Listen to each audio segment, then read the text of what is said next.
Welcome to r/Am I the Jerk, where Karen tries to ban her son's girlfriend from Thanksgiving. Am I the jerk for canceling Thanksgiving because my mom tried to ban my girlfriend? I'm Canadian. I celebrated last month, but my American family demanded I host their Thanksgiving this year. Not anymore though, I'm canceling it. Some background. I'm 22 and I live in California with my high school sweetheart, Ruby, who's also 22. I was born in Canada, but I've lived here most of my life.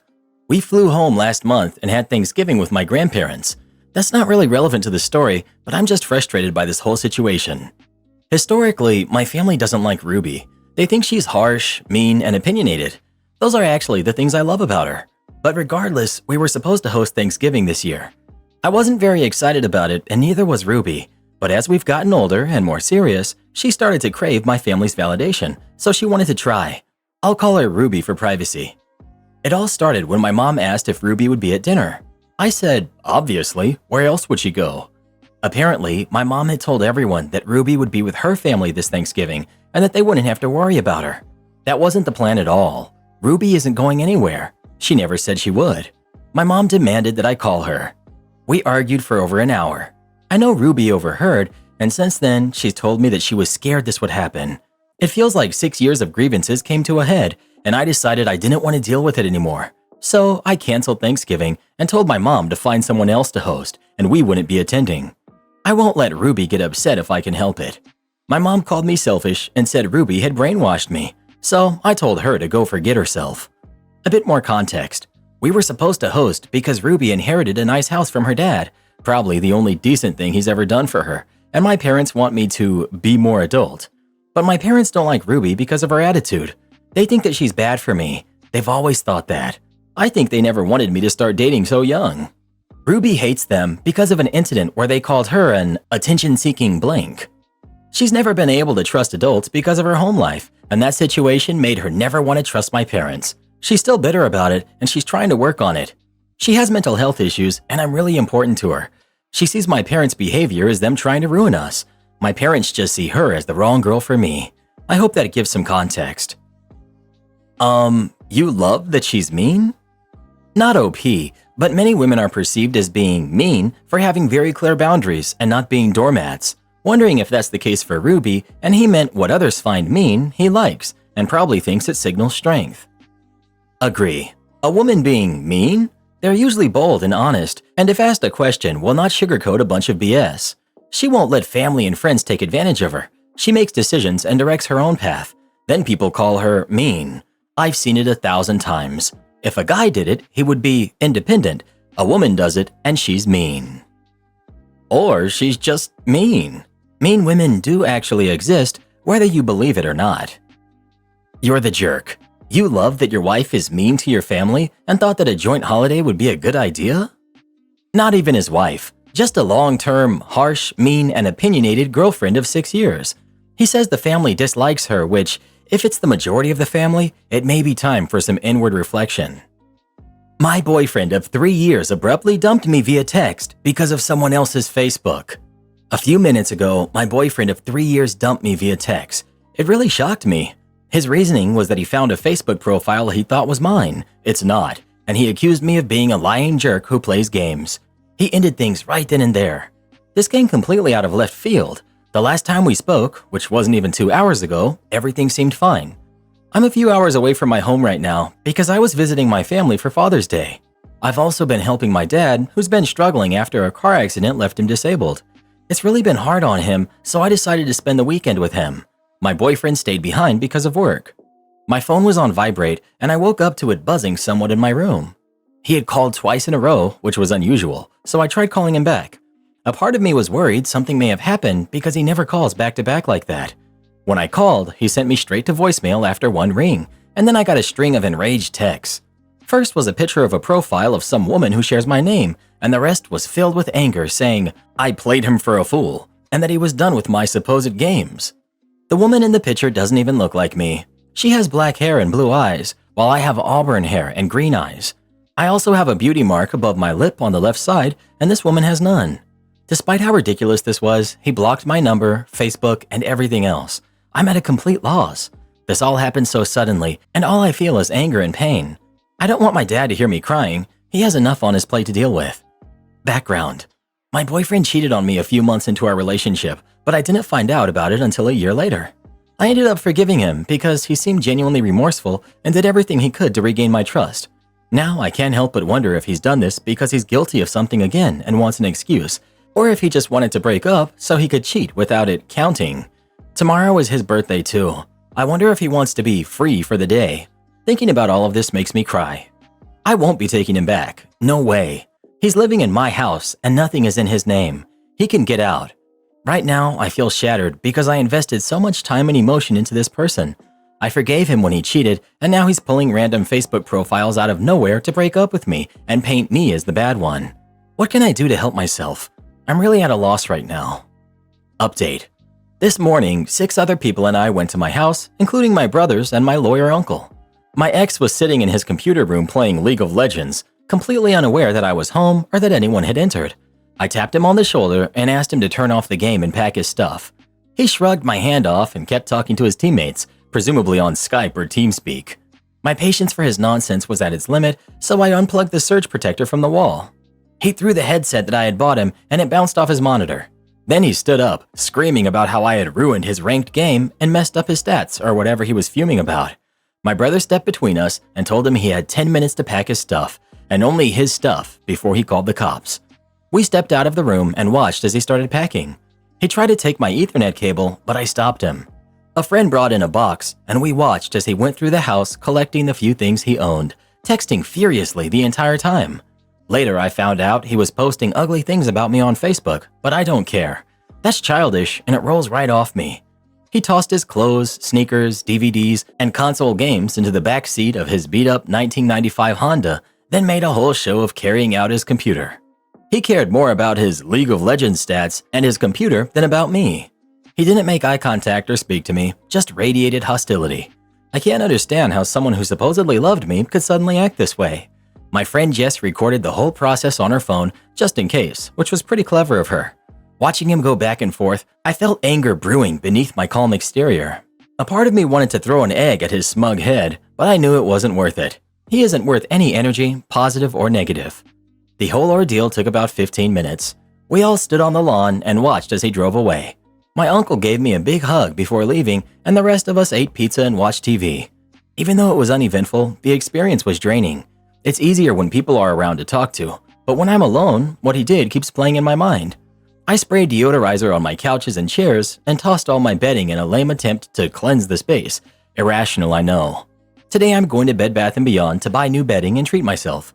Being with him, I realized I didn't really love myself. I was too preoccupied with appeasing him. Anytime I spoiled myself, whether with new clothes, makeup, or even a game, he met it with suspicion. It was all in his warped head. Being single again after such a long relationship is daunting, but I know I'll be fine, if not awesome, now that I've gotten that toxic person out of my life. I told my friends and family not to mention him to me. One friend texted to say he's flooding his Facebook with pictures of himself looking happy. I don't want to hear it. If he's content living in his mom's basement and cheating on good women with gutter scum, then so be it. Someday, whether it's in 6 months, a year, or 5 years, he'll realize the massive mistake he made. When that happens, I hope it makes him miserable.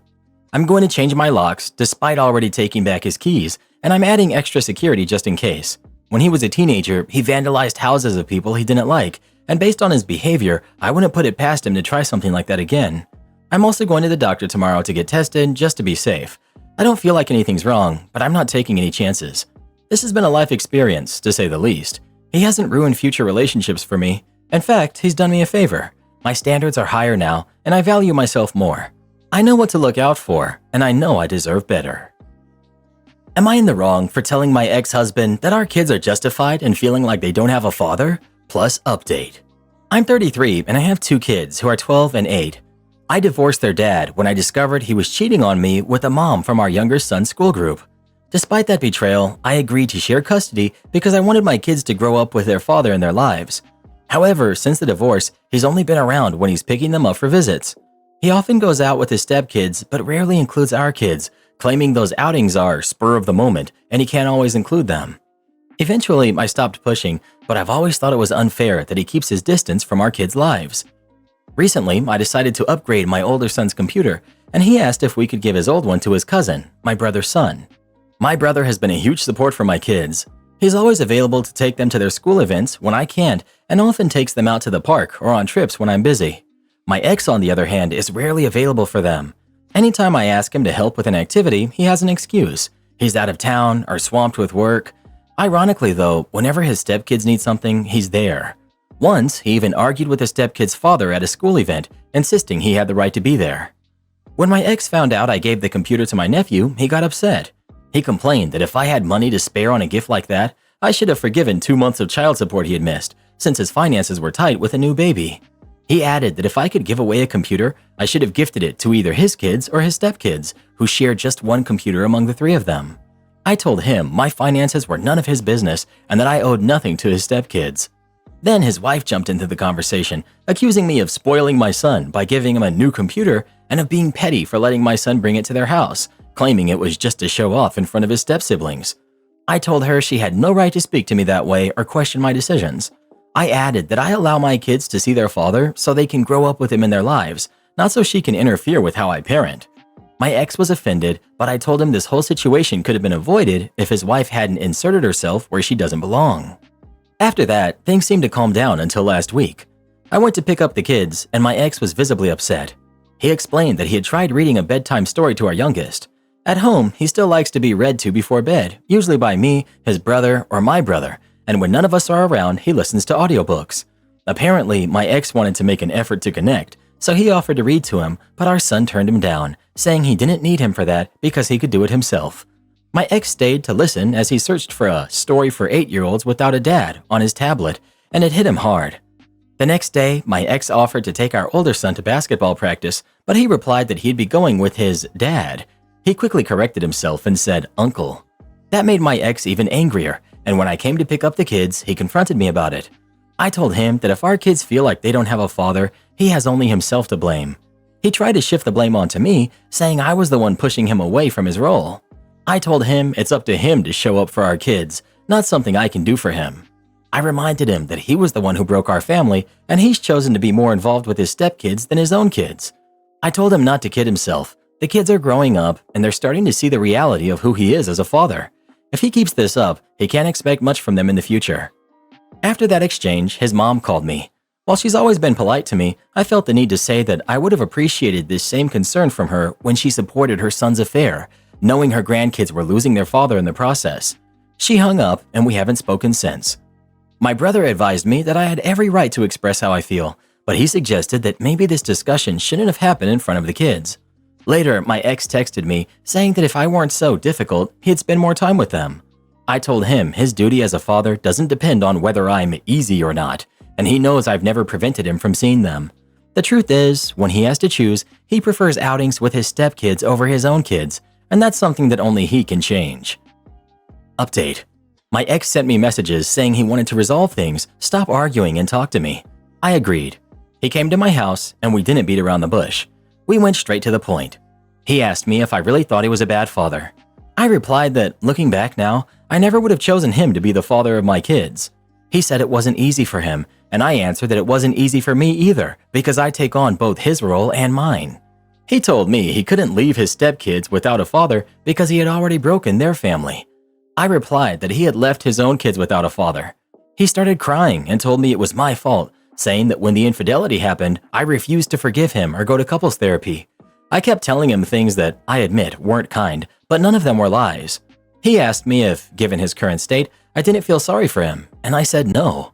He told me that he didn't think I could be so cruel, and I replied that when I changed jobs, pulled my kids out of school 2 months before the end of the term, moved houses, and watched him disappoint our kids over and over again, any empathy I might have had turned into apathy. He left after that. His mother called me and said she knew what I had told her son, that he hadn't stopped crying, and that she didn't understand how I could carry so much hatred to hurt her son like that. She said I should just get over it. I answered, with all due respect, what I said wasn't out of hatred but out of truth. If your son is crying, it's because he's finally facing the consequences of his actions. Maybe instead of worrying about how he feels now, you should have taught him to take responsibility and treat people with respect. She said I didn't know what it was like to feel a mother's love and see her son suffer, and I replied that I did understand because I have 2 kids who cry over a living father. Two kids who see their dad being a father to other kids when he doesn't have time to be their father. She said he was sorry, and I told her not to put words in his mouth and to stop calling me about anything related to her son. I hung up. I wanted to cry so badly, but I'm a darned mother, and I don't have time for that. I want my kids to feel safe, loved, and strong enough not to need anyone, not even me, to be themselves. Last Thursday, I took my kids to their cousin's birthday party, hosted by my ex-sister-in-law. I still have a good relationship with her. She was the one who told me about the infidelity and that her mother was already encouraging it. My ex showed up alone and irritated. My kids kept their distance from him. They kissed his hand, but they ignored him completely. My ex-mother-in-law told the kids they should show more respect to their father, and my eldest replied that he doesn't show respect for me since he and his partner talk badly about me. I scolded my son, not for what he said, but for how he addressed his grandmother. I told him it was wrong to eavesdrop on private conversations and repeat them. Then I asked him to gather his things because we were leaving. My ex-mother-in-law asked me to not leave, saying the kids were having fun and we could resolve this as adults. She asked my ex what he had said, and he claimed not to remember.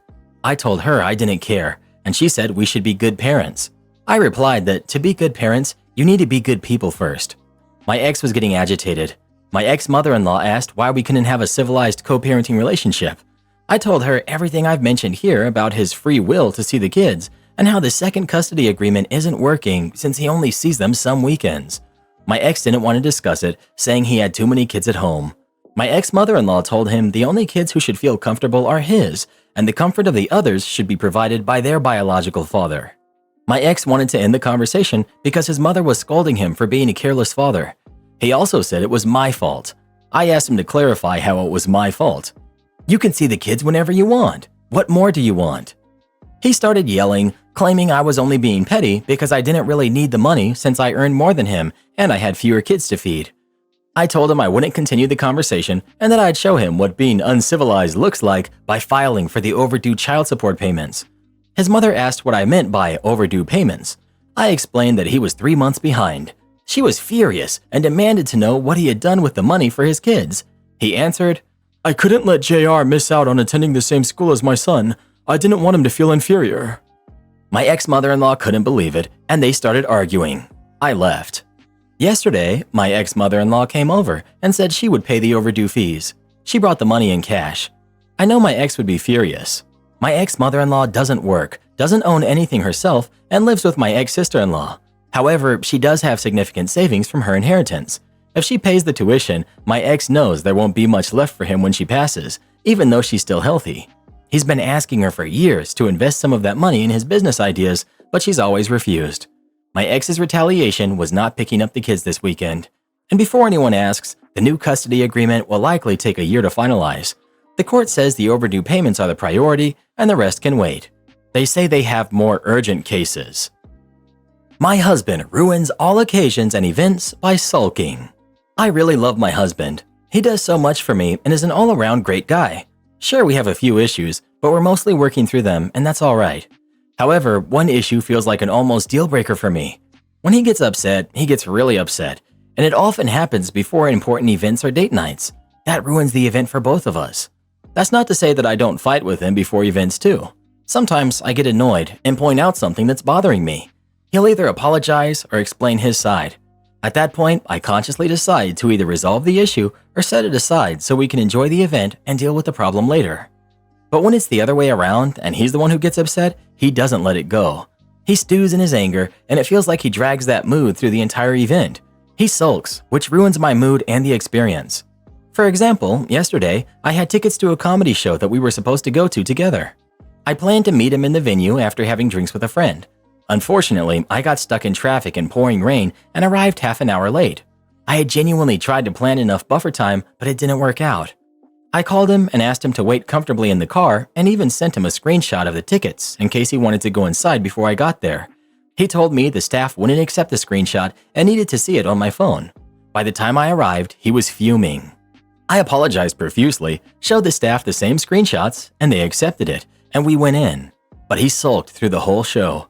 He didn't laugh, smile, or engage at all. I tried to hold his hand and cheer him up, but nothing worked.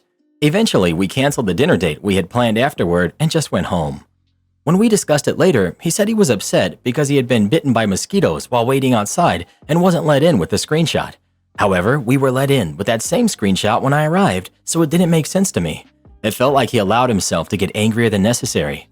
In contrast, there was another time when we had a huge fight before going on a hike.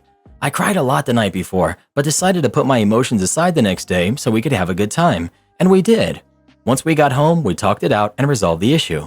I wish he could do the same when situations arise. In our 3 years of dating, this pattern is repeated almost every time. Whether it's a trip, Christmas, a birthday, or an activity I've planned, if something goes wrong and he gets upset, he will not accept an apology or let me salvage the situation. Instead, he sits there silently and sulks, making the whole thing miserable. One time during a trip, I made a throwaway comment that wasn't even rude. He misunderstood it, got upset, and spent the rest of the trip sulking, despite my repeated apologies. It's exhausting and leaves me feeling like I have to walk on eggshells. We have a great marriage otherwise, but I find myself having panic attacks at the thought of giving up all the fun things in life because my partner won't let go of his anger. Sometimes, I wish he weren't there so I could just enjoy myself without worrying about his mood. I'm scared that the rest of my life will look like this. Before a recent vacation to Thailand, I told him outright, if you sulk and fight on this trip, I will never travel with you again. I don't know if that warning worked or if something else clicked, but we didn't fight and the trip was amazing. This behavior is especially troubling for me because it reminds me of my mom. Every event growing up was ruined because she would get upset over something small and punish us with her mood. It got to the point where my dad stopped inviting her or even telling her about the things he was planning to do. I'm scared my relationship is heading in the same direction. How do I fix this, and what should I do? Edit. For those advising me to leave, I am softly exiting. I've accepted a job in a different country that will keep me away for at least 2 years. If I like the life I build there for myself during that time, I might decide to make it permanent. It will technically be a long-distance marriage, but I need to give myself a chance to see what life without him could look like. If that life is better, then I'll know what to do. Homeless Karen demands to live with me. I kicked her out. So I'm 22, female, and my boyfriend who's 24 has this friend, another female who's 25, who moved in 4 months ago because she had nowhere else to go. Now, I didn't mind having her here as long as she respects our boundaries and the rules around the house, but that's definitely not it. She's very loud, comments on everything, and just does inappropriate stuff in general, and excuses it for being a Latina and says that that's just how they are. She doesn't help at all, besides maybe cooking sometimes, but doesn't clean up the mess she makes, and she invites people over whenever she wants. She changes in the living room in front of us, and I asked her to change in her room, but her excuse is that she was trying to feel like home, and then she suggested that I should do it too, as it will strengthen my bond with my boyfriend. I talked to my boyfriend about how I'm kind of uncomfortable with this whole situation, and he told me not to overthink it, and that she's just very unbothered and cool.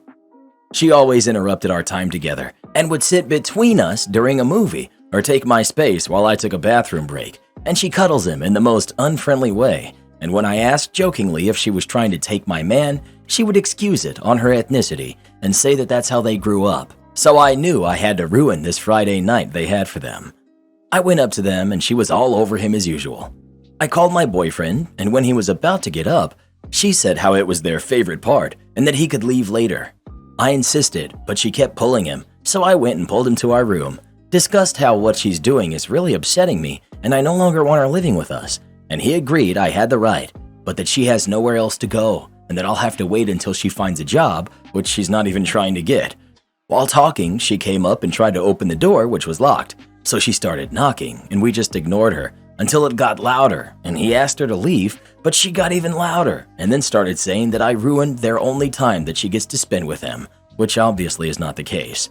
I had enough at that point, but my boyfriend suggested he talk to her first, so he went and they took too long, like almost 2 hours. So I went to check on them and I heard her telling him that he shouldn't accept someone who ruins a friendship as a partner and that it's a big red flag and that he should kick me out. But this place is actually my property that I inherited from my aunt, and at that point, I knew I had to kick her out. I didn't even ask with what conclusion they came up with and waited in the living room until they came out, and I just told her to look for another place and gave her 2 weeks max. She's been crying since yesterday, refusing to eat and not coming out of the room, and my boyfriend is saying I went overboard and I just hit a sensitive spot of hers, basically telling her to leave when she has no family or anywhere else to go. So, am I the jerk? Update. Thank you everyone for the advice and for helping me open my eyes to the real issue. It was past midnight when I posted that, and my life literally took a 180 in less than 24 hours. It's been overwhelming, and I didn't expect this would reach so many people. The comments were like a slap in the face that I really needed. Apparently, I was too blind. Yeah, I guess my boyfriend isn't who I thought he was. He's been trying to give her food to calm her down, and he literally took a day off from college and work. He goes on Sundays too, which he never did for me, and he never even got days off from his classes unless really necessary with proof. Nursing. I don't know how he managed to get a day off.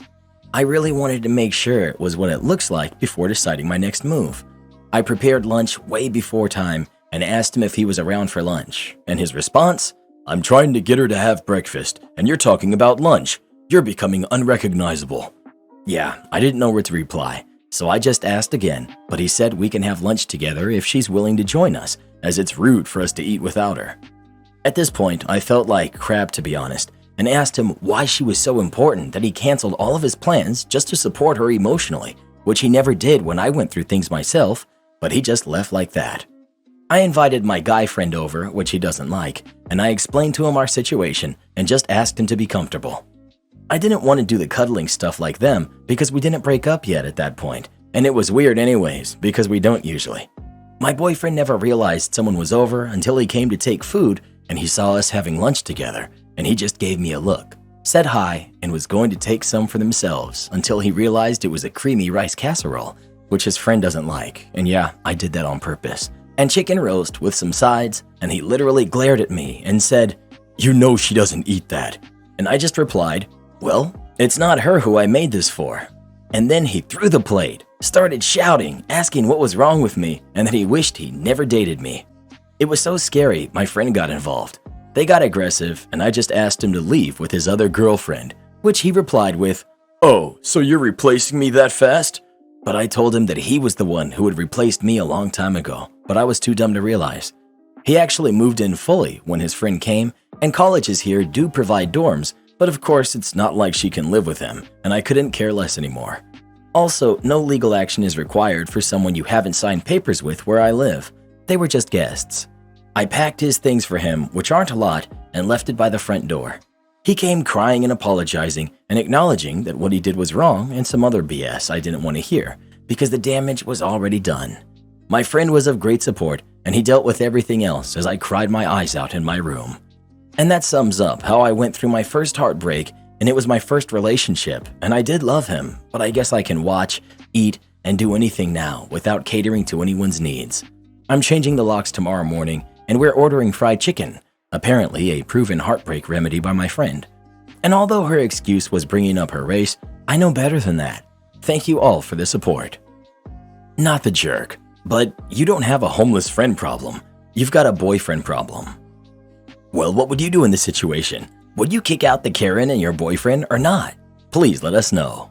Humans never cease to amaze me. Am I the jerk for putting dirty dishes away? So I, 16 female, can admit that when it comes to chores, I've never had too many responsibilities. I have to take the dog out for a minimum of 15 minutes a day, keep my room clean, and put away the dishes. My mom, who's 39, always does the dishes. Recently, my stepdad, who's 42, fixed our dishwasher, and we've been using it instead to make things easier. The first time we used the dishwasher, I started putting things away and found a glass had broken. No big deal. Second time, some of the things had visible food and such still on them. I put them in the sink, assuming they would just get redone, and I'd put them away the next time. I had been doing this for about a week, putting a few utensils, maybe a cup that had visible food, when my mom finally talked to me. She said that I needed to do my chores right and stop putting things in the sink just so I can go back to my phone quicker. I said that the only time I ever put things in the sink was because they were still dirty. She said that was garbage and I needed to stop or else she would take my phone for a bit. The next day, as I was putting away the dishes, I saw some more forks and spatulas were still somewhat dirty, and a mug, my mom's favorite, had some dishwasher gunk inside. Doing as my mom told me, I put everything away. When she came to the kitchen, I sat at the dinner table and watched as she grabbed a spatula and noticed it was dirty, but just sighed and put it in the sink. After she went to grab her mug, when she saw it was full of dishwasher gunk, she looked over to me and asked what I thought I was doing, and I kindly said that I had just put away all of the dishes. She blew up and said that if something was obviously dirty, I should put it in the sink and not put it away. I pointed out the flaws in her argument. After that, she took my phone for the day. I don't think I did anything really wrong, but I want to know, am I the jerk? Edit. I'd like to start off by saying thank you for everyone's input. I do see how most of you see that I'm the jerk, so I'm talking to my mom tomorrow. One thing I will also be doing is telling her that sometimes I would like her to listen to what I'm going to say, even if I am in the wrong. One last thing I would like to mention. I saw a lot of people saying that I was a brat, and I'll be in for a rude awakening when I move out. You are wrong. Sorry, between the ages of 7 and 11, my dad had a horrible girlfriend, and I was doing everything in the house for myself. My dad and his ex, along with his ex's kids. I know how to do these things. They're just not my responsibilities anymore. I'm also at the top of my classes and on track for some great universities and jobs. I am also almost fully done writing a novel I plan to publish before I'm 19. Thank you for listening. Edit 2. So there was a certain comment that you have apparently been downvoting, which I think is terrible, as this person has made me think of the situation and really my whole life in another light. Someone mentioned how they are autistic and sometimes don't understand things right away. I relate to that a lot. And when it comes to me mentioning what happened with my dad and his ex, I never wanted to use that as an excuse. I didn't mean it that way. I was frustrated and annoyed by people saying I'll never amount to anything in life, because that is probably my greatest fear. I honestly don't care if you guys think I'm a jerk or not anymore, as I'm already sorting out the situation with my mom, and everyone calling me horrendous things is just making me really upset. Those of you calling me things and absolutely terrorizing me as a human, you need to grow up. You are an adult who got so annoyed with a teenager having an argument with their mom that you decided to bully her? Grow up. You're the jerk. When you see something like this, you need to hand wash it clean. Long term, you need different dishwasher soap or a better dishwasher if it's not cleaning your dishes properly. If things are coming out dirty, you need to add dishwasher salt and rinse aid to the machine. That's not what your mom wanted and you know it. Stop pretending you don't know what she meant and using weaponized incompetence. By doing the dishes, your mom expects you to clean the dishes and not just wait for someone else to do it for you, then put them away when they're clean and dry. You're the jerk times a million and way too old to behave this way. Well, who do you think is the jerk? OP or her mom? Please let us know. Nothing like a little malicious compliance when it comes to your chores. Reminds me of the time my dad told me to cut all of the grass in the backyard. Let's just say he wasn't happy when he saw what it looked like. I can't stand fake service dogs. For one, it gives real service dogs a hard time, both because there are other untrained dogs around and people are more skeptical of people saying their dog is a service dog because of fakes. I probably dealt with 100 dogs someone claims are service dogs. I'd say probably 2 were ones I'd consider an actual service dog. For the non-hotel people, when a guest brings a service dog, you may not ask for papers. You may not require them to wear a vest. You are very limited on your questions you may ask. There are only 2 questions you can ask, and they are, do you need this animal because of a disability? And what tasks has this animal been trained to perform? And that's it. They have to answer yes to the first, and in the second, they must describe some task like it guides the blind, it protects my head during a seizure, or it reminds me to take my medication. Many people used to answer emotional support or comfort animal, but those are not tasks recognized by the ADA and do not count as service animals. Most people have learned the tricks by this point and just throw out a task. So anyway, today someone is checking in with a dog, so I'm called to come ask the questions. I don't make regular agents ask the questions as it's hard to know all the other regulations and people can be very combative about answering anything about their fake dogs, so I have them call me or another manager. The conversation goes like this.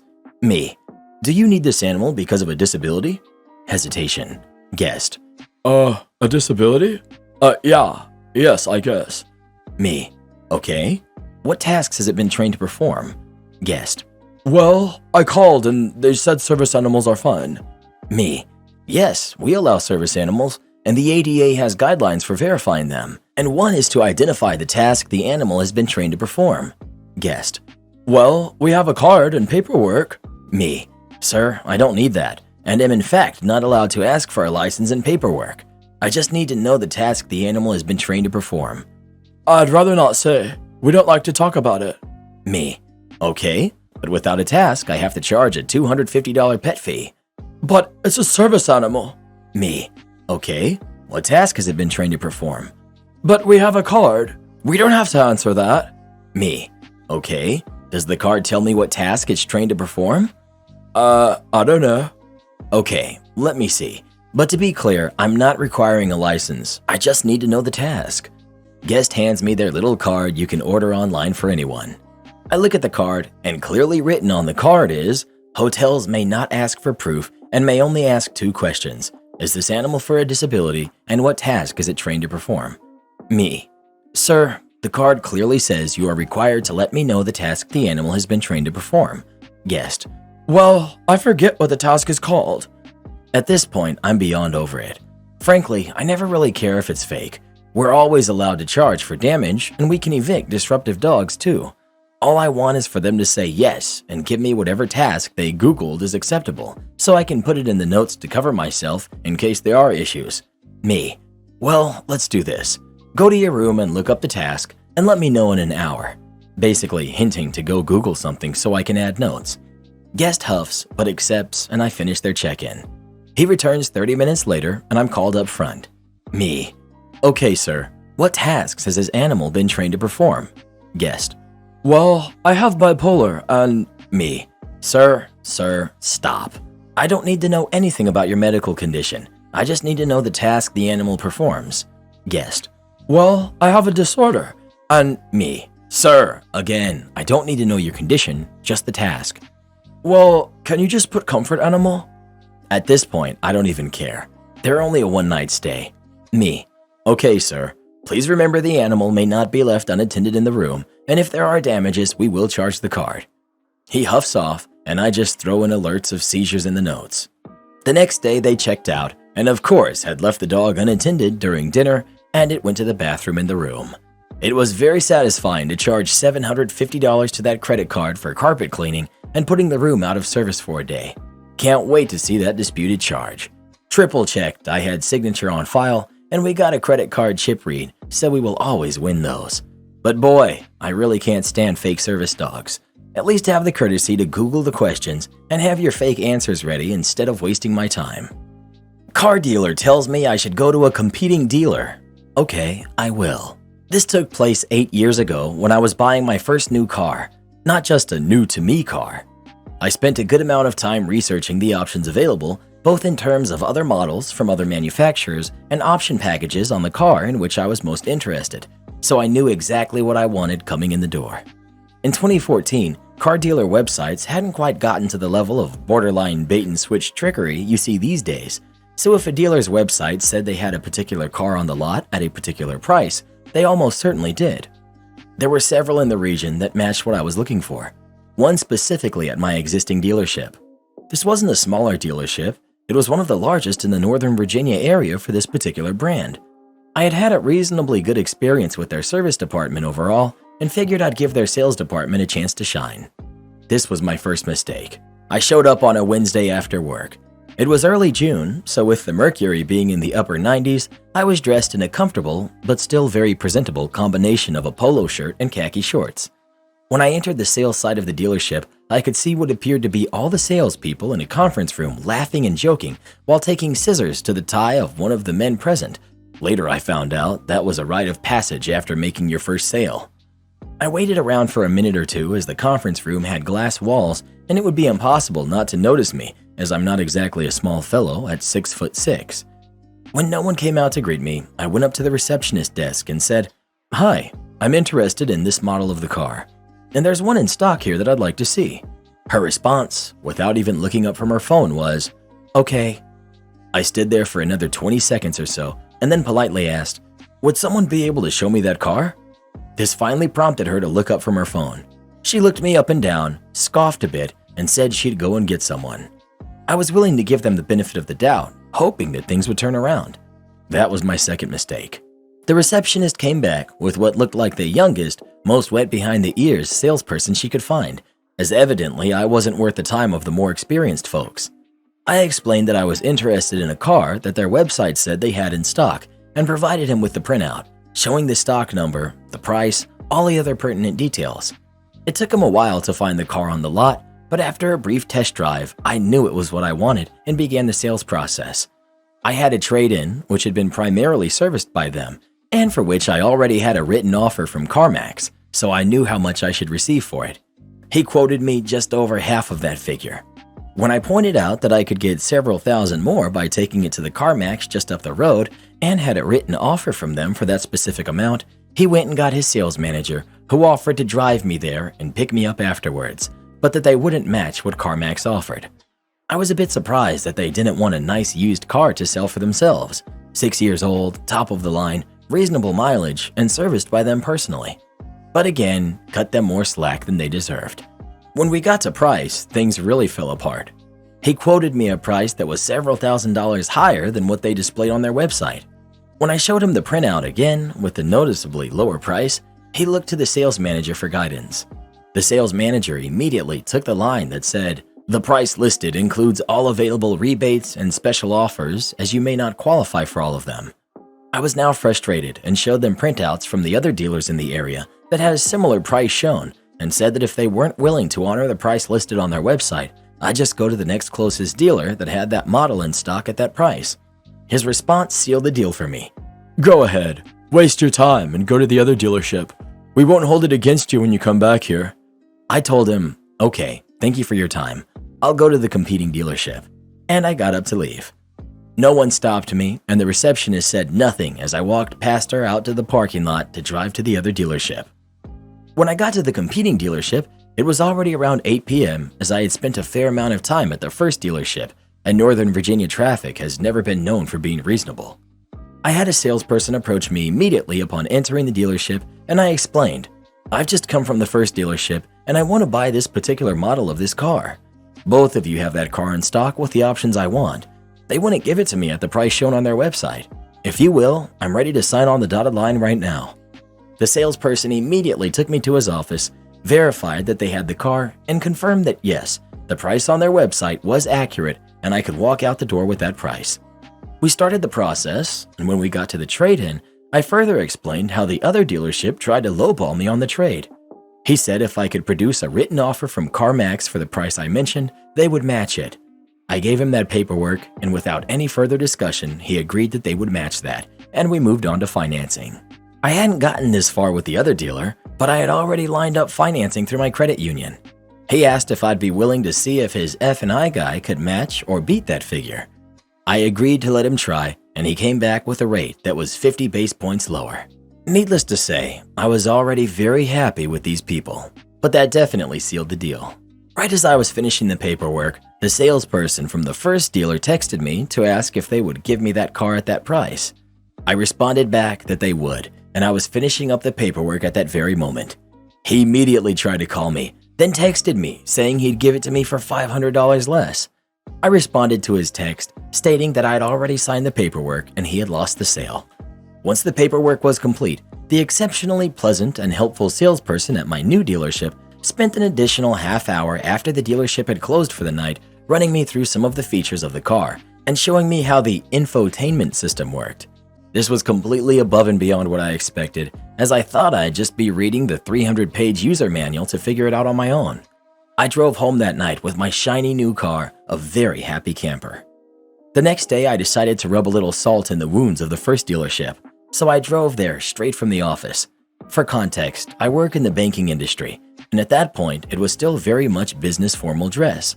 I showed up in my suit with my briefcase and had people falling all over themselves trying to help me, including the receptionist who clearly remembered who I was midway through me asking for the particular salesperson I dealt with the prior day. She offered me a seat and asked if I wanted some coffee while she went to get him, and I politely said, "No thank you, I won't be here long." She somewhat quietly and sheepishly responded that she'd be back with that salesperson very shortly. There was a couple in the waiting area who seemed a bit displeased that they had been waiting for a salesperson, but I got one the moment I walked in the door. No more than a minute later, the salesperson and his manager came out. The salesperson recognized me and with a look of defeat on his face shook my hand and asked how I was today. Before I had a chance to respond, the sales manager spoke up to introduce himself, as if I hadn't spent an hour and a half with him the previous day. After I reminded him that I was there yesterday and he had said it would be a waste of time to go to the competing dealer because they had never given me the car I wanted at the price shown on their website, his demeanor very quickly pivoted back to the snotty, insolent person I dealt with the previous day.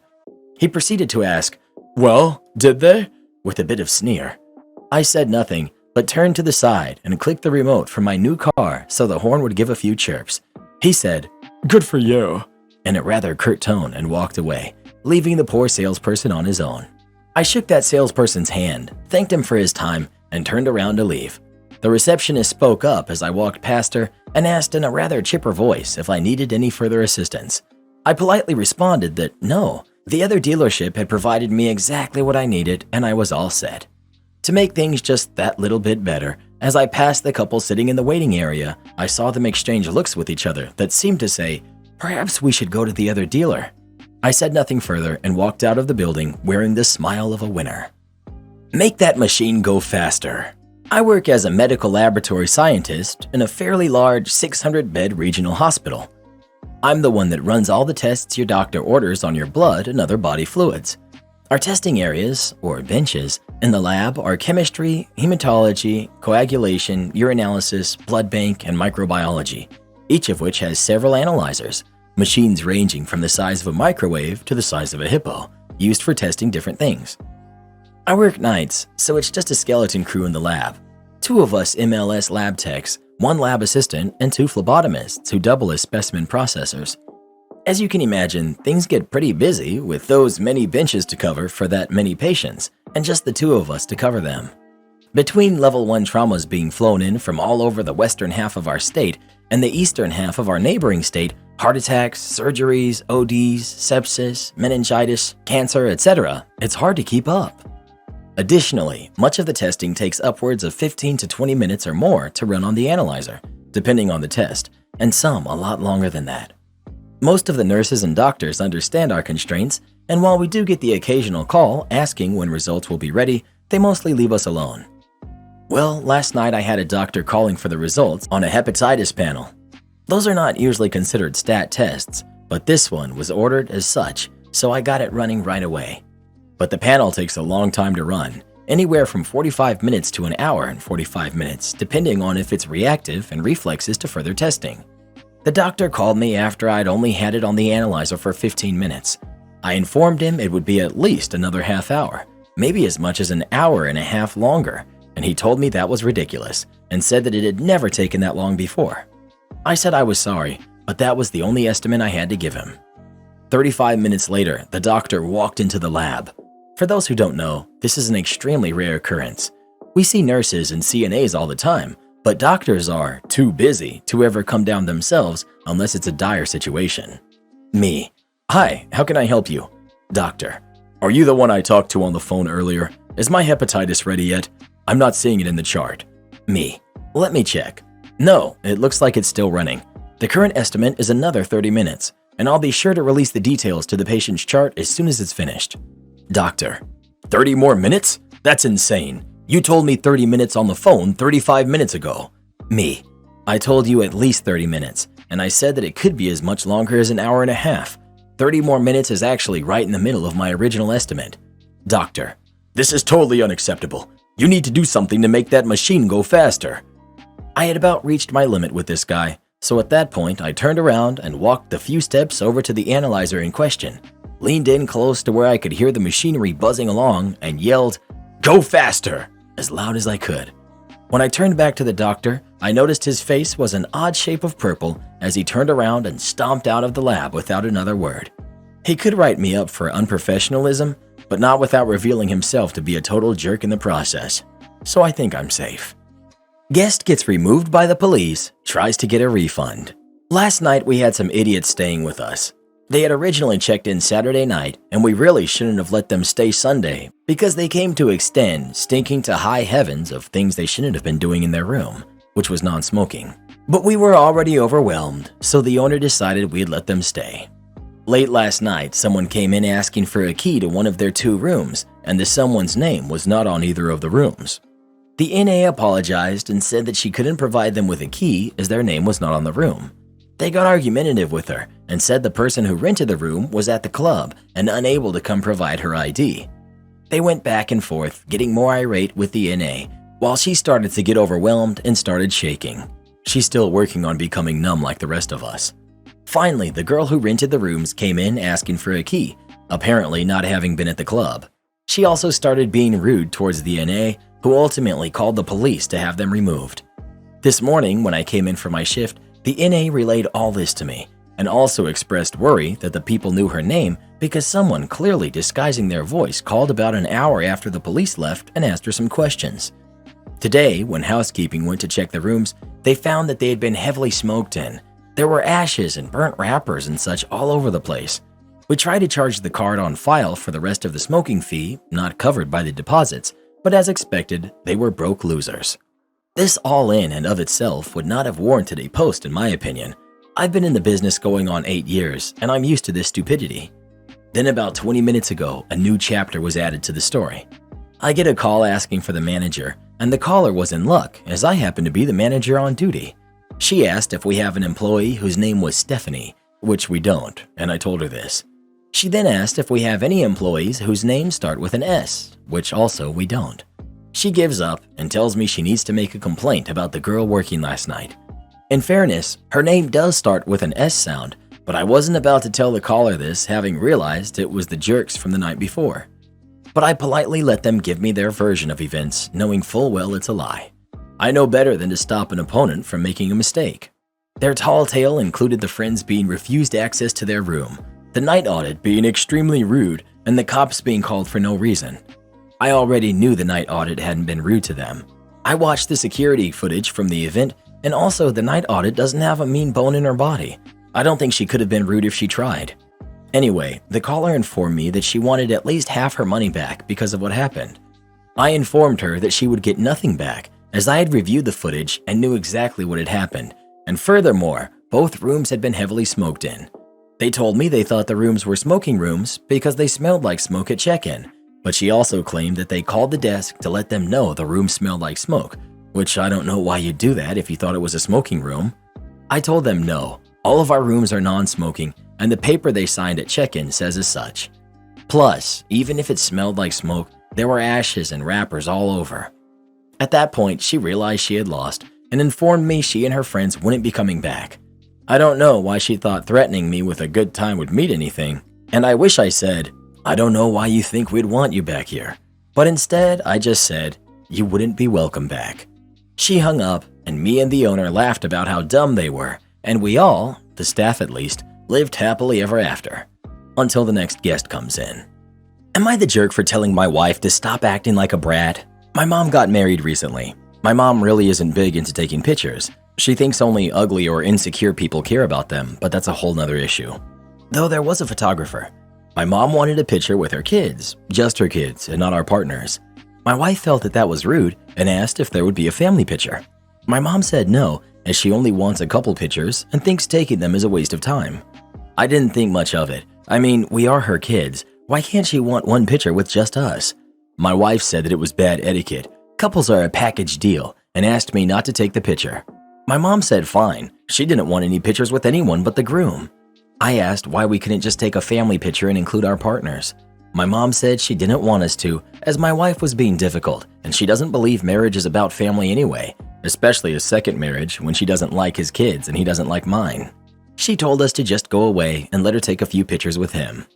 As we walked away, I asked if that was necessary. I said my mom is allowed to want a picture with just her biological kids and package deal shouldn't mean joined at the hip. I said she was acting like a brat and making someone else's wedding about her. She was hurt and needless to say didn't speak to me for the rest of the evening. She still thinks that I'm a jerk and I was enabling my mom. Karen wife demands my son remove a social media post about her. My wife and I are both in our mid-30s and we have a 14-year-old son. I've been a stay-at-home dad all of his life, while my wife has been more hands-off due to a somewhat demanding job. Still, some basic facts that anyone with even a surface-level knowledge of our kid knows is that he's a good kid. He gets good grades and he's well-behaved.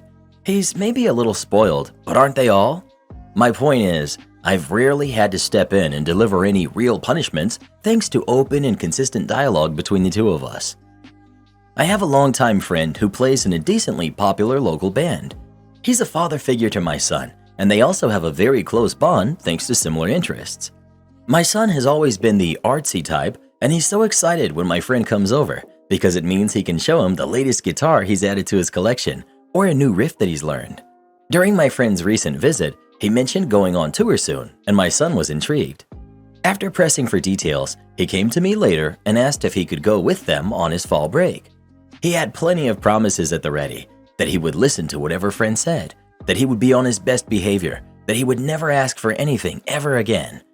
After talking it out with him, I gave him a maybe. I reached out to my friend for his thoughts, and he was all for it. I figured he wouldn't mind since he has a son around my son's age who goes on tour with him occasionally, another thing my son had mentioned while pleading his case to me. I asked my wife, and after a very brief conversation, she agreed. Fast forward to the beginning of last week when he got packed up and set to leave. My wife asked where he was going. I reminded her, and she said she thought I was joking. I had no idea what part of it sounded like a joke, but she claimed my son wasn't allowed to go. I eventually persuaded her after our kid went to his room in near tears. When he arrived home yesterday, I had never seen him so happy. He got to help the roadies set up for the shows. He got let into bars. He intentionally didn't wash off one of the X's from the back of his hands just so that he could come home with it and show it to me. And friend was singing his praises over how helpful he was. A few hours later, my son made a social media post compiling photos from his time on tour. The caption was a long one, but included such gems as, "This almost didn't happen. Thanks, Mom." And, "Friend spent a lot of his free time with me, unlike my mom." This led to a pretty big argument where my wife, upon being alerted to the post's existence, demanded that he take it down. He refused, so she turned to me and asked me to talk to him. I refused. I told her that while I didn't think what he was doing was right, it was clearly coming from somewhere, and that somewhere was a place in which he was feeling unheard and ignored by her. She's been ignoring me since. Am I the jerk? Edit. To answer a question/comment I see commonly coming up, I'm not encouraging my son to air our dirty laundry on social media. I just don't think the first move should be to tell him to delete it when there's clearly legitimate hurt motivating what he's saying. We're the parents. We can't move on impulse based on our feelings. It might be the gut reaction to ask him to delete them, but instead, I want us to take a pause and come to him with empathy and understanding, where we discuss the matter together and help him decide what's best. As a lot of you are saying, this definitely is a teachable moment, and not one that can be easily impressed onto him by just saying, delete the post, and not reinforcing the why, along with more positive ways to express himself. Edit 2. Please save your get a job comments. I plan to once my son gets his license. However, even if I didn't plan on rejoining the workforce, there's nothing wrong with former stay-at-home partners who choose to be homemakers. My wife and I mutually agreed on this dynamic, and she very much prefers working. This is not a productive addition to the conversation. Update. Hi all, this has certainly been a journey. I definitely knew that there was a stigma against a more gentle approach to parenting, but I never knew it was this large. When my son woke up this morning, I took him out for breakfast where we had to talk about everything. Just as I mentioned in a comment, I wanted to have a talk with him in a way that led him to see what he had done wrong and hopefully independently inspire him to fix the post. Pretty quickly into our discussion, he pulled out his phone and showed me that he already had. He said he had started feeling guilty and changed it the night before. If this hadn't been the case, or if he had refused to make changes, I would have put him on a 2-week social media ban. Because despite what some people in the comments have said, I do set boundaries with my kid. Discipline typically falls on the parent who is around their kid the most, in my experience. We discussed how it can feel good to get things like this off our chests on social media, that it's a thrill to be a little petty and have people see it, but that the excitement is short-lived. Obviously, he agreed as he was already feeling guilty. I suggested journaling, writing a letter and giving it to me, his mom, or another trusted adult that he can vent his grievances to, etc. I reassured him that his feelings were valid and I wanted him to express them, just not in a public arena where, if he gets too used to running to social media, he could say something really inflammatory and awful in a moment of anger and then really regret it. This was obviously an open discourse between the two of us. Social media is a precarious place for young men to be right now in certain circumstances. I feel lucky that I fostered a bond with my son where he can openly talk to me about what he's viewing, his thoughts on social media, etc. It was a good conversation that we've had in the past, and one we will revisit frequently in the future. Thankfully, he has male role models in his life that provide him with positive views on masculinity, so he doesn't need to run to the jerks of the world.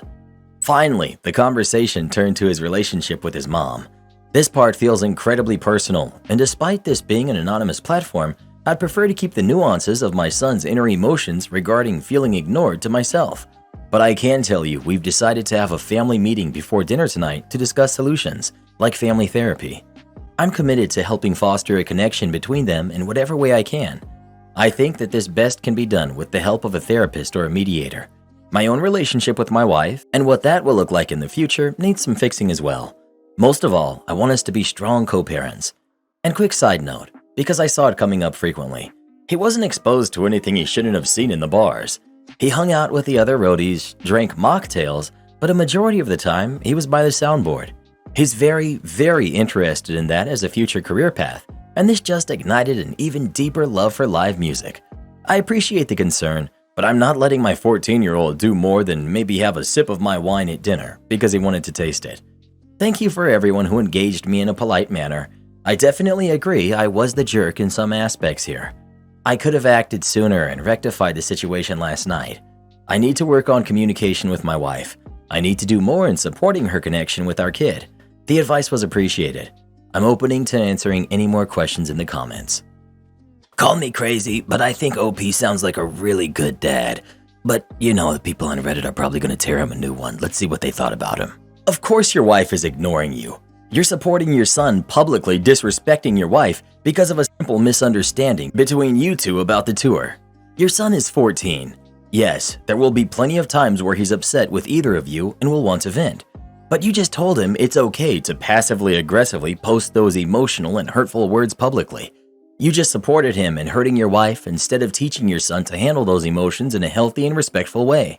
I wouldn't be surprised if you always play cool friend to your son and force your wife to always be the bad cop. You're the jerk. I 100% agree with this. Me too. It's important for parents to back each other up. If this guy keeps up the you and me against your mean old mom act, he's going to destroy his own marriage. Your kid is still that, a kid. You're the jerk. You're teaching him that airing your dirty laundry in public is A-okay, better than actually talking with your family about your problems. Unless your wife is actually crazy, this all sounds like it came from a verbal misunderstanding. When she agreed, did she say something like, haha, yeah, of course he can go on tour unsupervised with a band for a week? You said the conversation was very brief. Why is your communication so good with your son? It's really not if you won't even tell him you disapprove of what he's doing, but so crappy with your wife. ETA.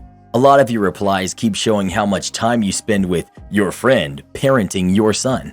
How your wife is never around. Do you happen to have an art studio in your home for this friend? Yo, I also just read the part where your son was let into bars during this trip, and you were happy about that? You really are a terrible parent. Also, for those curious, he answered the brief convo question in another comment.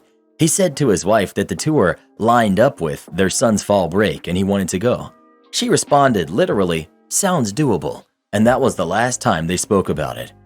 Edit for OP's update. Man completely misses the mark in every way. How his wife can put up with this guy is beyond me. Your son edited the post. You told him it was okay. What he wrote was valid, then blamed your wife again for being a distant parent. You never told him it was your fault she wasn't aware the trip was planned without her involvement. Don't plan to apologize to your wife, and don't plan to have your son apologize either. I feel bad for your wife. And worse for your son if you teach him that treating his mom like this is a good example of what a man should be. You weren't the jerk in some ways. You're just the jerk. Even now. Period. You're the jerk. Your wife works so you can be a stay-at-home dad to a 14-year-old. And your son hasn't figured out why his mom is busy?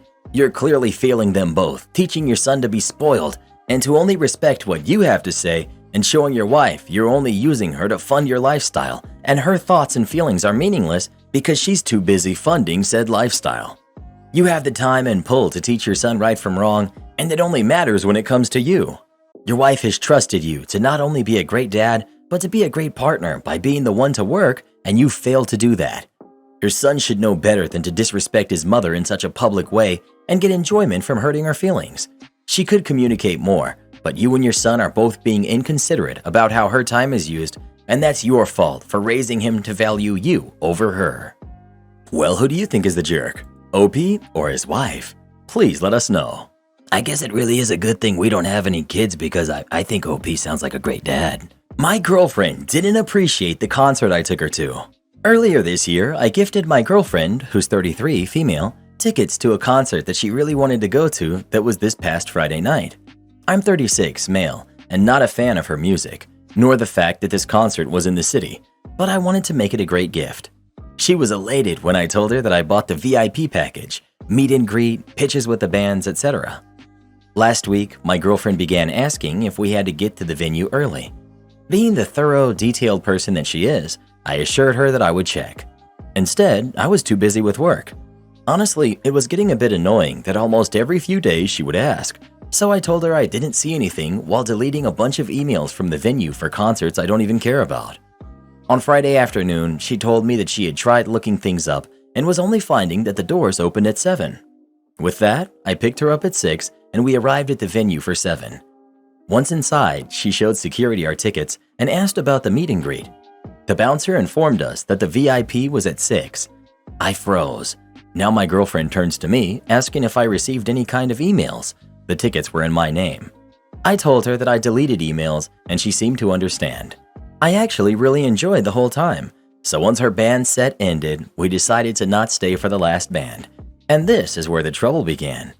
It's 10 p.m. We're outside of the venue, and she suggests that we go to a bar a block away and either walk or ride share. Immediately, I said there was not a chance. She mentioned that my car was in a secured lot and we wouldn't be far, but I lost my cool, which I admit was not the best way to go about things, and I told her, "You don't go out in the city. There's crime all over the place." She responded that we were in the city. I went off how I can't stand it here, so she said that we'll just leave. No raising of her voice, she just said she was fine with leaving. She was silent on the way back, and I suggest that we go back to my place to finish out the night, and she refused. This also upset me because I asked what was wrong with the bar next to my apartment, and she shut that down with her short responses. Overall, the night cost me over $300, and while she's saying more to me now as opposed to Friday night, she's being very distant. She told me she could live with not going to the meet and greet except for how things turned out afterwards, and that is when the disappointment truly set in. My response was that I was only bringing her to the concert, nowhere else, and thinking of her safety. She continued that I shouldn't have bought the tickets if I was only tolerating doing so. I do accept that I made some mistakes, chiefly with making us miss the meet and greet. The timing of the concert should have made this an unfortunate experience since her grandmother just passed. Am I the jerk? You're the jerk. You deliberately deleted emails despite knowing she wanted to be sure of the details because you found it annoying that she asked. As a result, she missed what was almost certainly the main part of the gift for her, the chance to meet the artist, which was also the point of buying the VIP package, so you wasted your money too. Then you patronizingly told her that there wasn't a chance you'd do something else when she was trying to salvage some measure of specialness out of her ruined night. You made an ignorant generalization that cities are full of crime, acted like a petulant kid when she didn't want to go to the bar near your apartment, which isn't exactly a special or memorable thing to do if you go there all the time. And finally, you misrepresented the whole thing as being about you not being sufficiently enthusiastic about the band. This isn't about you tolerating the night out, it's about you ruining it. The fact your girlfriend just got quiet and withdrawn instead of pushing back worries me that you've got a history of losing your cool that makes her afraid for her safety if she speaks out. Don't forget his petulance was actually about her not wanting to go to the bar near OP's apartment, but that she didn't want to finish out the night. In other words, OP was upset that he dropped $300 and wasn't rewarded. That jumped out to me too. No one is ever owed that sort of thing. OP, you're the jerk and a horrible partner based on this incident. People generally portray themselves in the best possible light. For you to clearly be a massive jerk, I wonder how awful your actual behavior was. I feel sorry for your girlfriend. Not the jerk. Bro, you're saying all the things out loud that you're only supposed to talk about with your boys. This sounds like a story one of my friends would tell me. Posting it here on Reddit, where everyone doesn't like dudes, is not the right place. Imagine if the roles were flipped. They'd all be telling her how ungrateful you are and that she deserves better. Real talk, bro. This is why when you're dating someone, you still need a few friends with benefits on the side. Bro, if I dropped $300 on some stupid date night like you did, which I seriously hope you never do again, but still didn't get anything in return, you bet your backside I'd be calling up a few of my hookup buddies later that night and finding out who's ready to rock. That's the thing about dating, bro. We take them out on dates and spend money because we want the reward. It's called mutual benefit. Sorry, sweetheart, but there ain't no dudes who want to take you out and spend $300 on you just for the honor of having your company. There's only one thing us dudes care about, but most are too afraid to admit it. As for the crime in the city, you're right, bro. I grew up in the city, so I know what goes on downtown at night. It's people like your girlfriend that honestly make themselves perfect targets for criminals in the city. She doesn't sound very smart, bro, and I hope you aren't serious with her. Get mad all you want. I'm speaking straight facts, and all my dudes out there know this, but most would never admit it. How to get down votes on Reddit 101. Well, who do you think is the jerk? OP or his girlfriend? Please let us know.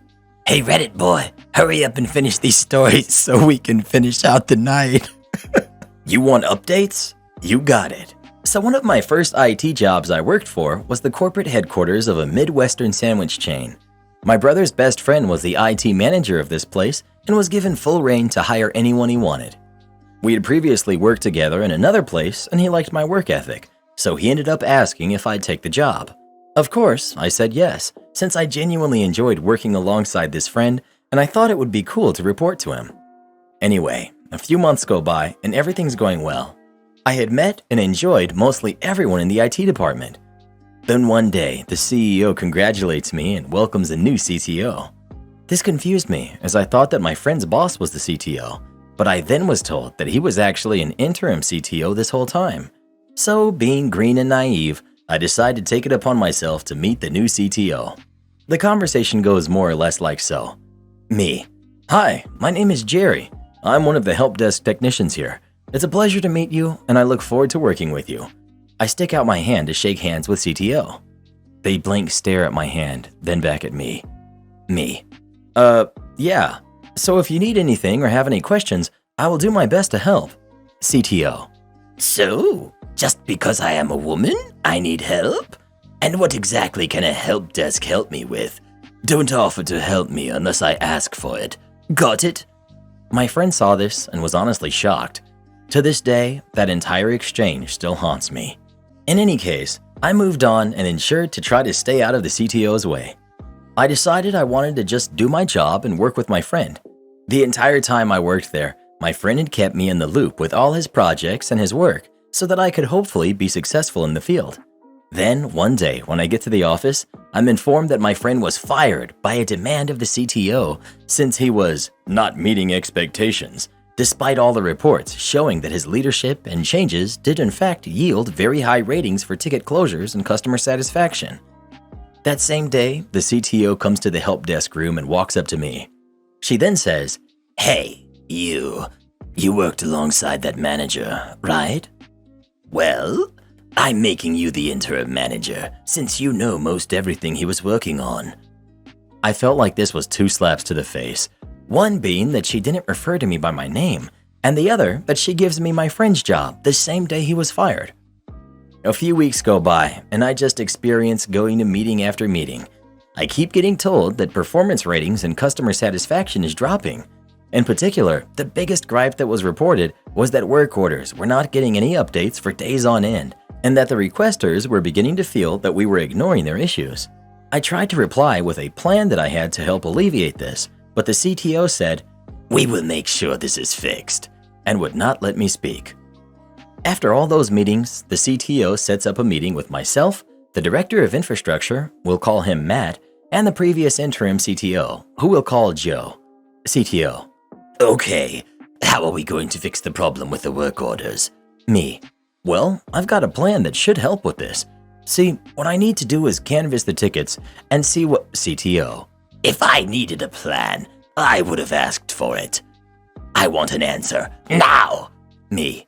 Okay, well I'm trying to give you the answer, which is a part of this plan. CTO. Then it's useless if you can't get to the answer. Any other ideas? At this point, we all stayed fairly silent, and the CTO was just more or less rambling to herself. At the end, her response was glorious. CTO. Okay, so moving forward, no matter what it is, I want every ticket to be updated immediately with anything that is going on with the request as it is being worked on. Me. Everything that's going on with the request immediately, as it happens? Are you sure about that? I feel like this is going to be CTO. I know what I said. If I have to repeat myself, consider yourself out of a job. Me. Silence for a second, and then, understood. She then proceeds to send an email summarizing almost everything that happened in the meeting. She then writes that I had no constructive information to provide, but again, see her plan there. It was then that it occurred to me. Cue malicious compliance. I go back to the help desk room to announce the immediate change. Me. Hey everyone, just wanted to give you a heads up that moving forward, you are to provide every work order with any and all updates possible. That includes anything from looking at the ticket to moving a laptop to typing on it. Just anything you do must be related and entered into a ticket. Tech 1. You want everything in the tickets? Me. Yep, you heard that right. Everything. As you work on the tickets, keep those updates coming. Tech 2. But if we did that, we could potentially trigger the spam filters. Also, it's going to flood the requesters' mailboxes. Did you mention this to the CTO? Me. She didn't care about it. It's apparently not constructive information. The other 4 technicians stayed silent. One of them said, "A storm is brewing. This is going to be fun." And we all laughed, knowing what was going to happen. I went to the email that the CTO sent regarding the summary of our meeting and opened it in its own window on my computer. I then continued to do as she had asked, and so did the other technicians. It wasn't even an hour before our updates were beginning to get blocked by the spam filters, and we started getting emails from the requesters asking us why we were updating the work order so much, others asking to be removed from future ticket updates, and many demanding to speak to a manager regarding this sudden disturbance. I updated the IT help desk email with an automatic reply that said something along the lines of the following.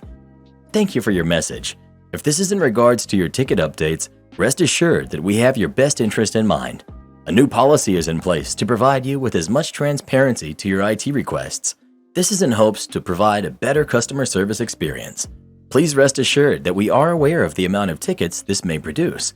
We hope to provide further support to you and look forward to completing your request shortly. Community IT Help Desk. It was not long after this that the CEO came into the help desk room and demanded to know what was going on. I could tell he was ready to fire someone when I calmly said, "Good afternoon, sir. We are simply following orders," and pointed at my screen to the email with the meeting summary. The CEO looked at me and growled, "Follow me." As we were walking, we passed by Matt's, Joe's, and the CTO's office, each time the CEO growling at them, "In my office, now." We get to his office, and the conversation goes like this.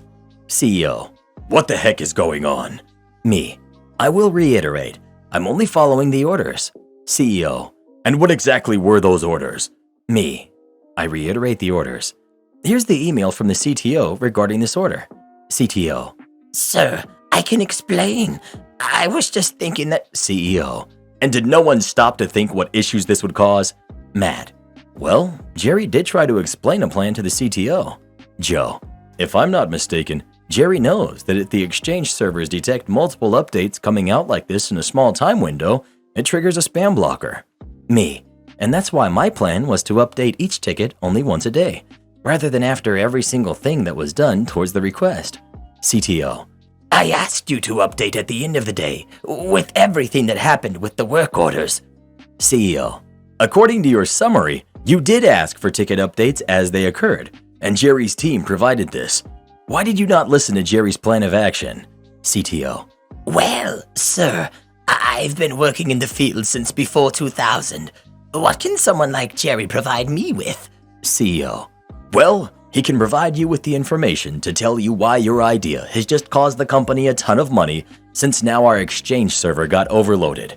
Me, "When I was talking about canvassing, I was trying to say that I wanted to reach out to each location's manager to compile a list of tickets to update in a scheduled manner, rather than do them all at once. But since you wouldn't listen to me and even threatened to fire me, I only complied with your plan." CTO, I cannot believe this is happening. Why am I being targeted here?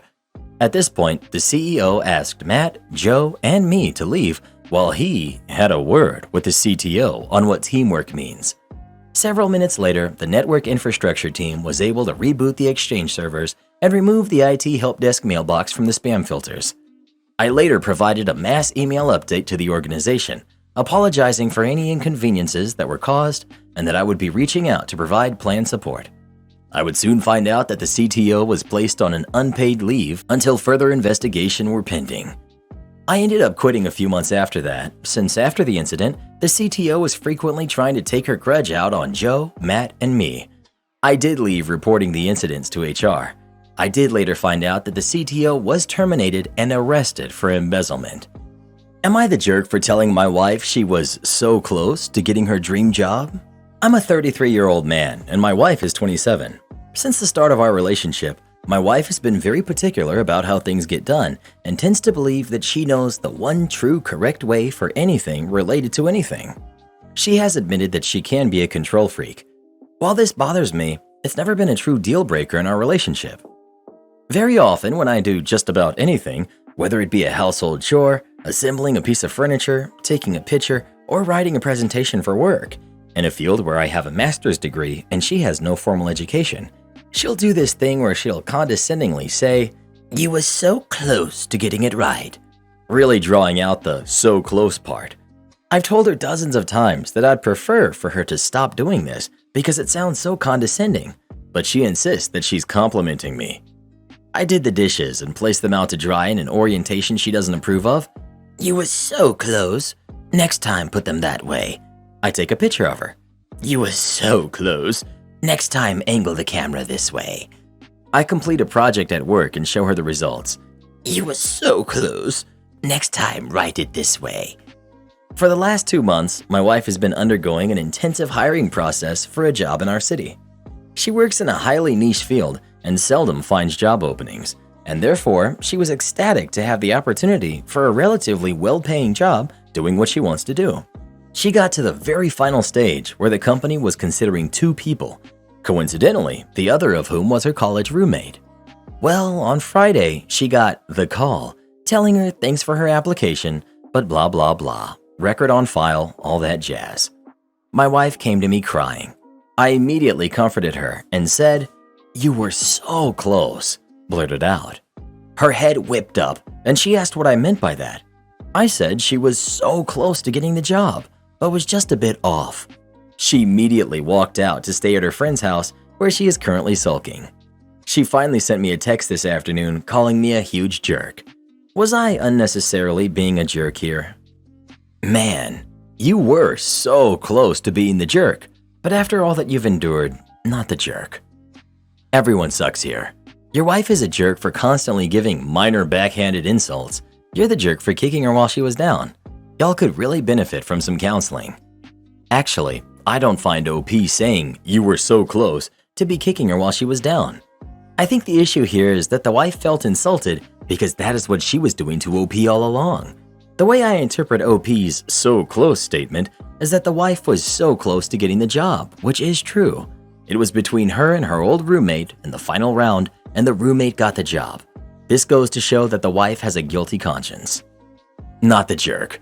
You just confirmed that every time she's thrown that line at you, it was never meant as a compliment. She got a taste of her own crappy medicine and didn't like it. It's too bad she didn't get the job, but maybe she'll realize how awful it sounds to say, "You were so close." OP. I want to be completely honest, as other people are asking, that it wasn't my intention to give her a taste of her own medicine. I just heard that phrase so many times in so many different situations that it was legitimately the first thing that came to mind. She really was so close. That's what I was trying to say, that she was so close. When she reacted with shock that I'd say such a thing with her, I do admit that I doubled down because I've heard it literally hundreds of times. Well, who do you think is the jerk? OP or his wife? Please let us know. I have a reminder on my phone to leave a 1-star Google review for a woman who was nasty to me when I worked as a server. I used to work as a server/bartender, and now I have a white-collar job traveling a lot and earning a higher than average wage. Back when I was serving, this woman came in with her husband. They were high maintenance and really strange. She's in her 50s, early 60s, and he is in his 30s. They came in for their anniversary and they sat in my section. I treated them to 2 glasses of champagne. She was so grateful until her French onion soup came out. It wasn't brown enough for her. Fair enough, I had the kitchen fix it. After that, she had so many more complaints. I wish I could remember them all. I do remember she was incredibly rude and generally awful. She forgot about her free champagne and left me a crappy review on OpenTable and doxed me. I tried to get OpenTable to take down my full name as it revealed my place of work and general location, and they refused. When I quit my restaurant job and was hired at my firm, I left her a Google review about her on her business page. Monday was my anniversary reminder. She had finally had the last one removed, so I opened a new Google account and did it again. Within 4 hours, I had my ex-boss trying to call me. I didn't answer and just blocked him so it would go to voicemail. He tried calling again the next day, so instead of calling him back, I sent this woman an email to propose a truce. I haven't heard back from her, and I'm going to just remind her again next October 10th when I rinse and repeat. I'm still laughing about her calling a boss I had 2 years ago, thinking he can make me take down a review.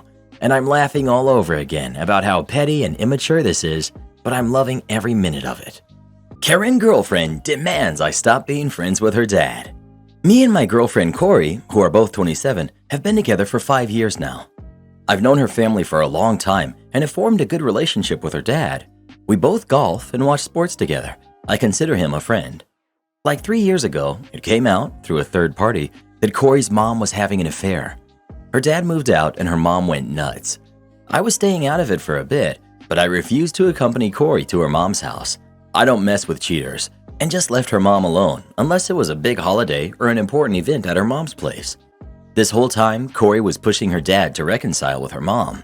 She begged him to try counseling and talked about forgiveness. I don't know what happened, but Corey's dad eventually gave in and went to counseling. They reconciled 2 years ago. Then it became this weird situation where Corey's mom seemed to enjoy bringing up her affair. She would post on social media how forgiveness and the church brought them back together, constantly talking about the power of prayer. As a man, I could see how much her dad hated it. In my opinion, he was only sticking around for the sake of the family. In February this year, Corey's dad left in the middle of the night. According to Corey's mom, her dad told me that he left a note. He moved in with a woman he had been seeing. They're now divorced, and Corey's dad is living with this woman. I've maintained my friendship with him. I told him I can't really blame him as he was in a no-win situation. Corey, on the other hand, has been a nightmare. She's blocked her dad, bashes him to friends and family, gets mad at me for carrying on a relationship with him.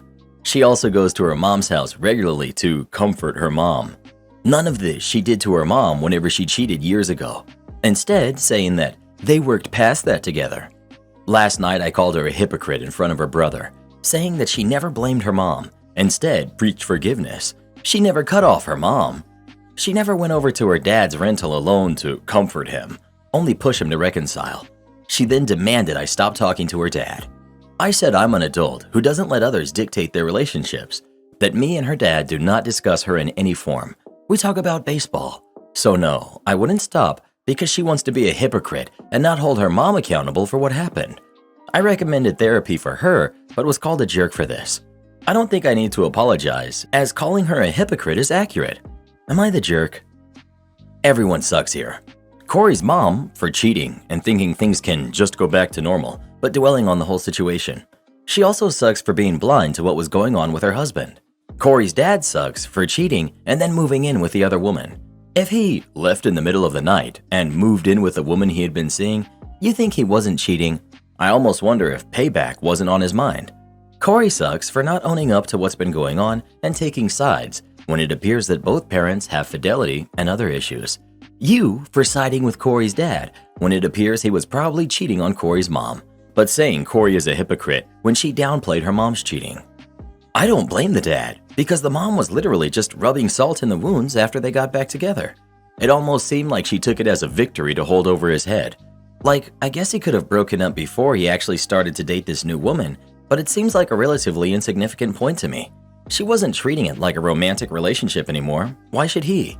I'll agree OP probably is the jerk for blowing up at her a bit, but like you said, she was being the jerk too. Cheating is not okay. If the dad felt like the mom wasn't turning over a new leaf, get a divorce, then get a girlfriend. Sounds like mom and dad had a pretty toxic relationship. You're the jerk. It's weird how you start out saying, I stayed out of it, and then proceed to describe how you did not, in fact, stay out of it. So many comments like this, but you guys are not empathetic. You can condemn what the father did, and that's fair. He cheated. Not even OP is denying that. But the situations are blatantly different. Let's take a look. 1. Mother cheats. There isn't a real motivation, as she later comes back to him crying. She cries because she gets caught, not because she regrets it. Her daughter fully supports her through the separation and together bully the father into reconciliation. Then she proceeds to brag about her victory. Father is in an unhappy relationship. His daughter doesn't care about him, he finds someone else, and then proceeds to escape with his new lover, not looking back. The mother was moved by a selfish and temporary desire. The father was moved by a need to escape a horrible situation. And yes, he could have left before he started dating the other woman, but since the last time when he tried to escape his ex didn't work, you really think that he could do it alone this time? Not the jerk. One way to solve these kinds of issues is to have an open marriage instead of the antiquated just me and you crap. My husband and I have had a happily open marriage for the past 4 years, and it couldn't be better. I get to have all the fun I want with whoever I want, and he doesn't get to complain whatsoever like he used to. He tries to meet women online, but to be honest, he's a pretty average-looking guy, so most women just aren't interested in him. He's only had 2 other partners over the last 4 years, and both of them were maybe around a 2 or 3, when I'm a solid 9 to 10. But again, I get to meet new guys just about every week, while hubby takes care of pretty much all of the house chores. He even had to go no contact with his family because his parents didn't approve of our lifestyle. I've convinced a few of my friends to shift their marriage in this direction also, because I know how happy and fulfilled it makes me. The old way of marriage won't exist anymore eventually. It's so repressive and is only meant to hold us back while only benefiting him. Why were the dinosaurs the lucky ones who got the comet? We deserve it so much more. Well, who do you think is the jerk? OP or his girlfriend? Please let us know. Am I the jerk for spending my daughter's tuition money? Our daughter is 20, female, and she recently decided to go back to college after taking a year off. She dropped out of college after only a few months, saying it wasn't for her. We adamantly advised against it, but she ended up moving in with her boyfriend and started working in his family's restaurant business. There was still a little north of $30,000 set aside in the account I set aside for her tuition money. My wife and I had been wanting to remodel our kitchen for a while, so we decided to go ahead with that money.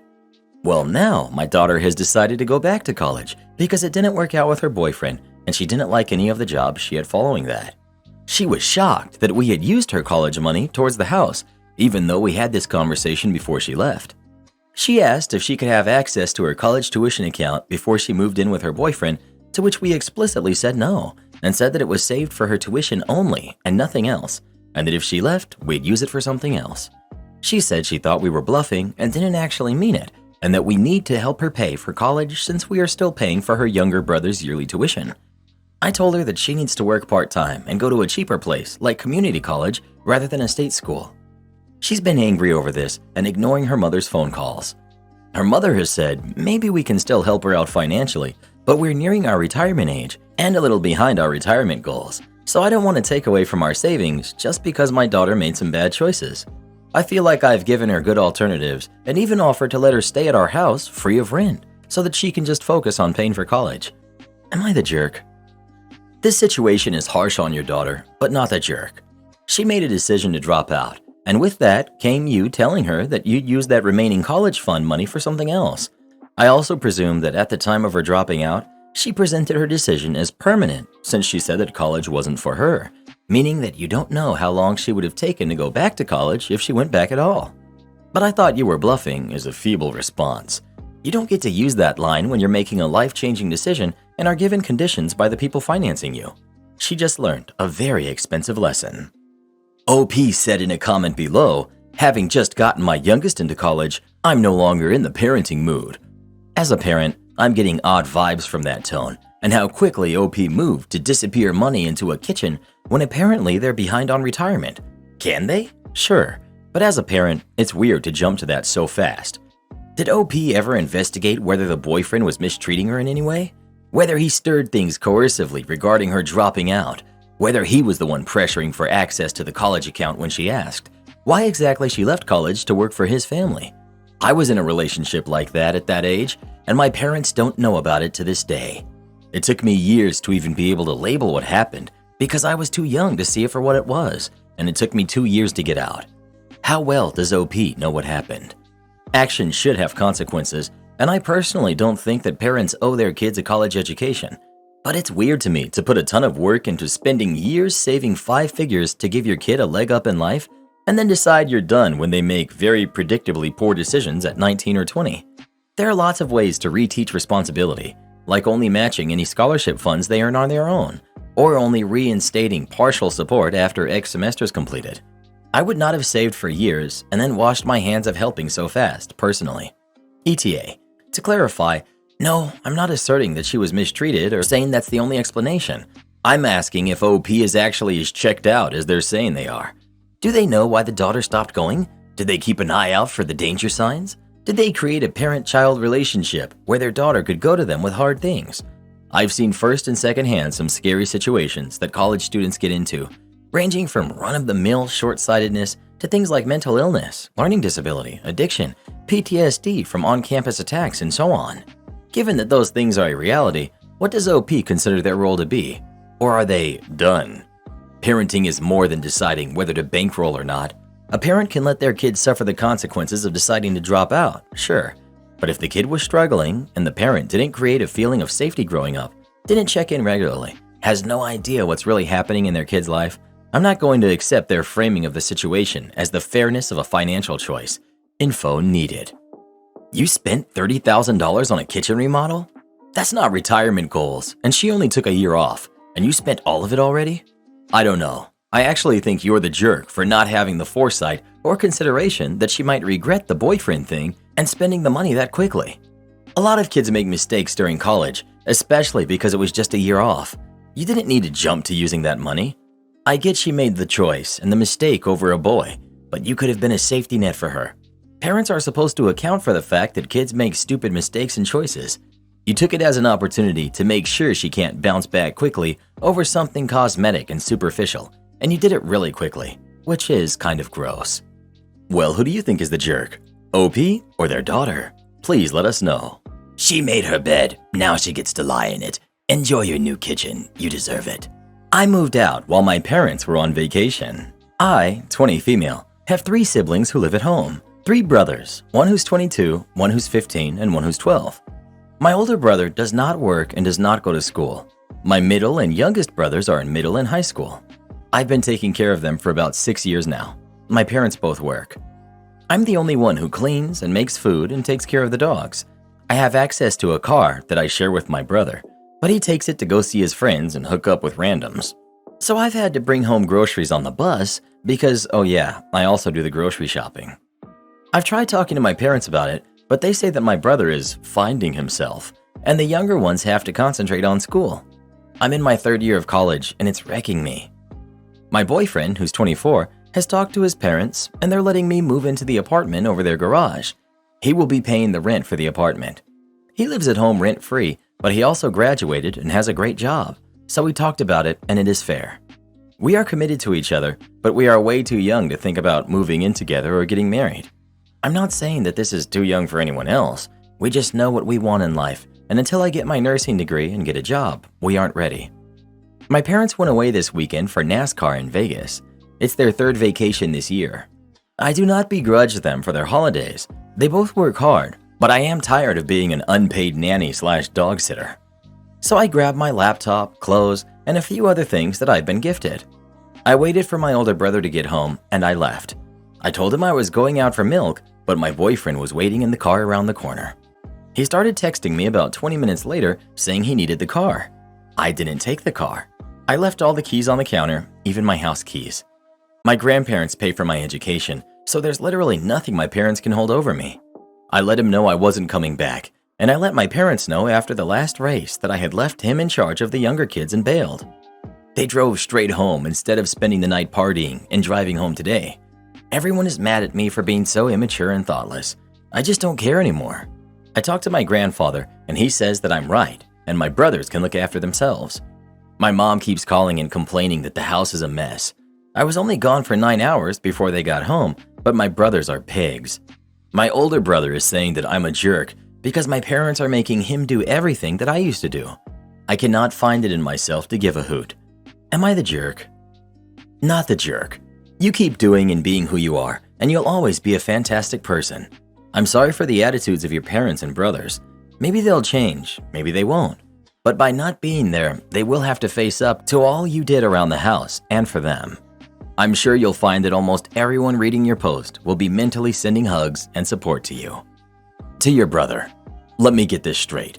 You never stood up for me when I was living there.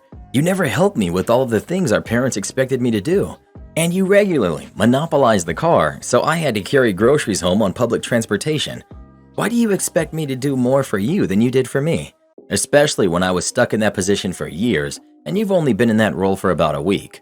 To your mother, Mom, I tried to talk to you for years about the unfair burden you were placing on me to clean up after my brothers, not to mention all the other chores you expected me, and only me, to do.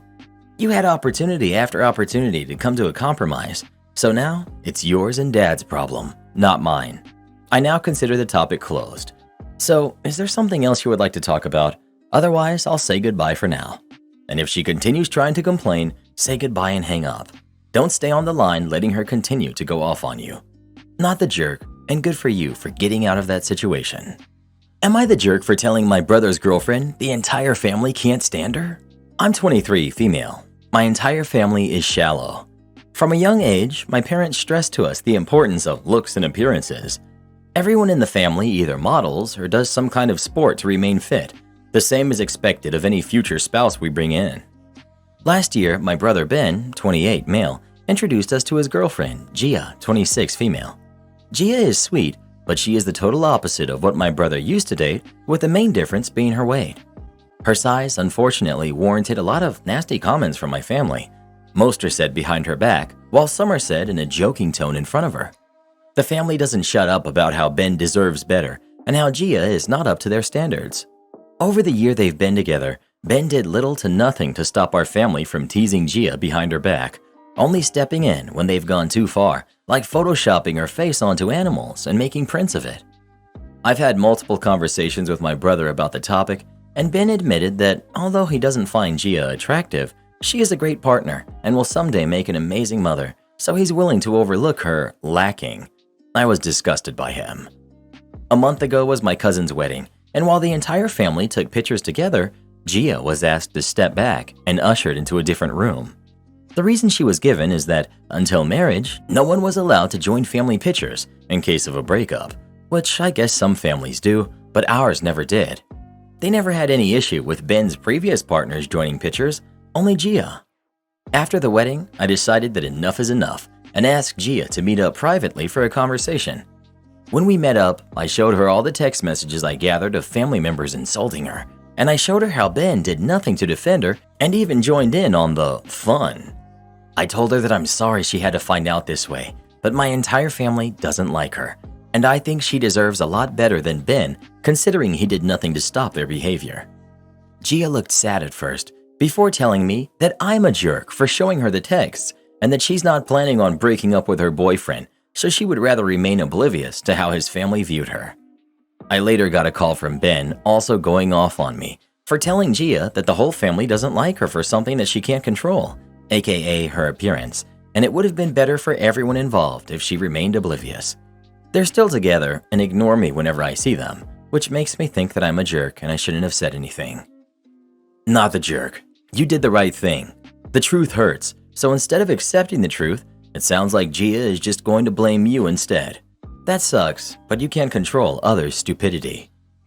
Not the jerk for trying to protect her by letting her know the truth. I feel sad that she's willing to tolerate this behavior. It sounds like her self-esteem is so low that she's willing to accept it because she thinks she can't do any better. Well, who do you think is the jerk? OP or Gia? Please let us know. Well, that was sad. Am I the jerk for asking my sister to remove her pregnancy announcement before we announce ours? I'm 26, male, and my wife is 24, female. We're currently expecting our first baby. As of right now, my wife is 19 weeks along, and we put off announcing it to our extended family and friends on social media until we hit the halfway point at 20 weeks. We did, however, tell our parents and our siblings on both sides. My sister, 34, female, Anna, and her husband have been trying for a baby for a few years now. And since she was diagnosed with bipolar disorder and has been on medications for it, it's been tough for her to conceive.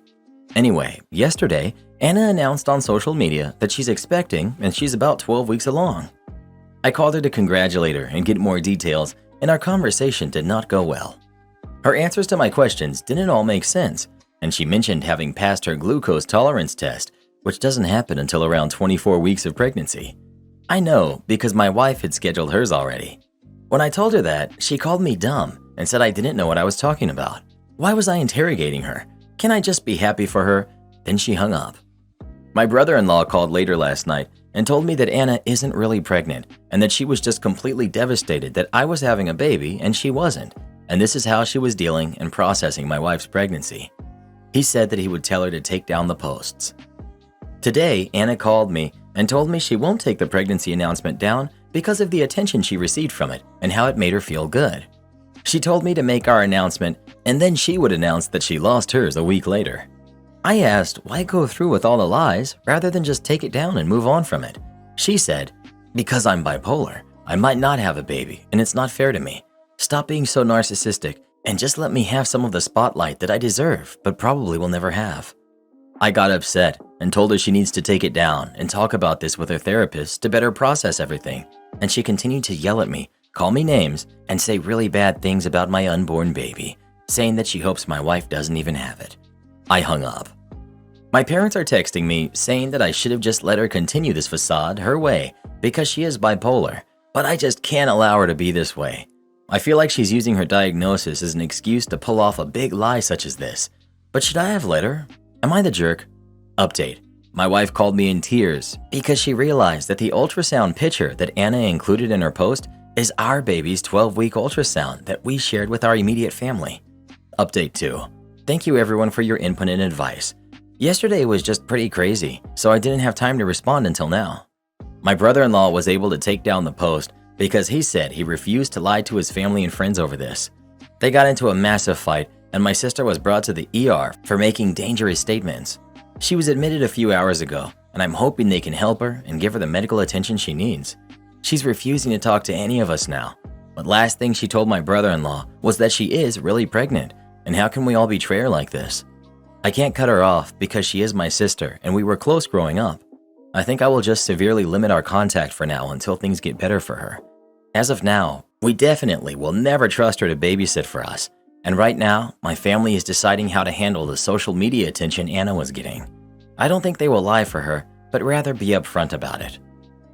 I'm a bit afraid what stunt she will pull when your baby is born. If she now fakes a pregnancy and loss, how awful. As a woman, she should know better. And being mentally ill is no excuse for being the jerk. Maybe keep your baby away from her. You're not the jerk, and congratulations. Not the jerk. I'm bipolar too, but pretending to be pregnant for attention is really something else. You're not a narcissist, she is. But like someone else said, stay out of it. Announce your pregnancy and let her spin her lies till she gets caught. You're not changing her mind anytime soon, and you can't help someone who doesn't see how they're wrong, and you certainly can't help someone who doesn't want to change. You think 72 degrees is too hot and the AC is broken? Better get used to it. I work on HVAC controls and building automation. I was called over to a lab building to look at something that somebody didn't know how it worked, so they naturally assumed it was a controls problem. As I stood in the hallway and explained to the building manager what the real issue is, a professor stepped out of his office and asks if we're the maintenance guys. His lab is too hot. The building manager politely gestured for me to assist the professor since I'm responsible for the HVAC.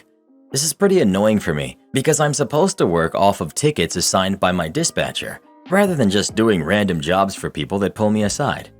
I don't want to be rude, so I put a smile on my face and walk into this hot lab. He shows me the thermostat, which is displaying 72 degrees, the normal set point across campus. 72 is the hard limit we set in all offices and labs to conserve energy. A lot of people try to come up with reasons to get it lowered, like their doctor told them they need it lowered for health reasons, or they strain muscles easily and other weird stuff that ultimately never works in the long run. I tell this guy I can't change the set point lower than 72 due to the standards set by the campus. He then takes me to his other lab, which he says is working normally. He takes me to the adjacent lab next door, which is connected to this one through a set of double doors. The adjacent lab was cold, 65 degrees. He shows me the thermostat. It reads 65. I show him the set point is actually 72. I tell him that it's cold because there's a problem with the system and now I need to fix it. He looks at me like he just realized this whole reality just got flipped upside down. I tell him if he needs the set point lower than 72, he needs to email the energy manager and request an exemption. The mechanics fix the problem with the reheat coil and both rooms are maintaining 72 degrees. After lunch, I check my phone for any new work orders. There's one for that same room. I open it up and the professor had wrote in the description of the problem, "Room needs to be 68 due to sensitive and expensive equipment. The previous technician did not fix the problem." I close the ticket and put in the notes, "Please email the energy manager to request an exemption like I explained earlier." Ticket complete. As a lab scientist, depending on the type of lab it was, I can confirm that 72 degrees is too hot. It makes it harder for cold storage units, and sometimes even incubators, to maintain temperature, and they experience larger fluctuations, which can endanger precious samples and regions. But yes, they needed to take it up with the campus energy manager. I've worked in analytical chemistry and knew where this was going. Yes, the ambient temperature needs to be 68 degrees Fahrenheit and/or 20 degrees Celsius. I also am familiar with the IT ticket system. Stepdaughter smashes her phone for a TikTok challenge and expects me to buy her a new one. I, 45 male, and my wife, 46 female, got married in December of 2019. I have a daughter, Cheryl, who's 16 with my ex-wife. My ex-wife passed when my daughter turned 2. My wife has a daughter with her ex, Natalie, 17 female. Her ex-husband decided he did not want to be a part of Natalie's life. Natalie thinks I will abandon her like her father did, but I promised her that I was here for the long run. Natalie and Cheryl get along okay. Natalie works part-time at a local chain. For Cheryl's recent birthday, I bought her a PlayStation 5 and a few games. For Natalie's, I bought her a brand new iPhone and some clothes. She broke the phone and we got her a new one through warranty. Natalie has claimed multiple times that I favor my daughter over her, which is untrue. Natalie came home from school and showed us the broken phone. It was completely smashed and we asked what happened. She told us a story about a TikTok trend that's going around where people smash their phones and then are rewarded with a new one. My wife and I looked at her and told her that we did not have a new phone to give to her. Natalie freaked out and started screaming at us. My wife told her to go to her room and stay there the rest of the night. My wife's parents called us a few hours later, calling me a horrible stepfather and showing favoritism between the kids. Am I the jerk for not purchasing my stepdaughter a new phone? It's not about the dog toy, it's about sending entitled jerks a message. Backstory: I live in the basement floor of my parents' house. My name is on the title. There was a bit of financial kerfuffle that required my assistance. We have 2 dogs, one bearded collie named Abby, who loves my dad, and a cockatoo named Dexter, who is my bud. Important note about Abby, she is a toy shredder. The only kind of dog toys that last in the house are made of rubber or are too big for Dexter to get a good grip on. A few months back, Dexter and I attended an agility course, and at the end of that course, Dexter was presented with a bucket full of dog toys and allowed to pick one to take home. He pulled out a purple fuzzy monkey thing that had some skinny ropes coming out. Forgive me if I slip and call it a tug monkey. Now, Dexter loved playing with that toy and always remembered where I put it last, so he knew where he needed to sit and stare. When I got this toy, I showed it to both parents and explained that Abby, under no circumstances, is allowed near, as she'd have it shredded in seconds. They both acknowledged and said they get it. I was always very careful to put it up on a shelf when he was done with the monkey, and it never journeyed upstairs. Last month, I went out for a little while, and when I came back, Dexter was frantic. Flung himself at me, and once he was sure I was looking, sat and stared where I had last left the toy. The shelf was empty. Fearing the worst, I went to check upstairs, and there's Abby destroying one of the tug ropes and covered in purple shreds of fabric. I was livid. When questioned, my mother admitted to giving Dexter the toy, and she just forgot the door between halves of the house was open. Before someone suggests a stay in a nice padded room, this is a pattern of consistent disrespect that's been going on since I've moved back and been promised complete autonomy. I put up a whiteboard on the between halves door facing out. If I'm going to be in a Zoom meeting with a camera on or on a call, I used to write in a meeting on a whiteboard. Sometimes this worked, most times it didn't.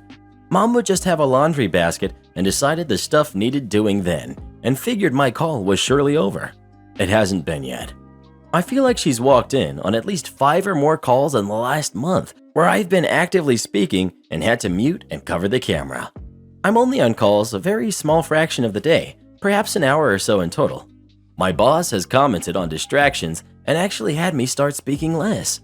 Did I mention my mother has a tendency to whistle or sing while she's doing chores?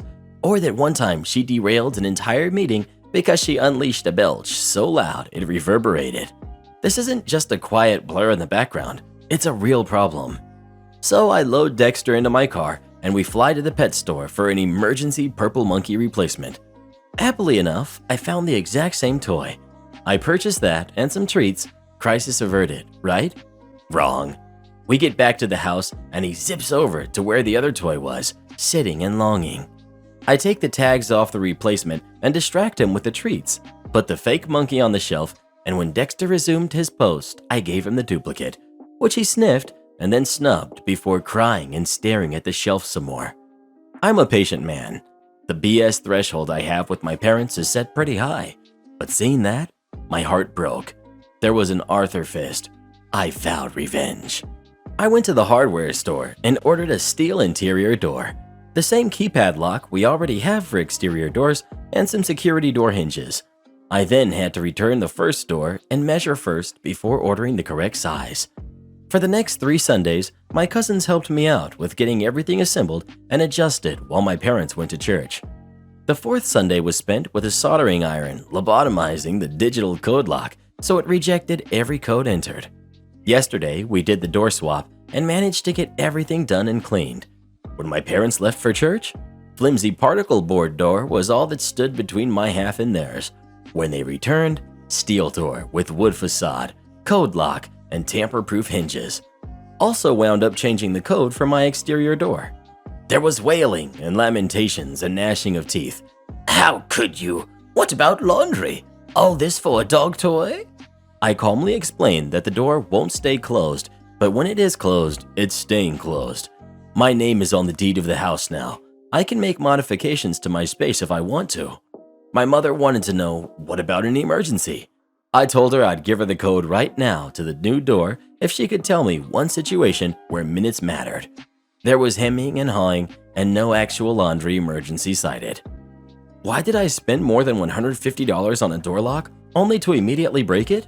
Because it's got a working deadbolt, which is all I need, and my mother spent 3 hours yesterday trying to brute force the code lock.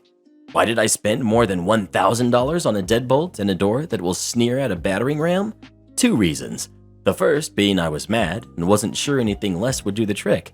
And second is because my sister lurks this subreddit religiously and will likely spread this to the rest of my extended family. Hi everyone. My current sister keeps having babies that she can't afford. I'm 27, female, and my sister, who's 29, never wanted to get married. She just doesn't like the marriage thing. Nothing wrong with that. But she still wanted to have kids, so she had a baby with her long-term boyfriend. Well, her boyfriend doesn't do anything to help her. He doesn't work, he gets disability. His issue has long since resolved, but he still collects somehow. So he pays for some bills, but not much. He doesn't help with housework, and he barely helps her with their now 1.5-year-old. He just plays video games all day. I've seen it when I come over to babysit. My sister works from home, so she will be on a wireless headset having a conference call with the baby on her hip while she's cleaning the kitchen, and her boyfriend will be playing video games in the living room. And that's the situation every time I come over, and my sister tells me that that's what it's always like. I work full-time as a nurse, so I come over to help when I can, but I also work 3rd shift, and my sister lives almost 2 hours away, so it's hard for me to help a lot. She's gotten mad at me several times for not helping babysit enough. I had a 2-week vacation last winter, and she got mad at me for not babysitting a whole lot while I was on vacation. I want to help out because I love her and my niece, but I work a lot too, and the drive is long, and I'm just tired a lot.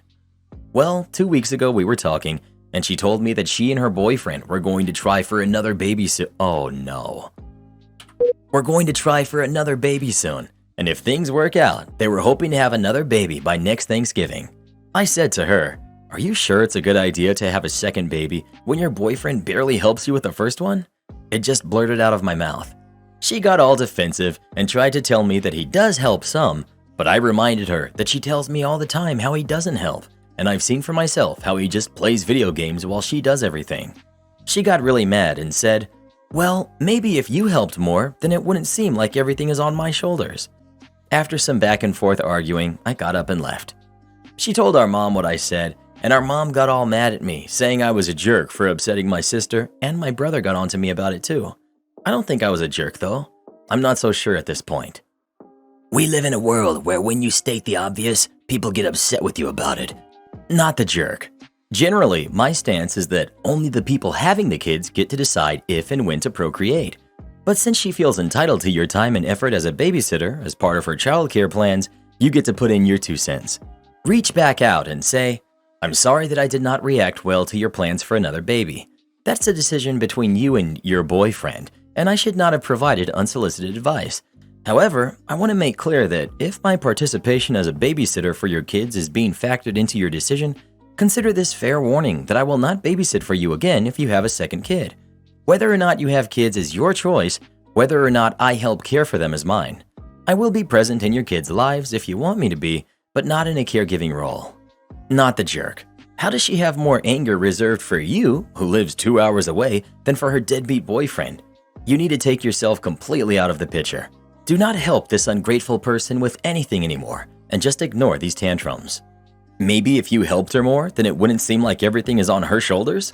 Tough love time. It's supposed to be on your shoulders. You and your partner, not mine. You will be taking care of your kid by yourself from here on out. Then if you want another baby, knock yourself out. Not the jerk. And immediately stop supporting her. She's using you, and she's not going to get it unless she figures it out for herself. It's a mercy to her for you to stop providing for her. She needs to learn. You're the jerk. This isn't your call, but you don't have to be an enabler either. You've created a scenario where the true impact of her decisions, having a baby and dealing with a useless boyfriend, really had low consequences because you were always there. Stop it. Apologize and say it really isn't your call and you were wrong to weigh in and be judgmental. From now on, be very busy with your life and see your niece occasionally. Your sister needs to see how her life really is rather than the way that you've made it for her. Remember, no more babysitting. Well, who do you think is the jerk? OP or her sister? Please let us know. Never stay with a deadbeat, and definitely don't have kids with them. It really is a bad idea to make a government employee angry. This one is a double government employee event, and what you should know is that if you get the attention of a government employee and make them angry, that they will make your life miserable. The setup is that I was working for a local county government in the permitting department that handled drainage and floodplain enforcement. I received a complaint from a homeowner, a nice guy, lived next door to a house that was part of an incorporated village, not a nice guy. Nice guy lived in an unincorporated portion of the county, and hence the call to me as an agent of the county. I drove out to the site and to investigate, and I discovered some interesting facts.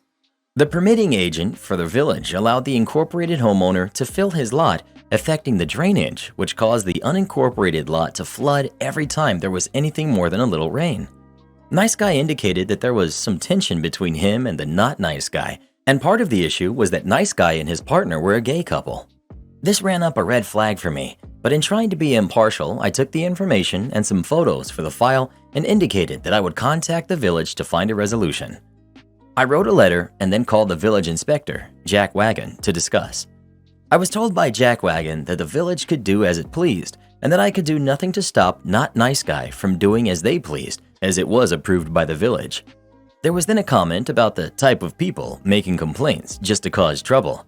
I was now on the case, and it was time to make sure everything done on the incorporated lot was 100% legal. At this point, the game certainly was now on, because if there's one thing that grinds my gears, it's bullying. I went back out and spoke to Nice Guy to let them know what I was up to, and also that I was not going to let this slide.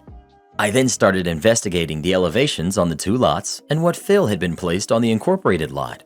The not nice guy came out and started getting belligerent about my presence and ongoing investigation. He incorrectly stated that I did not have jurisdiction over his lot and that he would be calling the police. I patiently listened and then pulled out my two-way radio and requested that the home base dispatch both a village and a county police unit to the location. I then indicated that since there was a regulatory floodplain on his lot, I did in fact have jurisdiction, and that I would be exercising my right to determine the impact of his fill activities upon that floodplain. Both of the police units showed up, and I let them know what was going on. They were both appropriately agitated to have to waste their time and let Not Nice Guy know that I was within my authority to proceed with the investigation. A little while later, while I was measuring things, Jackwagon showed up. He started berating me about harassing the villager resident and threatening calling my boss and filing a complaint and so forth. I invited him to do so, quoting which parts of the code he should indicate I was violating. I was using marking point to show the limits of the floodplain for the photos for the file, and what do you know, Jackwagon's shoe got painted when he tried to stop me. Obviously, he was even more angry, as was the homeowner, due to very bright orange paint in the grass in his yard. I pointed out I had done the same on the neighbors' lots, but they just kept complaining. It was actually marking chalk that comes off pretty easily. Interestingly, I found two really wrong things on Not Nice Guy's lot. 1.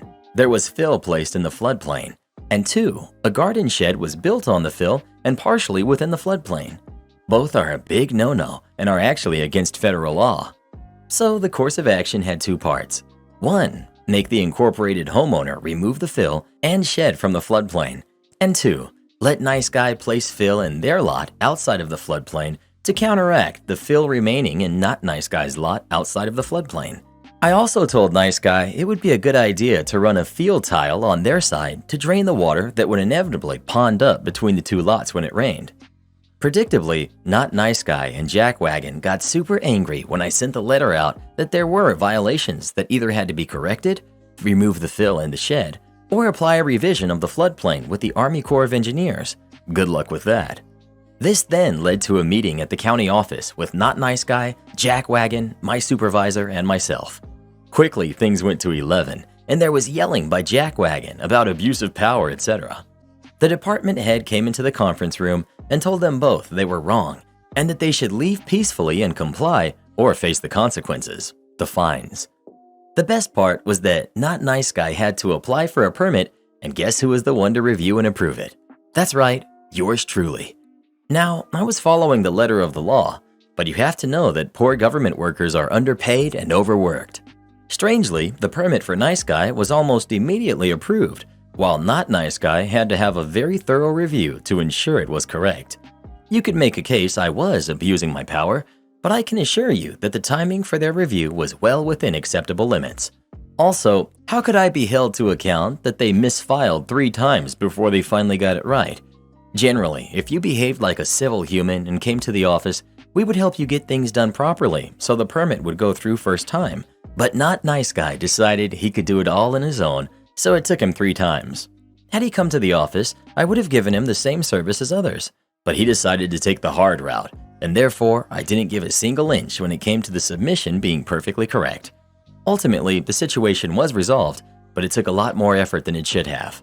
Moral of the story: don't be an entitled jerk. Am I the jerk for sticking to the late policy even though the student has ADHD? Reddit. I'm a high school teacher in the US who has ADHD myself. I wasn't diagnosed until college and want to preface this by saying I'm not perfect. For example, I have lost students' papers before. The issue at hand happened in my 10th grade class where the kids are about 15 to 16. I've always taken off points for essays, projects, and homework assignments turned in late. I explained this on day 1 and put it in the syllabus. They lose 10% for each day it's late, but I never take off more than 50% as a late penalty. Usually, kids won't turn in major projects more than 1 to 2 days late. This year, I had a student with ADHD turn in an essay 6 weeks late. They did an excellent job, but I only gave them a 50% because of how late it was. The second essay counted for 30% of their grade for the quarter. However, the student's second essay lost 40% right off the bat for being 4 class days late. About 2 weeks had passed due to the fact my class doesn't meet every day, weekends, school holiday. This essay didn't do a good job like the first one, but it was a different style of writing. For the first essay, their excuse was that it was done, but they felt like they didn't put their all into it and they wanted it to be done right. It went above and beyond and was far longer than it needed to be. I explained I prefer they turn something in on time rather than exceed expectations, but turning it in 6 weeks late. The only explanation for the second essay was that they had it saved on a specific computer at home that they didn't have access to. Their previous English teacher never really had much of a penalty for late work. This student is typically an A student, but they finished the first quarter of my class with a 67 or a 68, and I bumped them up to a 69.5 because I pitied them and it would raise them to a C-. The student was argumentative about their grade and angry with me, saying it wasn't fair. In my defense, they could still earn an A for the course, but they would essentially have to maintain around a 95% average for the rest of the course, including the midterm and final exams. College is so expensive in the US, and I don't want to affect students' averages over an assignment being a few days late. But I also feel like I'm not truly preparing students for college, university, and the workforce by letting them turn in work when it's convenient with them without consequence. So, am I the jerk for sticking to my policy and not boosting her grade? Edit. People keep asking about IEPs and accommodation plans. I work at a private school that offers very little accommodations, and we have no special ed department. We do not offer extended time on long assignments, and we only chunk them into smaller, more manageable pieces. We only offer extended time for quizzes and tests. Despite parents being aware of ADHD, I realize this student has no file, so I will definitely be talking to the guidance counselor. Even though my school doesn't offer extended time, having an IEP on file for when the student goes to college will serve them well. Second edit. I also give class time. They usually get around 2 to 3 hours of class time to write, ask me questions, do peer revisions. Some of them waste their time by talking or going to their phones. I tell them I'm not going to get into arguments if they want to waste their time, but that I'm always there to provide any help and support while they work. Usually I have a constant line of kids asking for help, so I can't dedicate time to focus and observe this one specific student's work habits, because then I'd tell the other 3 kids all asking for help on their essays to hold on, and by that time the line of students asking for my help will possibly have increased to 5. Third edit. I did contact the parents after the first missing essay, and admin knows they got a C- due to late work. I tell students to talk to me before the due date to make arrangements on late work. I'm pretty lenient if we come up with a plan ahead of time. I tell them, don't tell me on the day that it's due unless it's something really serious. For example, a student recently failed a quiz.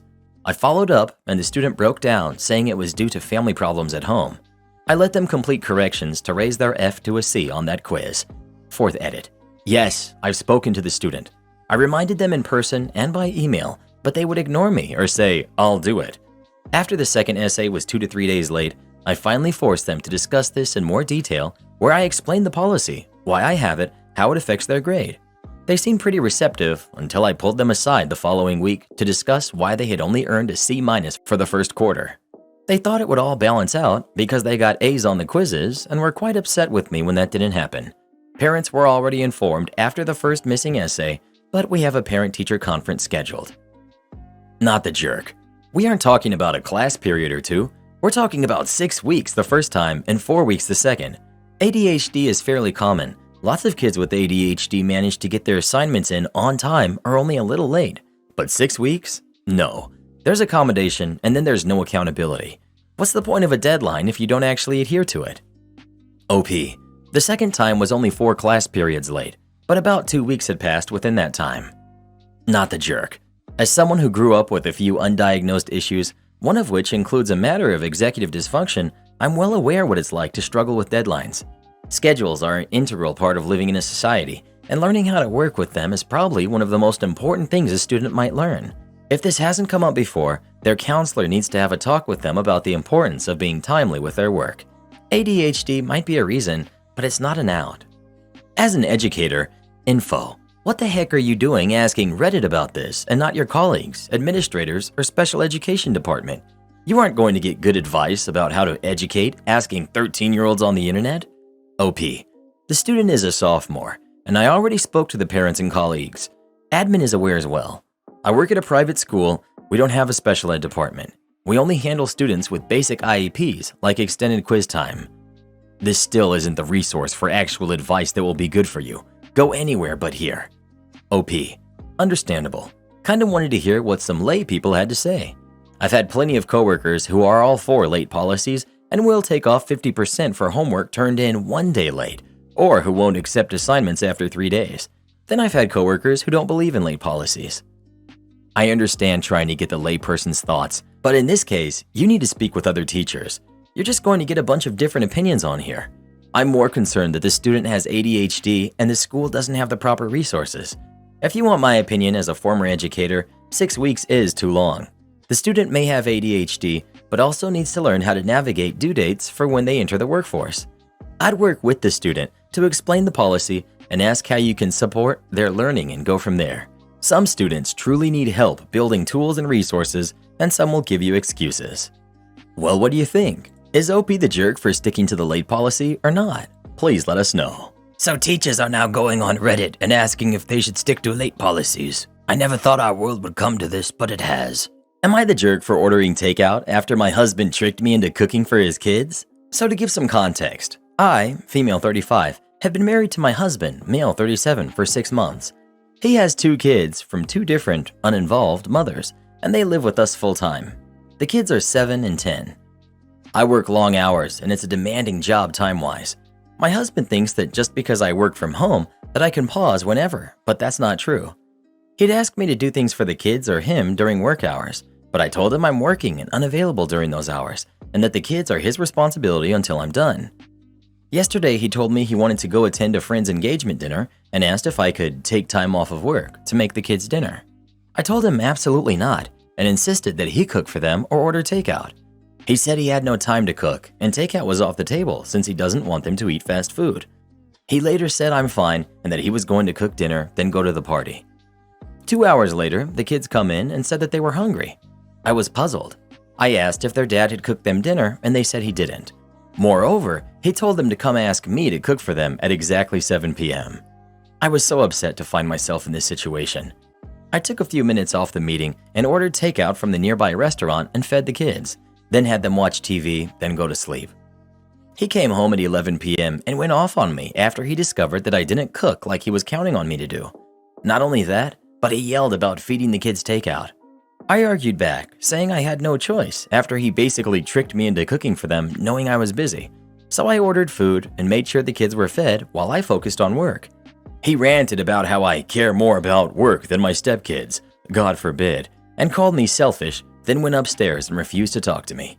He's still sulking about it today and says I need to get my priorities in order because they're messed up. Info. About that friend's engagement. My husband has this friend from college. They're close and he couldn't miss the event. Moreover, he said he was upset with me for missing the event and now refusing to cook a homemade healthy meal and ordering takeout, knowing it's a no-go for him. Info. The reason I expected him to cook, other than the fact that I was busy, was that he usually cooks for them, so it's both of our responsibility.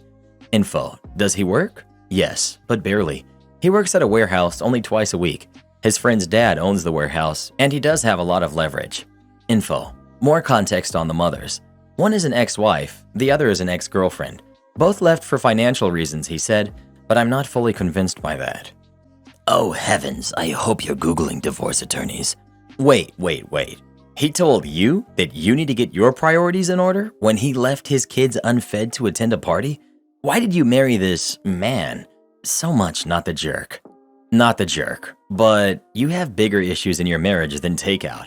You married someone who does not respect your work or your time, is willing to let his kids go hungry in order to force your hand, and is now using emotional blackmail to punish you. This is a fundamentally broken approach to relationships, and it's honestly not hard to see why he doesn't have relationships with either of his kids' mothers. Bail out now.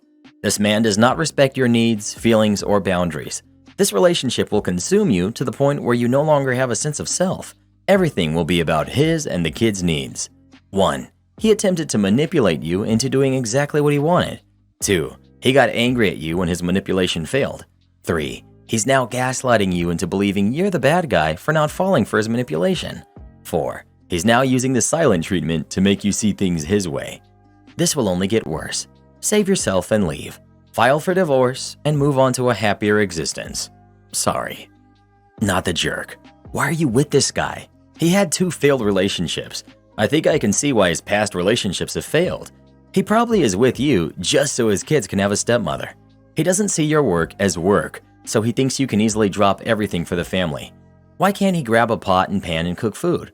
Cooking doesn't take 2 hours, so he easily could have made something or meal prepped in the time that he was arguing with you. Or maybe instead of going to his party, he could have stayed home to make sure his kids were fed. I don't see where he thinks he's right in all of this. Everyone sucks here. You shouldn't act this way towards your stepkids, which, by the way, the fact you call them my husband's kids told me everything I need to know going into this, and he shouldn't deal with someone who doesn't care for his kids. Ma'am, you do not want to be a stepmother, but married a man with kids. He wants a woman to fill in the motherly role. With the adults playing childish games, only the kids will suffer. Time to evaluate if your goals are aligned and end it before you both cause lasting damage to them. Everyone sucks here. You're both jerks. You knew he had 2 kids before you married him, thus having to take some responsibility for them. I hope this argument wasn't in front of them. That's a good way to make them feel unwanted and a burden. You both need to be adults about this. I feel bad for the kids that are put second after a good time out and a job. Everyone sucks here except the kids. You sound like a workaholic. Workaholics shouldn't have kids or marry people who have kids. You should not have married a person with kids if you were not willing to occasionally be flexible as far as caring for them, especially just enough to take an hour or 2 and cook dinner and set them up with coloring books or a movie. They're 7 and 10, they aren't toddlers. Your husband sucks for leaving the kids with you unexpectedly and getting mad that you didn't do what he wanted you to do. Your husband also sucks for not making plans regarding this engagement dinner. I doubt he just found out about it yesterday. He's probably known for weeks or months. He should have asked when he found out about it so that you could have put an evening block on your schedule to spend some time with your stepkids. Or if you absolutely can't take a single second off of work ever, then he had plenty of time to arrange for a sitter and pull a meal out of the freezer or something that he had pre-prepped for the occasion. It doesn't sound like you even want them or want them around, so I can't fathom why your relationship with this guy progressed to marriage. If I was a single parent, I could not imagine marrying anyone who wasn't 100% on board with being a step-parent. Well, who do you think is the jerk? OP or her husband? Please let us know.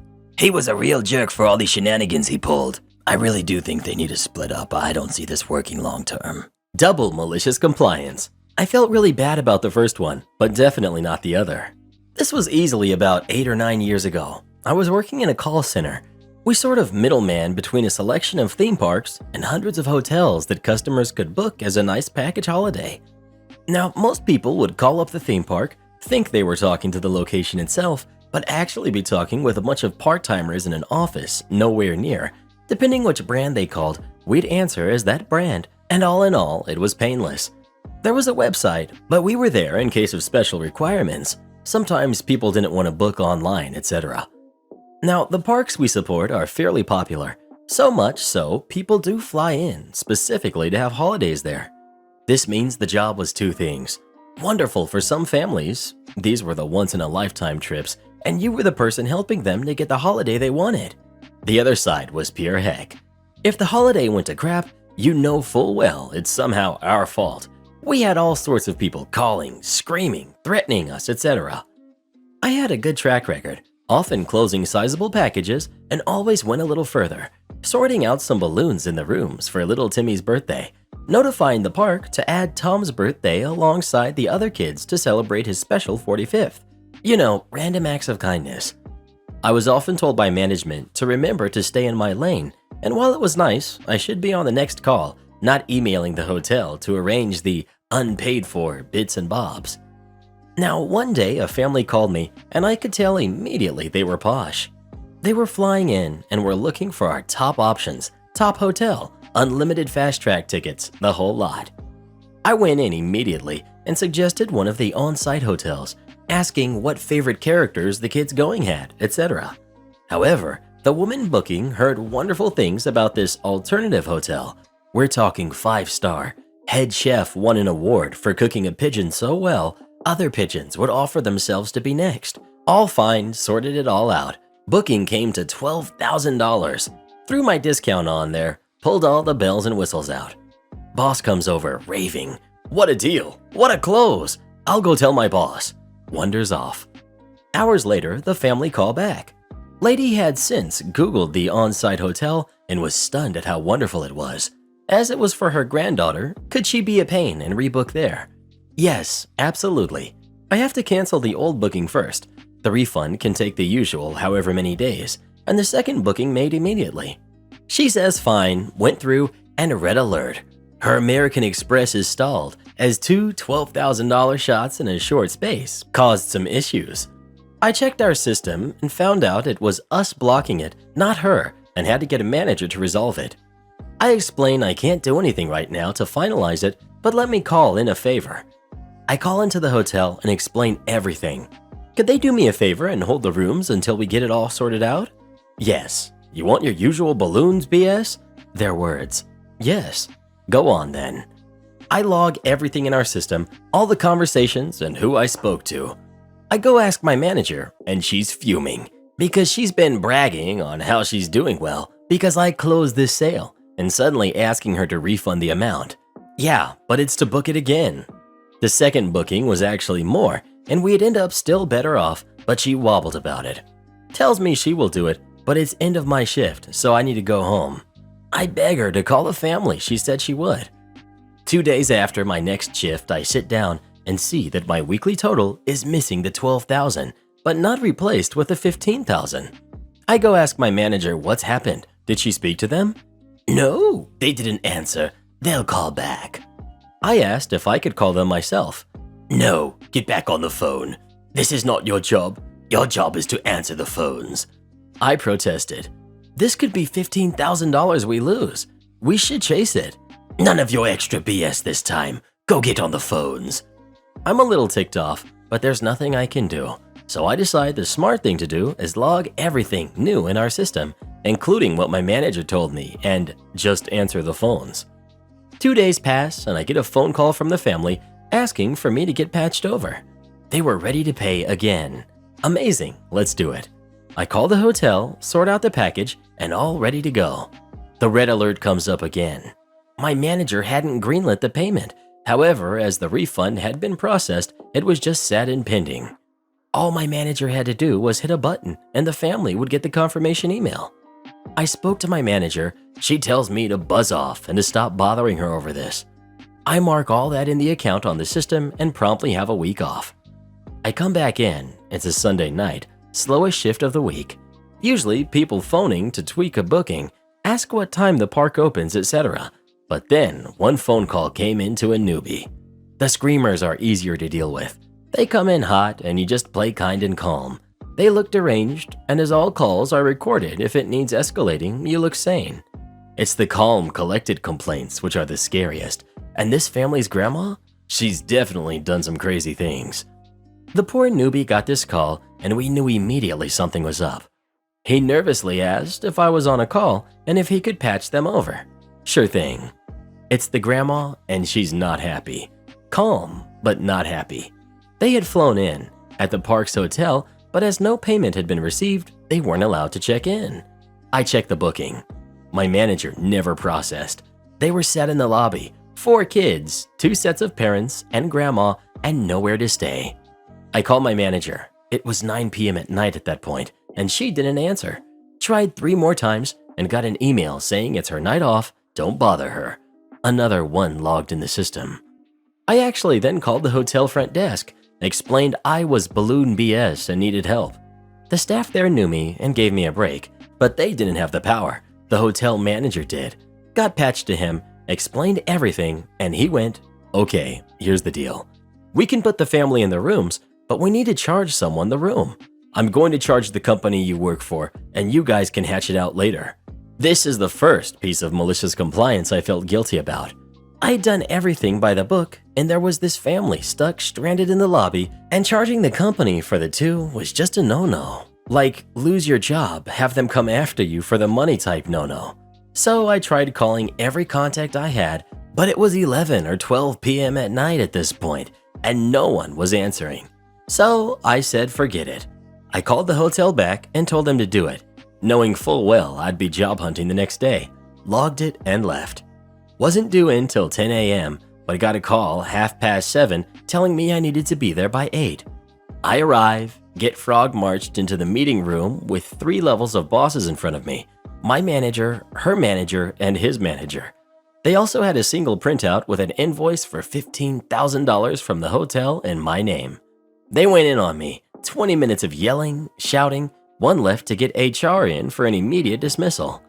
HR arrived and only asked one question. Can you justify why you comped a $15,000 package? The only thing I could think to say was, check the logs. My manager looked thunderstruck. Her boss looked perplexed, and his boss just looked at my boss with a scowl, and all three told me to wait there while they left and HR sat with me. 10 minutes later, I was told to take the day leave, and when I came back the next day, my manager was on the phones like the rest of us, and I was told I'd be reporting to her boss alongside the wider team. Learned 2 things. Do things nice, and people do nice things for you. Also, log everything, emails and conversations. If you ever feel it wasn't right, make a note and timestamp it for the love of God. My Karen girlfriend refuses to pay her share of the rent. My girlfriend and I have been dating for a year and we want to move in together. We want a 2-bedroom, 1-bath apartment or a townhouse near my work. I'm a second-year pathology resident and my residency is 5 years long. She works from home and wants an office. She also makes $120,000 a year and I only make $68,000 a year.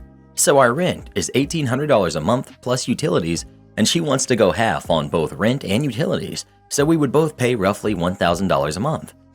Because she's using one of the rooms as her office, I feel like she should pay more, so I should pay $700 and she should be paying $1,300.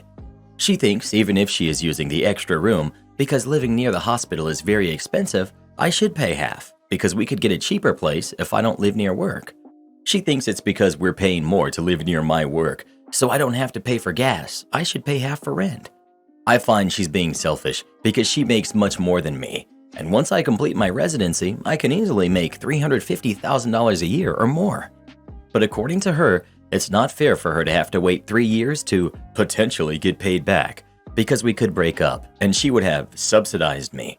To me, if she isn't willing to pay a bit more to put some skin in the game, she's being a gold digger and waiting for me to make bank without giving anything in the first place. We argued about this a few times, and I just want to know if I'm crazy in my thinking or if she's the one being selfish. You're the jerk. You're not married. You should be splitting rent 50-50. Also, in this situation, you're the gold digger. You're the jerk. And she's absolutely right that it's unfair to wait 3 years to potentially get paid back, because you're not guaranteed that salary. Also, calling her a gold digger while also wanting her to pay more? She's asking you to pay half while she pays half. The only one asking someone to pay more than half is you. Who's the gold digger? You're the jerk. She makes nearly twice what you make now, but she's a gold digger? You're the jerk, purely because you think that she's a gold digger. You're living near the hospital for your needs, and okay, she's worked from home, but it's not like she's choosing to live in her ideal neighborhood in a McMansion. You're making assumptions when she's trying to make a clear-cut equal partnership while you'll carry forward. Because you played this game, you'll lose in the long run, because that 70-30 split in her favor looks real different when you make 3 times what you do now. You're the jerk. Oh look, another lazy guy trying to get his girlfriend to pay more than him for their rent. What a surprise. If there's one thing I've learned on Reddit, it's that I will never try to date any of these dudes nowadays. Sure, I will meet guys on dating apps just to have a little fun every now and then, but when it comes to actually giving them a chance at a real relationship, no thanks. As soon as guys start talking about having a relationship with me, I straight up ghost them. My fur babies are all I need for a happy life. Loser guys, no thank you. Not the jerk. I'll get downvoted to heck for this, but once again, this is the double standard we see here on Reddit. If the roles were flipped and you were the one who made 3 times her salary, and you were the one who would be using the second bedroom as an office, all these commenters would be saying, of course you should be paying more than her in rent. But because you're a dude, everyone here just wants to crap all over you. And they wonder why so many of us are losing our minds. Then when we do speak up about how we're treated, they only mock us even more for speaking up about it and call us names. I hope one day things can change, but honestly, I don't have much hope anymore. Well, who do you think is the jerk? OP or his girlfriend? Please let us know. The funny thing is, we've read stories very similar to this one, and the commenters said the opposite, but of course the roles were flipped. Maybe that last commenter was onto something. Am I the jerk for wanting to wear high heels at my wedding? My fiance, 31, is short. His height has always been a source of insecurity for him, and he takes others' comments too seriously. With our wedding approaching, he asked if I'd consider wearing flat shoes at the wedding. I was confused, like very confused. I asked if he was joking, but he went on a rant about how he doesn't want to be made fun of at his own wedding, and that if I choose to wear high heels, then we will look awkward in the photos and in front of the guests. I refused, and he kept calling me selfish and inconsiderate, and said that I prioritized a pair of high heels over his comfort and happiness for the big day. He got his mom involved, and she's pushing me to reconsider. When I refused to discuss it, she said that my unwillingness to cooperate is a huge indicator of my level of maturity. She then went on a long rant about what lengths real wives are willing to go to help out their husbands, and said that I'm apparently too immature and shallow to be committed in a marriage if I make such an issue out of it. Am I being selfish? It's not just about what I want, but my high heels help make the wedding dress look better, and I feel like I deserve to look my best at my own wedding, just like every bride's dream. His insecurity is preventing me from getting that. Am I the jerk? To clarify, I'm slightly taller, but he said he doesn't want me to look any taller than that. Answering some questions. 1. The guests he was talking about are his male friends and the men in his family. They comment on his height all the time, call him names from Shorty, Koala, Lil D, Hobbit, and the list is long. They even have a list of jokes about him. 2. Like I said, I'm slightly taller, and he doesn't want me to be any taller. 3. We had similar arguments about this height issue before, but this is the first time he asks me to not wear heels. Other times he lets me wear them, but sometimes refuses to attend events with me. 4. I'm 27 for those who are asking about my age. What real wives are willing to do?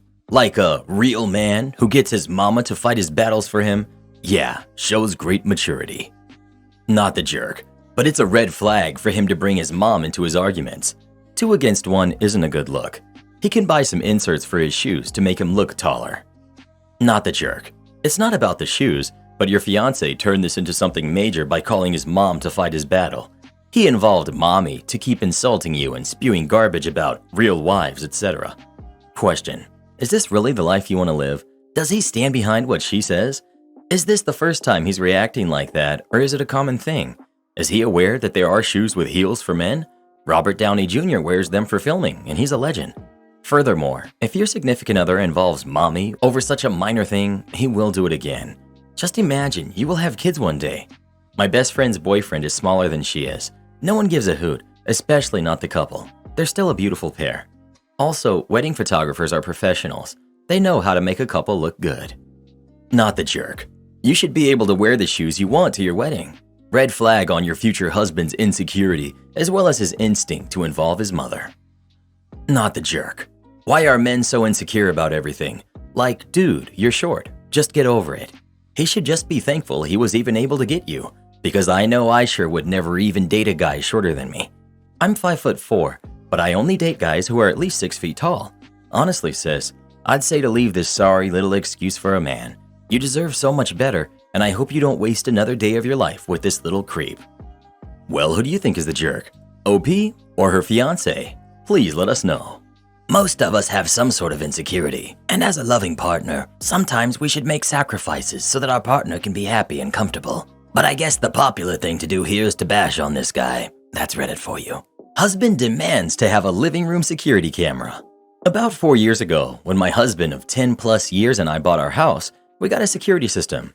Included in the bundle was an indoor-only camera.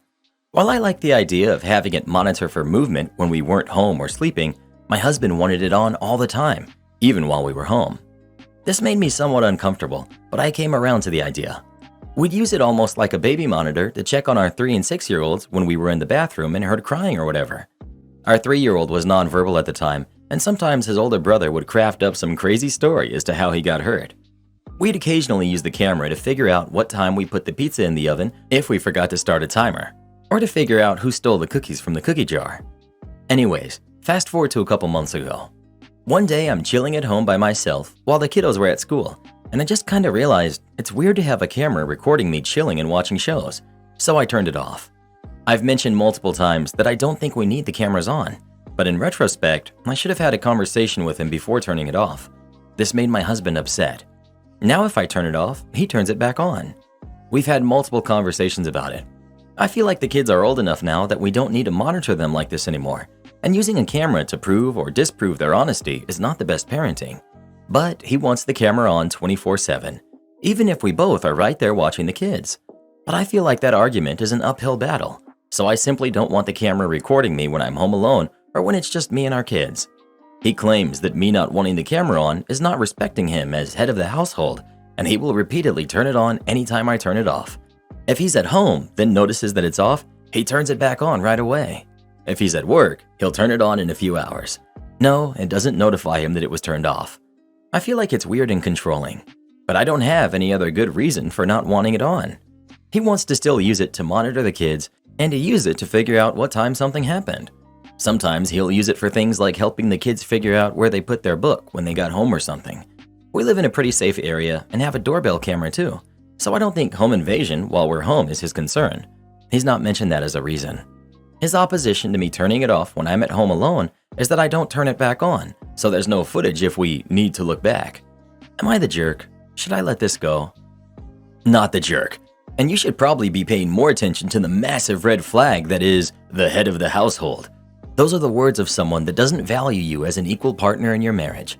Not sure what your work situation is, but the non-paid domestic work of women needs to be recognized and regarded equally with the financial contributions made. He's disrespectful to you for calling him the head of the household. He's being gross and controlling. I don't see any reason why you can't still use it to check on the kids, but that's for when you aren't around. Not for just watching shows and already supervising the kids. Not the jerk. He's the head of the household? In all seriousness, do you have a relationship dynamic where you obey him? The idea of a camera recording you and your kids seems invasive. His response was uncalled for. Can he see the live feed from his work? Not the jerk. Not the jerk, but head of the household? What century is this? You're the jerk, and so is everyone else here flipping out about the head of the household. This just shows how lost most of you are. When a family does not have a strong head of the household, there's no guidance or structure. The kids end up, like most of you here, dyeing your hair weird colors, having all kinds of mental disorders, and living in a constant state of victimhood, blaming everyone else for all of your problems. Growing up, my father was the head of the household. He led our family the way the father is supposed to, and my mother stayed home and raised us. We always had everything we needed and were taught strong values. My siblings and I are now adults with our own families.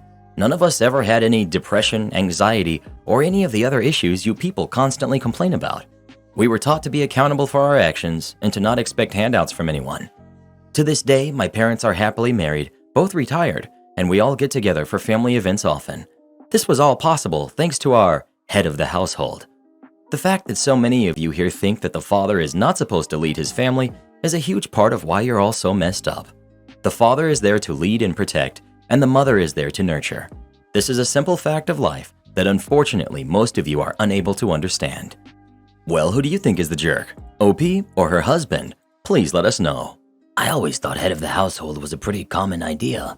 I guess I'm really not caught up with the times. Steal someone's identity? Get kicked out of your home. Currently, I'm a realtor in the state of California. A client of mine, was interested in purchasing a property. Before searching for a property, he wanted to pre-qualify for a loan and get an idea of his affordable price range. He, the client, visited a loan guy where they got his information and ran his credit. Unbeknownst to him, the client, the amount of pre-qualification was much lower than expected. Confused, he went over his credit report. According to his report, he had recently purchased a home. My client never purchased a home, nor knows anything about the property listed. Apparently, someone stole his information and bought a home under his name. My client was livid. He didn't know what to do. At first, he wanted to go to the property and throw the guy out personally. After advising him not to, he was thinking of what moves to make next. Reading further down the report, my client still had a good score and there were no late payments. It seems whoever is living on that property are not behind on any loan payments. The tenant, person living on the property, was living in the house for approximately a year. Out of curiosity, I ran comps on the property. The house had over $100,000 in equity. What? How can this be? Then an idea dawned on my client. Since the house is technically his, he decided to kick that guy out, take possession of the home, and sell it for a profit. Doing so would take a lengthy eviction process through the court system. On average, it takes around 3 to 6 months. It's a gamble. Sometimes people trash a house before being evicted. He decided to take the risk. The next day, we started the eviction process. While going through the process, the tenant ignored all eviction notices, court dates, nor did they move out.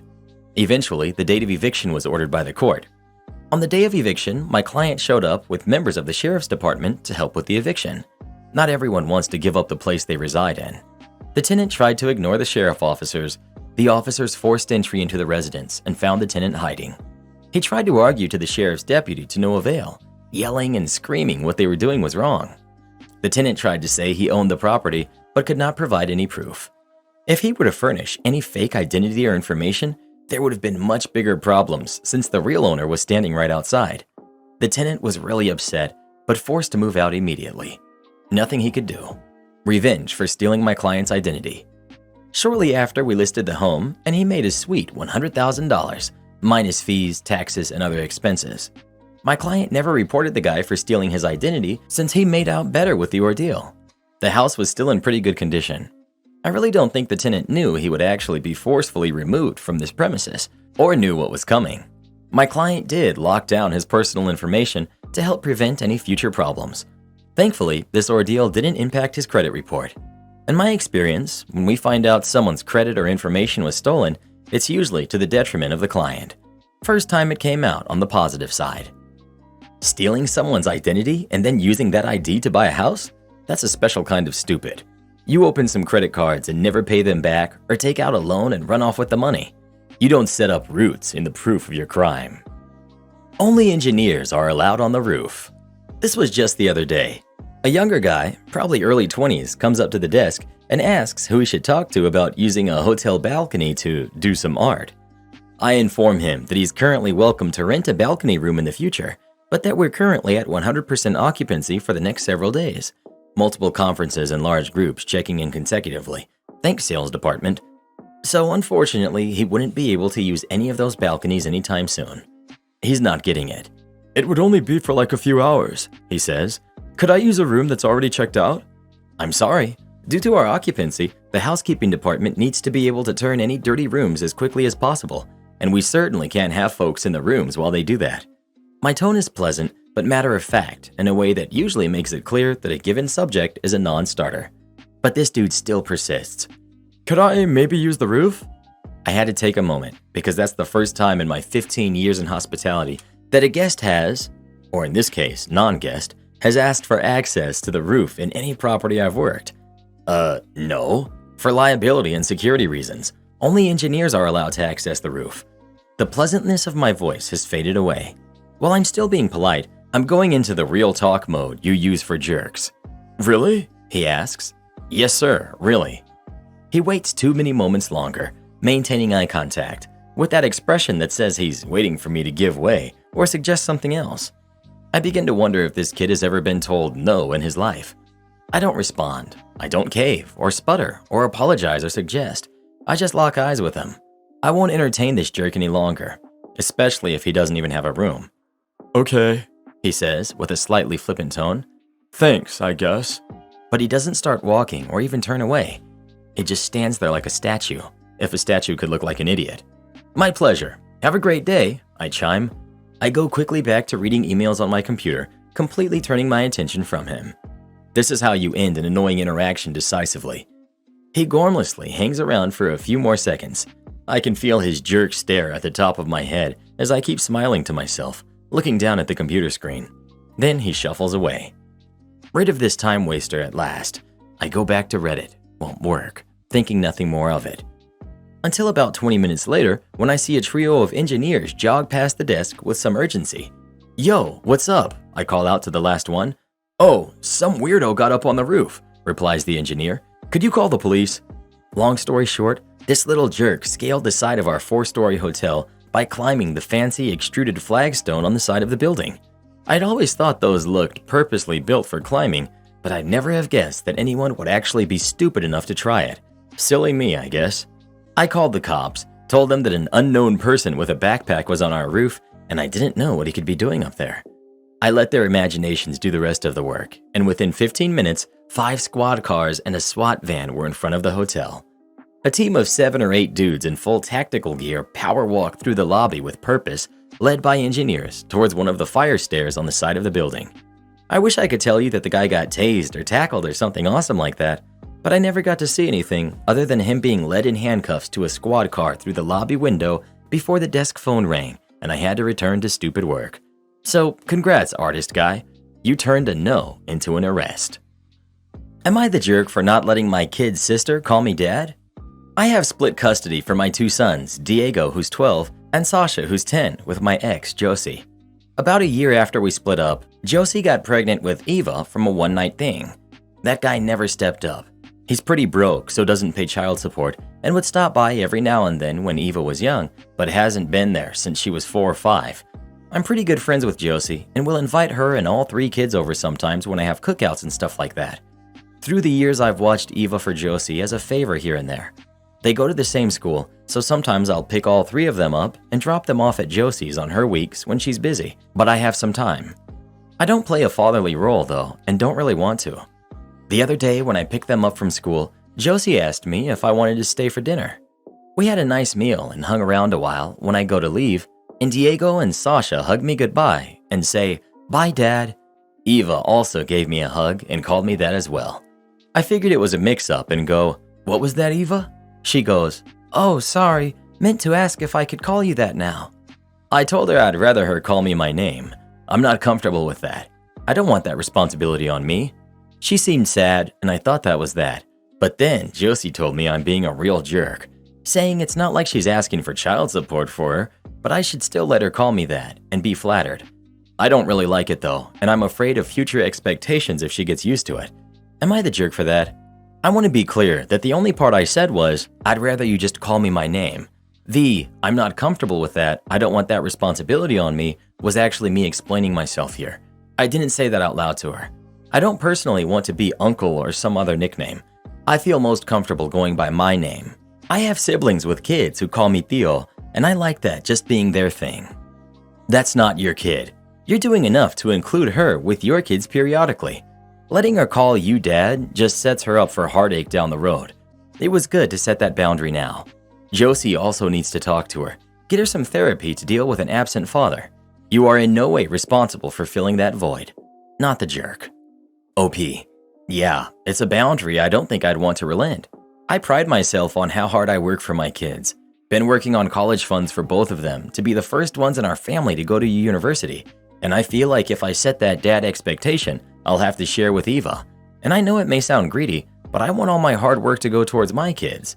Eva's a nice kid, but it just isn't like that for me. Not the jerk. You're setting boundaries now so she doesn't get even more hurt. Also, Josie is at fault here. Her daughter is lonely. It's gotta be tough seeing your siblings with their dad and your biological father didn't stick around. This does affect kids. They feel unwanted. However, it's not your place to fill the void. Sometimes you can get to that point and love a kid like they are your own. However, it doesn't always happen. You know what you're capable of. Lesson for adults. Your decisions affect your kids.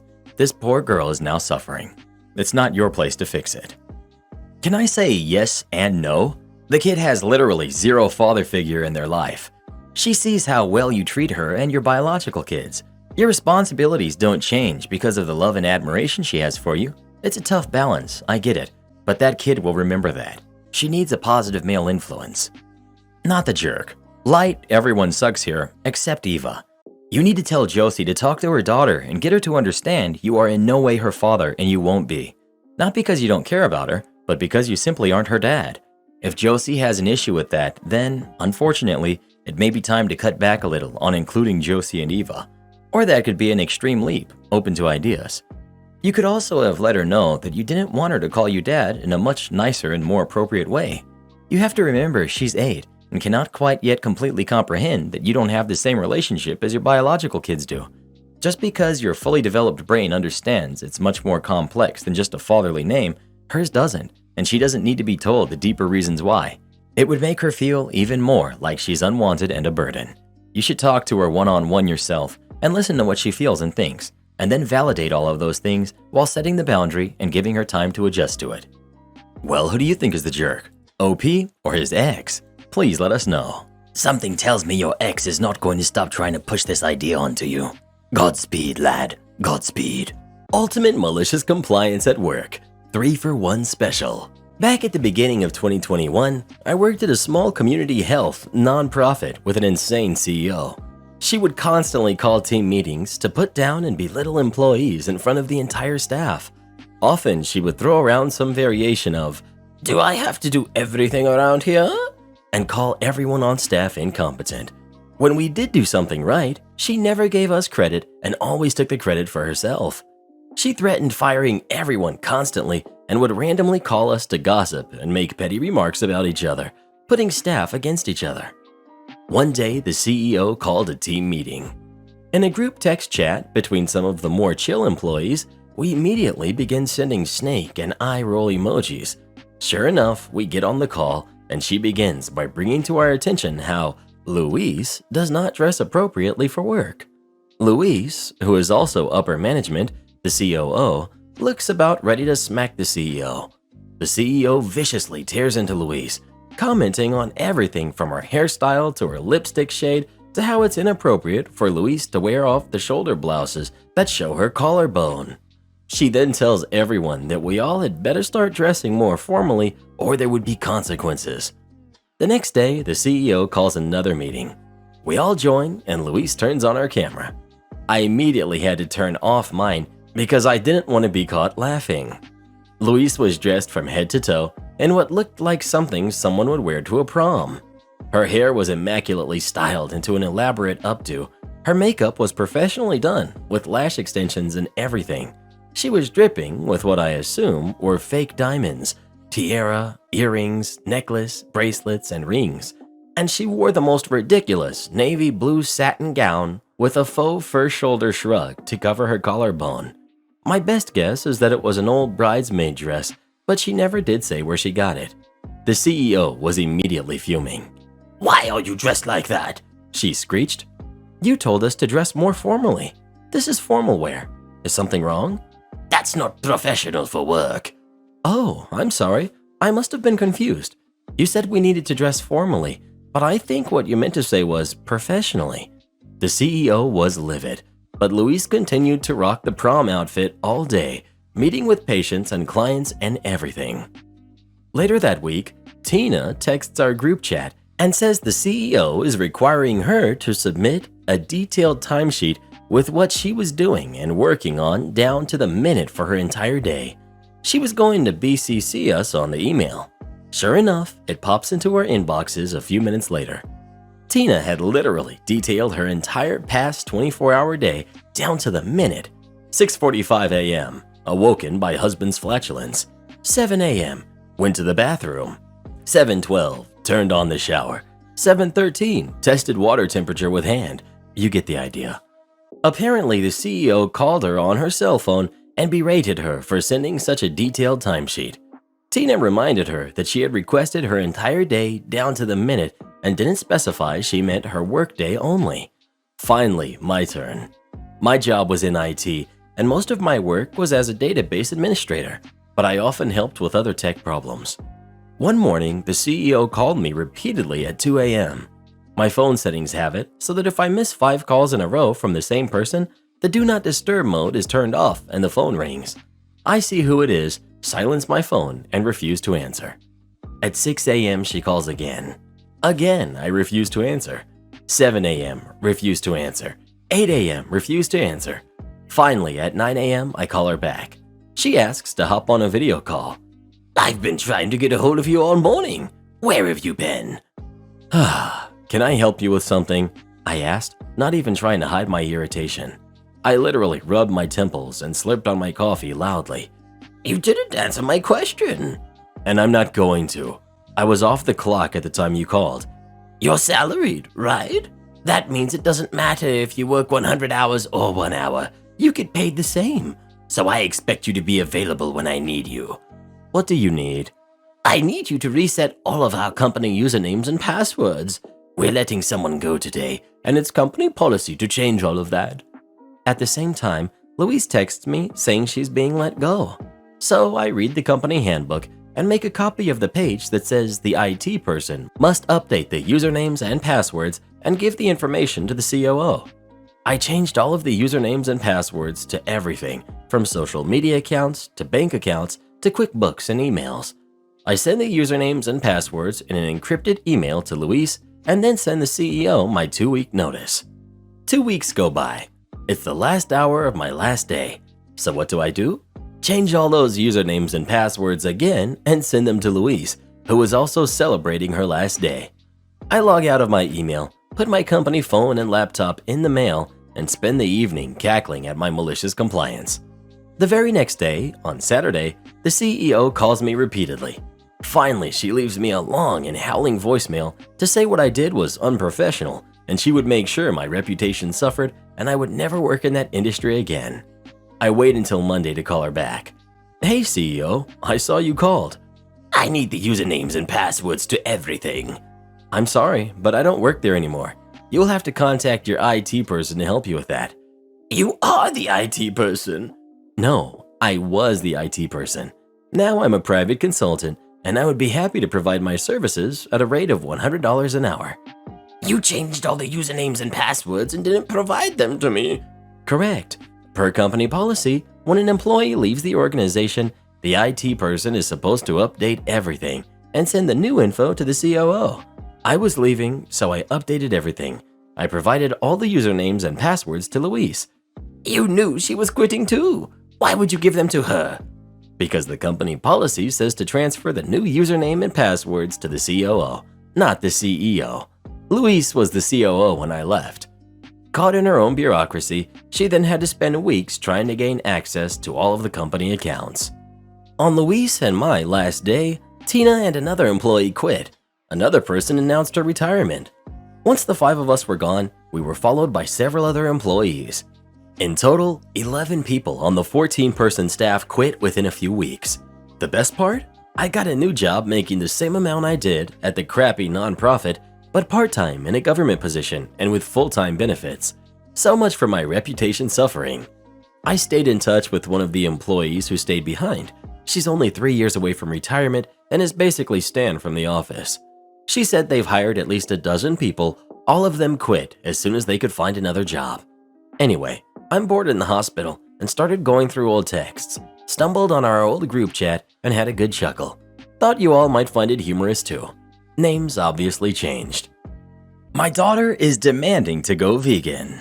My wife and I have 8 kids between us. I know it's a lot, no need to comment on it. This post is mostly about our 13-year-old, Gina. Gina came to me recently and said that she wants to be vegan.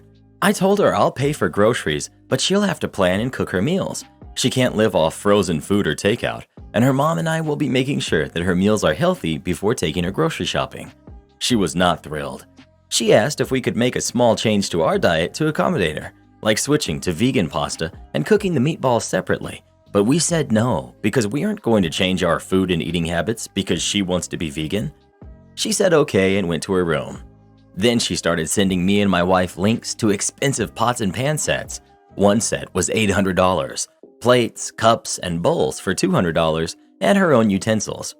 I asked her why she was sending this to me, and she said that she needs new pots and pans and plates, etc. because ours are contaminated. I told her ours are perfectly fine, and if she wants her own, she can buy them with her allowance and start babysitting. Later that day, I got a call from one of my sons saying that Gina was telling him and my other kids that they have to get all of their snacks out of the fridge in the game room. The game room has a kitchenette because she needs it for her vegan food. When I called and asked what she was doing, she said her vegan food can't be in the same fridge as our food, and it's not fair to make her go all the way to the garage when she's hungry, so she thought taking over the game room kitchenette would be a good compromise. I told Gina I'm done with all the vegan BS, and that she can't be vegan while living in my house. She threw a temper tantrum because she thinks I'm being cruel, and she's barely spoken to me since then. So I wanted to know if I was the jerk. Not the jerk, but this issue is a lot more complicated. It's not about being a vegan. I have a 13-year-old daughter. At this age, kids feel like they have zero control over their lives. They're desperately trying to find a way they can assert control. Let's also call a spade a spade. 13-year-old girls are emotional roller coasters. May I suggest you and your wife have a heart-to-heart with her? Understand why this is important to her. Don't dismiss her feelings. After you've let her explain her position, calmly reiterate your family's limits and abilities to accommodate her food choices. This situation needs to be handled with communication. Nothing good ever comes from dismissing a teenager. Yeah, I wonder how much of Gina's demands are in part because she's lost in the shuffle of her new large family. And if OP's family is like many other big families I've met, there's probably a fair amount of domestic and childcare duties that are dumped onto her. I know that he doesn't want us to comment on it, but 8 kids is a lot. Kids can feel lost in the shuffle with half that number, so I can only imagine 8. OP also mentions in another comment that they have one kid with a shellfish allergy, so there's no shellfish in the house at all, and another kid with severe medical issues whose diet is monitored and the family eats food that is okay for the kid. I wonder if this whole vegan thing is an attempt to get attention and consideration that she feels like she's not getting. I grew up with 3 siblings, one with a medical issue, and even though my parents were very attentive and present, sometimes I felt lost in the shuffle. I can't imagine what the girl must be going through. Being 13 is hard enough, but not feeling important in your own family must really suck. Telling her to make her own food makes perfect sense, but the family can still help accommodate her by making simple adjustments, like cooking the meatballs separately. Maybe they can compromise by starting with a vegetarian diet instead. That would probably be an easier transition for everyone, and then she can move to veganism as she gets older. You're the jerk for so many reasons. 1. Having 10 kids? I'm personally child-free, and I don't think anyone should be having kids with the current issues our world is facing. The fact that you have 10 shows how extremely selfish you are. 2. Your daughter wants to become vegan to make a positive change in the world, something you and your wife have no consideration of whatsoever. And instead of supporting her, you just inflict your outdated way of living onto her. I hope she goes no contact with you and finds friends who will support her in her journey to heal Mother Earth. And I hope you and your wife stop bringing kids into the world that you clearly aren't fit to raise. Well, who do you think is the jerk? OP or their daughter? Please let us know. I can't help but wonder if Reddit might not be the best place to seek parenting advice. Am I the jerk for not allowing my daughter to contact her biological parents? I, 40 female, and my husband, 42, have a daughter who's 9. She was adopted when she was born by myself and my husband, and she knows that she's adopted. Her biological mom was a very sweet 17-year-old who wanted to give her the best life she could. I don't know if her father ever even knew she was born. Recently, she had a school project where she was supposed to write about where she comes from. She's determined to find her biological mother and father to find out. I offered for her to write about our family instead. My husband and I don't want her reaching out to them. We told her this, and she's upset, saying that we don't understand, and she'll always wonder about them. She said we're being selfish and keeping her from finding out who she is. We obviously just want what's best for her. Am I the jerk? Commonly asked questions. The adoption was closed per my husband and I's request. The birth mother did give us her contact information in case our daughter ever wanted to find her. She does have a letter from her birth mother explaining why she was adopted and that it wasn't because she didn't love her. Update. I took some people's advice and called the phone number I have. To my surprise, she returned my voicemail. So I did get her age wrong. She was 18 when we adopted our daughter and is now 28, not married and no additional kids. She did confirm the biological father does not know my daughter was born. I let her know why I was calling, but I truly did not want them to have communication. I explained my reasoning and that we're her parents and are only doing what we think is best. She let me know that when my daughter and I are ready, she'll be there to answer any questions. I should also add her biological mother did offer to do an interview by sending a video answering my daughter's questions or an email. Please, please, please reconsider this. Do some research. My little sister was adopted at birth in a similar situation, and I'm a foster and adoptive parent now. And I promise, if you don't let her meet her birth family when she's younger, she will create her own narrative about them. They won't be real. They will be saviors or demons, and that will follow her into adulthood. So will questions about who she is, where her freckles came from, why she's allergic to cats. If she meets them now, much like a beloved but weird aunt, or a step-cousin who lives in the basement, or a best friend you adore but still see as human, she can accept them as real people, like all of us, with great attributes and maybe serious flaws. Even if she struggles, you have years left to process and be there for her and help her through it. That is not necessarily the case if your lack of support makes her take this journey as an adult or otherwise without you. Please evaluate whether saying no is really born out of your fears and anxiety. And kindly may be a self-centered choice. You may worry that her birth mother is younger, prettier, funnier, that they will instantly connect, that you will be replaced. But you have to know that the bond you've grown over these past 9 years is not replaceable, right? She will still love you. You are still mom and dad, and if she finds someone else to love and be loved by in this world, that's what we all want for our kids. Life is better the more people that love you. Please also look into some adoption communities. Adoption kids are so much more at risk of serious mental health issues, and a lot of that is these unanswered questions, this burden of never knowing their original families. Read The Primal Wound. Read studies on adoptee well-being. You would absolutely be putting her emotional and psychological health at risk by refusing her these connections. And if you do refuse, what's the upside for you here? She does it in secret online through Facebook research and forms a relationship without you even knowing?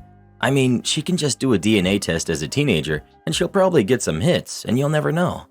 Maybe she even waits till 18, but now she knows your insecurity and finding her biological family isn't something she shares with you, either for your sake or hers.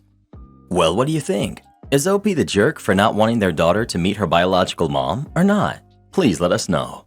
If you say so, I'll comply. In the end, we'll all lose. Tiny bit of pertinent information. In 2014, I had a C-section to bring my son into the world. I was let go from my previous job because they didn't want the liability if something happened to a pregnant woman on the job. I was rehired by the fast food company where I held my very first job, which is not McDonald's. It's a bit higher price than that, where you could get fried chicken, a hot dog, and a double cheeseburger at the same time. There will be no mention of my kid's father because he wasn't there for us. I lived with my eldest sister, who was more like a mom to me, which is why she's mentioned in this story. She was the person I had with me when I had my C-section. She has been the one there for my son every moment of his life. My doctor said if I was going back to work before his recommended 4 to 6 weeks of healing time and rest, that I had to be on light duty and that I was not to lift more than the weight of my son, which was 6 pounds. The story. I was rehired by a fast food company that was always extremely busy at each major point in the day. Lunch made over $800 between noon and 1 p.m., and dinner made over $700 from 5 p.m. to 6 p.m. Of note, the only reason I was rehired was because hiring manager loved me to pieces. When I left the first time, she told me I always had a job with her because she loved my work ethic. She said that I was the best worker she had had in years. Nobody ever picked up extra shifts as quickly as I did. Nobody cared to learn as fast as I did. So since I had previous experience, they wanted me to work lunch rush, but I begged them to let me work dinner. Dinner would allow me to spend quality time with my newborn, and my sister, who I lived with, would be home from her job to take care of my son while I worked. Now, I started a month after my C-section, right? Wrong. I started 2.5 weeks later. If I didn't, I couldn't be hired. I had actually gone back to my doctor and asked his office to write a full letter explaining my light duty requirements and took it with me my first day back. I walk into the manager's office expecting to see my hiring manager, or at least a manager I recognized. Nope. Enter stupid manager, who had worked as an hourly employee at another location and thought she knew better than everyone. I handed stupid manager my doctor's note, and she looks at it like she's holding a dirty baby diaper. I asked her to make sure hiring manager sees it, and she doesn't respond. I shrug it off and walk to the back where the break room was. I saw that all of my coworkers were the same from the last time I'd worked there, and they all crowded around me to see baby photos. I was crying the entire time because it felt like a homecoming. It felt like I was finally surrounded by a support system. Until stupid managers screamed that we needed to get back to work when there wasn't even a customer. We all scattered like flies and made ourselves look busy. I'd kept my phone in my pocket before clocking in, and I periodically checked it, always between customers, to make sure nothing had happened to my son while I was gone. I would think most, maybe not all, managers would have understood that I hadn't been texting, just quickly checking for new notifications, but not stupid manager. She hated it. She'd been sitting in the office checking the cameras, and I suppose I'd checked my phone one too many times. Yay, postpartum depression and anxiety. Stupid manager came flying around the corner at light speed and stared daggers at me. Hazel, what do you think you're doing? You cannot be on the phone while you're clocked in. You should know this already. Now, I'd never been one to deal well with being yelled at, so I just said I was sorry. Some of my coworkers stood up for me, which again made me cry. Stupid manager apparently hated crying too. She turned back to me, shooting the same daggers into my soul. What are you crying about now? Thankfully, a customer walked in, so she just stormed off. I saw red. Within the hour, I watched her start to get ready to leave her shift, which I thought was a blessing. Of course it wasn't. Enter lazy manager, who I'd had issues with the last time I'd worked there. Not that I said anything, she just never worked. She sat in the office, staring at the cameras, eating food from the line, which the company said is illegal. You don't get free food, you get a discount on food. Did she ever pay for it? Not once. She wrote it off as part of the end-of-day throwaway food. I can't remember what it's actually called on the end-of-day report. Lazy manager saw me and her face fell. Oh, "Hey, Hazel," she said with disdain. I put on the sweetest smile and attempted to make small talk with stupid manager, but they made a major mistake. They left the door cracked, and wouldn't you know it, I worked on the side of the line closest to the door where I could hear everything. This is how it went.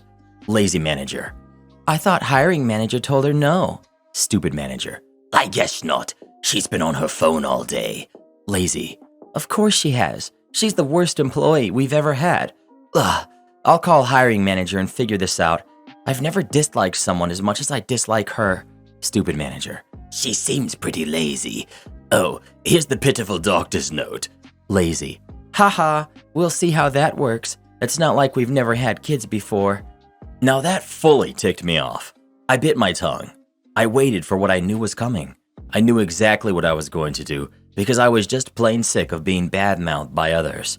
Stupid manager leaves and lazy manager calls me to the office. I was in the middle of making an order, but she is the manager after all. I left that poor person's order sitting right on the line and walked to the office. "Yes, lazy manager?" She doesn't even look up from the computer. "Hazel, what's this doctor's note for?" I just take my phone out of my pocket and try to show her pictures of my son. "Oh, you had a kid?" In a tone that implied nobody would ever want to be with me or something. I smile sweetly and nod, a plan working itself out in my head. Fast forward 4 days. Lazy manager hasn't been helping us close the store at all, and I've been getting home after 2 a.m. every day, from a place that closes at 10 on weekdays, 11 on weekends. I'm done. My sister can't keep taking care of my kid like this, and it's completely unfair. Lazy manager is working again, and we're really busy. I go to put fries in the fryer because our fry cook is busy making chicken tenders. I open the little freezer besides the fryers, and it's empty, which I knew it would be because I never saw anyone put a new box in. Huh, that sucks. "Hey, we're out of fries out here," I yell. No response. "Hey coworkers, fry cook is busy and we need fries out here." Nothing. Odd. Oh well. "Hey, lazy manager, we need fries out here." Lazy manager opens the office door. "Get them yourself, Hazel." I walk over to the office. "Lazy manager, I can't.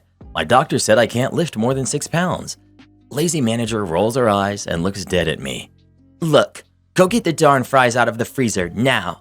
2 boxes. I don't care about this 'my doctor said' crap. Do it, and stay off your phone." And there it was, my opportunity for malicious compliance. I walk into the freezer and look at the box of french fries. I really shouldn't. This could be detrimental to my health, according to my doctor. But lazy manager said so. Now, I'd noticed that morning that a couple of my stitches hadn't started dissolving yet, so I'd already called and scheduled an appointment about 2 weeks early. This was all lining up perfectly. I grabbed that fry box on the bottom shelf and shifted it where I could read its weight. I wasn't supposed to be on my phone, but she obviously couldn't see me in the freezer. I snapped a picture of the box. I sent it to my sister with the message, "Manager told me I have no choice but to do this myself. Doesn't believe my doctor's note at all. Can't respond. She won't let me use my phone anymore either." I made sure the message was sent and then switched my phone off. Grabbed that fry box and lifted it and carried it to the little freezer 20 feet away. I'll say one thing for adrenaline. It definitely works to numb pain until it wears off. I felt a wetness in my pants and excused myself to the break room. Not the bathroom. That was too private for this. I turned where the cameras couldn't see me and looked in my pants. It was blood. I was bleeding. But from where? Oh, that's right. The stitches that hadn't started healing yet. But there was another pain I'd never experienced. I walked to the lazy manager with a napkin covered in blood. Thankfully, the line wasn't anywhere near the office. I would never contaminate someone's food. Because of course, I tried to stop the bleeding. I was immediately sent home to my sister, who was in a severe panic over the message. I called my doctor's office with 10 minutes to spare and explained the situation, and was scheduled for the following day and told to go to the hospital if the bleeding continued. My sister and I bandaged me up to the best of our ability, and I waited for my appointment. When my doctor found out why I still picked up that fry box, he sounded more like a concerned father figure when he said, "I'll handle it." But I assured him I had it myself. All I needed from him was a doctor's note.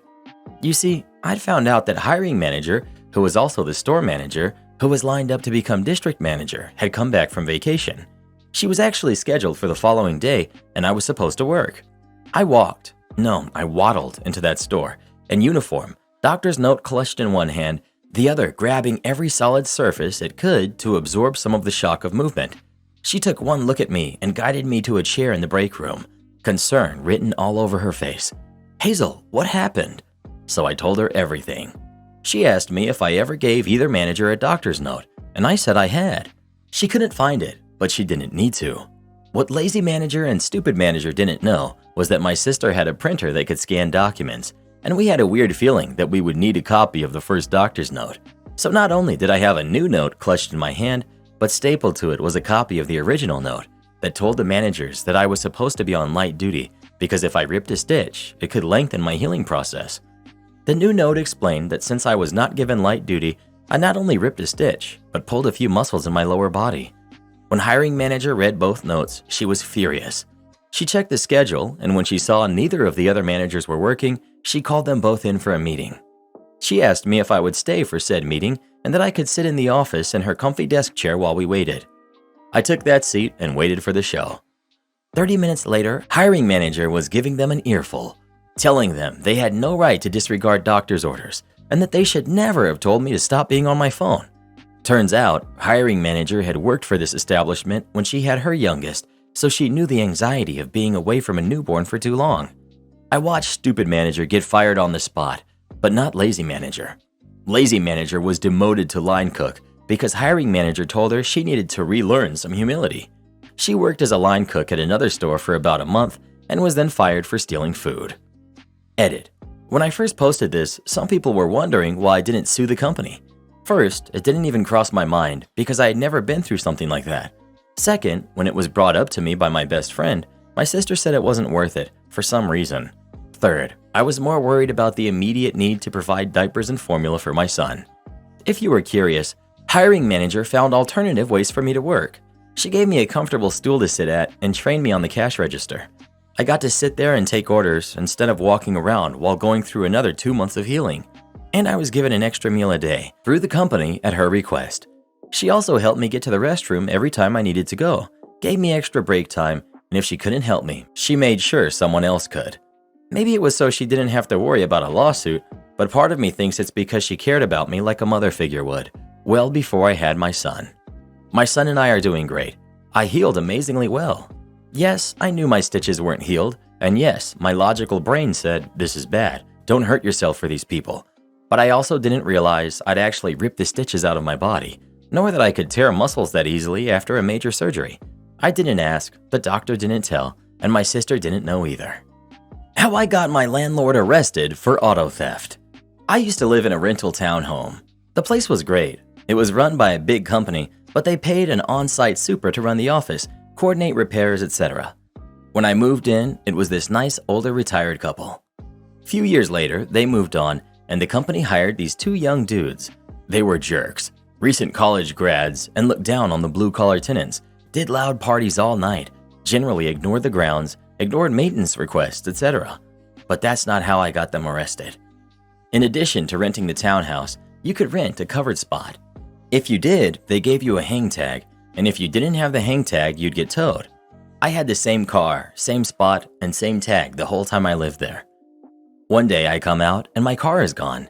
It was towed for no hang tag, but in the pictures the tow company took, it's clearly there. I paid to get it out and complained to the 2 idiots. They had to call to authorize a tow. Company couldn't just do it on their own. They gave me a half-asserted apology. About a week later, same problem. Again, towed for no tag. Again, the tag was right there. This time I called the corporate office and complained. After that, it started happening nearly every day. When I talked to the supers about it, they'd just laugh. I knew they were doing it on purpose, so I did some research. The tow company gave me the names of the people who were calling it in, and it was mostly one guy, but sometimes the other. The tow company wasn't liable because the landlords had called them, so that was that. But I did some research and found out that in my state, calling for a tow when you know it's not a legal tow is Grand Theft Auto, just like if you broke into a car. I also found out you can record conversations in my state without telling the other person. So I went in to meet the 2 bros to talk about the situation. They told me, on tape, that the first 2 times were mistakes, but after that they did it on purpose and would keep doing so until I learned my lesson. They stated that they knew I was okay to park there, but they didn't care. I took that recording and the list of calls to a buddy who's an attorney, and he helped me take it to the local police. Police were more than happy to have a couple felony charges dropped into their laps, so they filed charges and went to arrest them. Corporate fired them the same day, refunded all of my fees for getting my car out, and gave me a rental discount for a few months. They both ended up eating the felony and got probation. Last I heard, they weren't able to find decent jobs because of the felonies and also couldn't pay their student loans. Both ended up working construction, which they had sneered at because that's all they had left. Picking everything to death finally backfires. I live in a duplex with my partner. The other unit is occupied by 2 roommates who I'll call Cassie and Karen. We're all in our 30s and we all work from home. Cassie has lived here several years. My partner and I have been here for a few years. We get along well with Cassie, who's very friendly and helpful, a great neighbor who's become a friend. Over a year ago, Cassie's wonderful roommate moved out and Karen came along. We were welcoming to Karen, giving her some homemade baked goods on her move-in day, inviting her to hang out, offering some tips on the neighborhood, etc. But there was always a wall. I'll admit that was a little disappointing. We'd grown accustomed to having easy, comfortable friendships with our duplex neighbors, but I respect that people have plenty of valid reasons for keeping to themselves.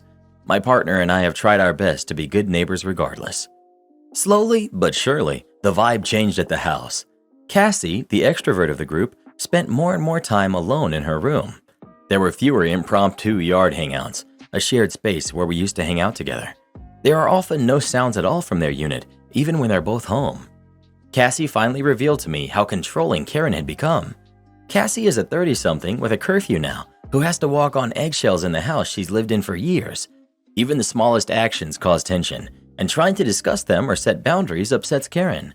Cassie even recently procured a mini fridge so she doesn't have to use their shared kitchen.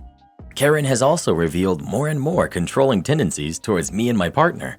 We're in a separate, unattached unit. For example, according to Karen, we water the shared grass too much, even though it's not her call. The landlord wants a green lawn and pays the water bill. We make too much noise walking in this creaky old house.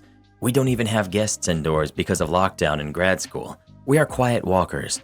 We don't wear shoes in the house. We try our best to avoid stepping on the creakiest parts of the floor and generally have light footfalls. It's just a matter of us having different work and school schedules, which is kind of out of our hands.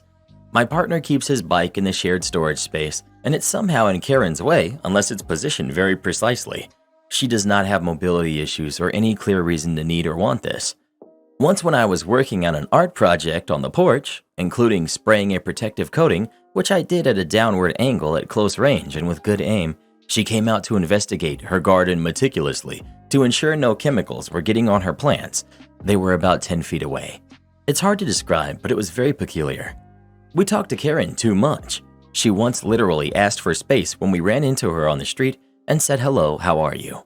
The cherry on top is that almost everything Karen has a problem with is conveyed through passive-aggressive texts. Sometimes aggressive texts.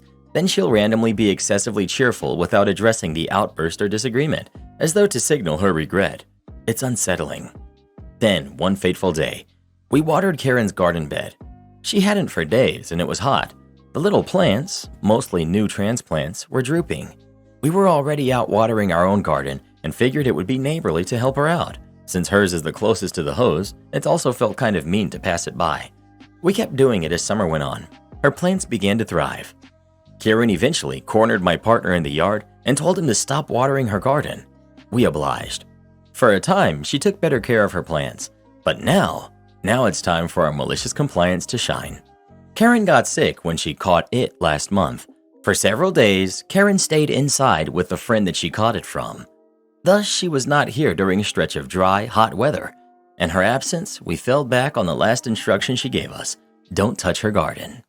Some of Karen's plants are dead now. The ones that are still alive were weakened and are being visited regularly by slugs, snails, and caterpillars. Earlier on in her time here, I'd offered to help Karen with non-toxic pest control, including an offer to personally pull bugs off her plants by hand, but apparently she prefers to do it all by herself. Cassie was also under strict orders to never water Karen's plants. She did as she was told, and Karen's indoor plants are now dying as well. There's one especially crispy one in the window. Since she returned from lockdown, Karen has been acting nicer towards her roommate, but has not said anything at all to me and my partner. We're breathing a little easier without her micromanagement, and Cassie seems relieved that there's less tension for now. All's well that ends well, I guess. Am I the jerk for not believing my daughter's obvious lie and canceling our weekend? Last week, I went to use my Bluetooth headphones. They were gone out of my bag where they always are. I asked my daughter if she had them. She's always taking my stuff without asking. I've told her all she has to do is ask whenever she needs to borrow my stuff. That's all I ask in return. Because I know I won't get it back, as she'll deny it. She said no. I was skeptical. She guilt-tripped me, saying I'd never believe her, etc., which she's not wrong. I don't, as she has a history of lying. She's constantly lying to me, even small, insignificant things. It's frustrating. I felt awful and apologized. Just assumed I'd left them in the car or somewhere else. I wanted to believe her. Anyway, yesterday I was in her room looking for something I know she had borrowed, which I needed back. I didn't go through her stuff or anything of the sort. I respect her privacy. Noticed her makeup bag on the floor and had a look in there for my moisturizer, and there are my headphones. I was not happy. Decided I'd wait to talk to her when I picked her up from her course. When she gets in the car, I tell her I found them and ask why she had lied. She keeps saying she doesn't know how they got there, etc. I ask to see her Bluetooth pairings on her phone, as if it's not paired, I'd believe her. She wouldn't. We argued about it for at least 10 minutes. She kept up the argument that I wouldn't believe her either way, which I told her, no, that's not true. She just refused to show me. She wouldn't budge. She ended up crying, and I could tell she was very, very stressed. I kept asking to see the pairings, that if she hadn't used them, they wouldn't be in her phone. She ended up getting out of the car and walking off. I watched her, and unsurprisingly, she got on her phone straight away. I gave her a couple minutes for myself and her to calm down, then asked her to get back in the car. I asked again to please just show me her pairings. I wasn't surprised when she showed me straight away. I knew she had deleted it when she got out. It was just so obvious to me. I said to her, "You flat out refused to show me before you had a chance to delete it. You were in obvious distress about showing me, but as soon as you had the chance to delete it and get back in the car, you show me straight away. I wasn't born yesterday." But now I'm the jerk, because I said I'd believe her, and now I don't. I'm at my wit's end with her constant lies and deceitful tendencies. I want to believe her, I truly do. It just doesn't make sense for her to not know about them being in her makeup bag when she had makeup on when I picked her up. I'm meant to be taking her and her friend away for a trip this weekend to hot pools and a bungee jump. I want to cancel it if she doesn't own up to the truth. Am I the jerk? Edit for info. She's almost 18. I started to recognize this behavior as an issue from around the age of 5. She's been in and out of therapy from the age of 13 or 14, always stops and refuses to go back after several sessions due to thinking the therapist is a jerk. Her words from her most recent one. Even though she likes it at first and is open with chatting to me about it again at first. She's had no major trauma that I know of apart from me and her dad splitting when she was 3. She was week on/week off with us co-parenting together. Anyway, little update. She rang me. I completely avoided the subject of asking for her honesty entirely and went straight to asking her if she'd be open to trying therapy again. She lost it on me, started saying very hurtful things, even said she'll be spending Christmas at her dad's. No idea where that came from. I let her finish and asked what time she will be home as we need to sit down and have a chat. I told her I won't be angry, we just need to talk. She's not coming home tonight apparently. I didn't get a chance to let her know I will be canceling the weekend as she hung up on me after telling me she wasn't coming home. Thank you to everyone that's taken the time to comment, not the jerk, or you're the jerk, etc. It's all helped. I've tried to keep up, but there's so many. I will do my best to answer. Karen's sister stole my bike, so I called the cops on her. I was saving all year for a birthday present for my son, who's turning 14 this year. I was able to get him a bike, and he's been wanting one for a while since he grew out of his old one about a year ago. His birthday is next Friday, and he's been extremely excited. The bike was kept in my parents' garage, and my sister, who's also 14, decided to take it out for a joyride and managed to get it stolen. I told her she had to find it in 24 hours or I'd be calling the cops. My parents thought I was just trying to scare her, but I really wasn't. I'm a single parent, and I saved for months just to get it. My sister couldn't find it, so this afternoon I called the police, and they've told me they probably won't be able to get the bike back, but my sister will end up getting a slap on the wrist. My parents are mad at me because I have the potential to ruin my sister's life with this. Am I the jerk? Your parents need to take a loan to buy a bike for your son for his birthday, and your sister can get a job to pay them back if need be. Then you'll drop the charges. Until then, she goes through the court process. Not the jerk. You assume that in order to afford the bike, they need to get a loan? Okay, Reddit. Not the jerk. Your parents should pay for an exact replacement bike for your son. The sister should earn money for chores and contribute. Not the jerk. Let's get this straight. Your sister was the first person who stole the bike. It was not just a little joyride. This will not have lifelong ramifications on her, getting jobs or into college or renting apartments. It will, however, hold her accountable for her choices and actions. And your parents, like it or not, they should have at the very least offered to pay for a replacement and helped her look for the bike. So a date in family court may be the rude awakening that they all need. Well, what do you think? Is Opie the jerk for calling the cops on her sister or not?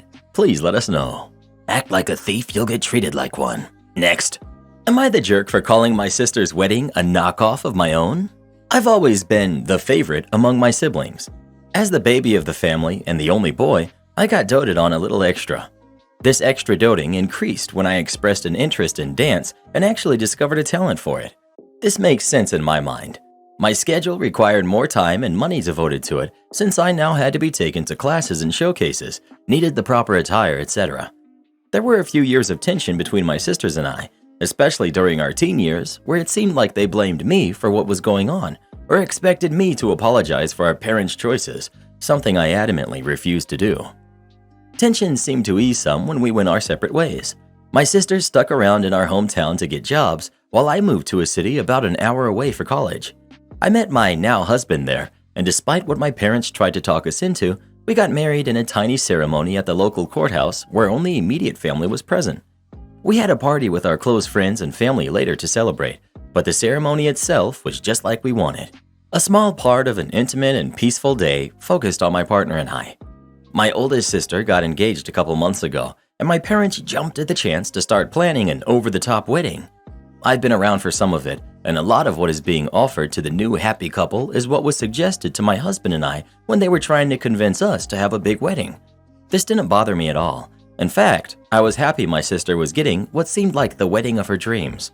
Unfortunately, it seems she's still holding a grudge over what happened when we were kids and has made multiple jokes about how she's the favorite now, and that this is payback for all of the things she missed out on when I was being chauffeured to dance practice. I took the first few in stride, but it's getting old now that it's been repeated so many times. I recently told her the jokes were getting old, but that still didn't stop her. I finally had enough last night, and after a few drinks at a little weekend family get-together, I told her that her wedding was essentially a knockoff of mine, and that I doubted our parents would be putting this much effort in had I gone through with the extravagant plans they wanted me to have a few years ago. She left the room in tears, and I've gotten mixed reactions from family over what I said. Am I the jerk? ETA, I have no interest in special attention from my parents and moved on from the feud with my sisters years ago, as I thought that they had as well. I live a good distance from them all with a life of my own and can only make it back to visit a few times a year. This doesn't stem from me craving attention. I'm glad my sister is getting all of it, as my parents have a tend to hover even all these years later. My complaint is in the repeated jokes despite my request that they stop. Yes, you're the jerk, and it sounds like you've been the jerk their entire lives. You happily soaked up your parents' attention, knowing you were the favorite, and didn't even care that they didn't share your golden child status. Then, the second the attention was off of you, you decide to try to attack as low as you can, instead of being happy that your siblings actually got to experience some of the rarefied air you've been in your entire life. Your siblings taunt you because you are entitled and spoiled, and not very likable as a result. You taunted her because you are mean and resent not being the center of attention. You're the jerk. You're the jerk. After years of feeling unimportant to your parents, your sister can't control her giddiness at finally having their attention.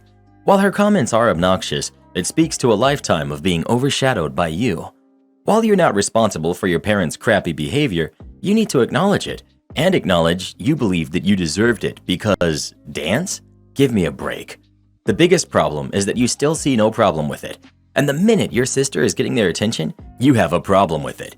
You're so full of yourself, you have to claim the wedding you didn't have as your own. You're a crappy brother. Well, who do you think is the jerk? OP or his sister? Please let us know. Those jokes she's making would kind of get on my nerves too. I don't know if OP's as bad as they're trying to make him out to be. How my dad didn't go to Vietnam. In 1969, my dad graduated from Rice University with a 5-year master's in chemical engineering. Edit. Since so many commenters seem to think he was some kind of rich kid, his parents both taught public school, and he went to college on a full academic scholarship. The Vietnam War was raging, and although he and his classmates had all received deferments during their studies, their deferments were over, and it was time for them to go before the draft board. Most of his classmates weren't worried because they were slated to see the Houston draft board, which had a reputation for handing out continued deferments like Halloween candy. However, my dad is from Oklahoma, which meant that he had to be evaluated by the Tulsa draft board, which was much, much stricter. Dad had applied to the chemical engineering PhD program at Stanford and had been accepted with a full stipend. He was excited to go, but first he had to get past the draft board. The Stanford facility wrote a letter to the Tulsa draft board explaining that Mr. Hammer would be embarking on a research program that would greatly benefit the war effort and asking for another deferment. The Tulsa draft board wrote back in short order. Mr. Hammer had already benefited from the only deferment he was going to get, and thus he was to present himself to the Army Physical Examination Center post-haste. Dad was sad to lose his shot at a PhD, but not too sad, because now he could marry my mom. He'd also had several job offers already, so he accepted an offer from Exxon, and he and my mom got married. His superiors at Exxon wrote another letter to the Tulsa draft board explaining that Mr. Hammer was now gainfully employed in the oil and gas industry, where he would be conducting engineering research that would greatly benefit the war effort, and asking for another deferment. Just as quickly, the Tulsa draft board wrote back, reiterating that Mr. Hammer was not going to receive another deferment, and that if he didn't hurry up and get his Army physical, they might have to get the law involved. Disappointed, my dad went to his Army physical as scheduled. He's always been a healthy guy, and he performed just fine on most of the examinations, up until the very end when they measured his heart rate. It was over 100 beats per minute. "Well, we can't pass you with that," said the Army doctors, "but you're probably just nervous. Come back in 2 weeks and we'll give you another physical." "Nervous?" said my dad to himself. "I can work with that." For the next 2 weeks, my dad spent every spare moment basically teaching himself the opposite of meditation. He'd close his eyes and think of the most horrifying mental images he could, trying to drive his heart rate as high as possible. Finally, the day of the physical arrived, and things went much as before. He passed nearly everything with flying colors, but when the time came to measure his heart rate, once again it was well over 100. The Army doctors promptly diagnosed him with tachycardia, scored his physical 4F, and sent him home. He's in his 70s now, and apart from his mysteriously high heart rate, which I inherited, he's always been in great cardiac health and still is. So glad your dad didn't have to go over there. Some of us have actual brains and are meant to have an actual impact on the world. I would never serve in the military, and neither would any of my friends. It's honestly just a huge waste of taxpayers' money. I never thank anyone for their service because it's a load of BS. When people ask me, "Oh, what about all those who paid the ultimate price?" I say that choice was theirs, just like my choice to focus on my artwork. One day, I'll be a top animator for my favorite anime because that's what I've set as my goal. I'll be darned if I ever throw away my dreams to join some stupid broken system. Hey Reddit boy, as a vet, how does that last comment make you feel? I'd really rather not talk about it. My daughter-in-law keeps making social media posts that make me look bad. I have a son, Ryan, who's 22. Ryan has a wife, Holly, who's also 22. They got married and moved in together around 4 months ago after dating for 3 years. I'm really happy for them. There's just a small problem though. Holly has recently started making posts on social media with jokes about how horrible mother-in-laws are all the time. When seeing them, I thought I did something to upset Holly. I asked her about it, and she insisted that I hadn't upset her and that she just posts them because she thinks they're funny. I asked Ryan about it, and he said that Holly never seemed upset at me and told me that I'm overthinking it. But Holly keeps making these posts. The rest of my family have even been asking me if everything is okay between me, Ryan, and Holly because they've seen the post too. The last straw was when Holly made a post about arguments with monsters-in-law. Now everyone in my family thinks I argued with Holly when that didn't even happen. I asked Holly about it again, and she said that once again, she just posted it because she thought it was funny, not anything actually personal to me. I told Holly that she's making me uncomfortable, and that she's making my family think I'm being horrible to her. Holly said that's not her problem and that people need to learn how to take a joke. I asked Holly to please stop making these posts because people aren't going to interpret them that way. Holly said I'm being unreasonable and told me I can't tell her what to do and said I'm a bossy jerk. Report her to Facebook for harassment. Sometimes you can get posts yanked. You're the jerk. Not everything is about you. Some people like Reader's Digest jokes. Get over yourself. You're the jerk. Well, if you were not having a fight before, now you are. You can't control other people's choice of humor. Sharing a funny meme about mothers-in-law is not an attack on your personal mother-in-law. It is not her job to call up confused relatives and explain jokes that they don't get. You should apologize for overstepping. In the future, don't be so worried about what other people think. Have confidence in yourself and your relationship. And remember that if you are insecure about something, that's your problem, not someone else's. Do you ever get the sense that the people on Reddit just really don't like mothers-in-law? Imagine if OP was the one posting all these memes about how much daughter-in-laws suck. Don't make that new order for the large Canadian pizza. Yesterday, I was looking for something easy for dinner and phoned the nearest pizza from a small building. I ordered a large Canadian pizza for pickup, and the person on the phone confirmed the location and my phone before telling me I could pick it up in 30 minutes. At no point was price mentioned in this exchange. I had specifically ordered this because I was looking at the website and I saw that they had a large banner on their site which stated they had specific types of large pizzas for $16.99. On arrival at the Red Roof Pizza from a small building location, I went inside to pick it up. Server: that'll be $27.67. Me: I'm sorry, I thought your website mentioned that this large pizza was $16.99. Server: sorry, we don't offer that price over the phone. It's online only. Me, planning my compliance: I'm sorry, you're telling me that if I call in, my pizza is almost double the cost as ordering online? Server: sorry, the details are on the poster behind you, and you can see the small print in the corner that says online only. The details were, as promised, in very small print on a very large poster. Throughout this, she had been holding the pizza out towards me, waiting for me to take it after paying. I admit, I could have been a bit more polite, but I was a bit hangry and grumpy and just wanted to eat my pizza for the advertised price. I turned abruptly away and left her with the pizza. I walked back to the waiting area and pulled out my phone, placing an order online for the same pizza I had ordered over the phone. I refused to make eye contact, but watched her quizzically looking at me in my peripheral vision, all the while holding my pizza. She turned to put it down, but glanced at her computer, presumably seeing the notification for the same order, under the same name with the same cell phone number. She looked from her screen to me, where I sat looking at my phone, watching out of the corner of my eye. I'd like to think this was our pizza standoff, our duel of wits, our respective slices of stubbornness. After a few drawn-out seconds, she called me back up. Server: okay, you can pay for your pizza now. The total comes to $17.83.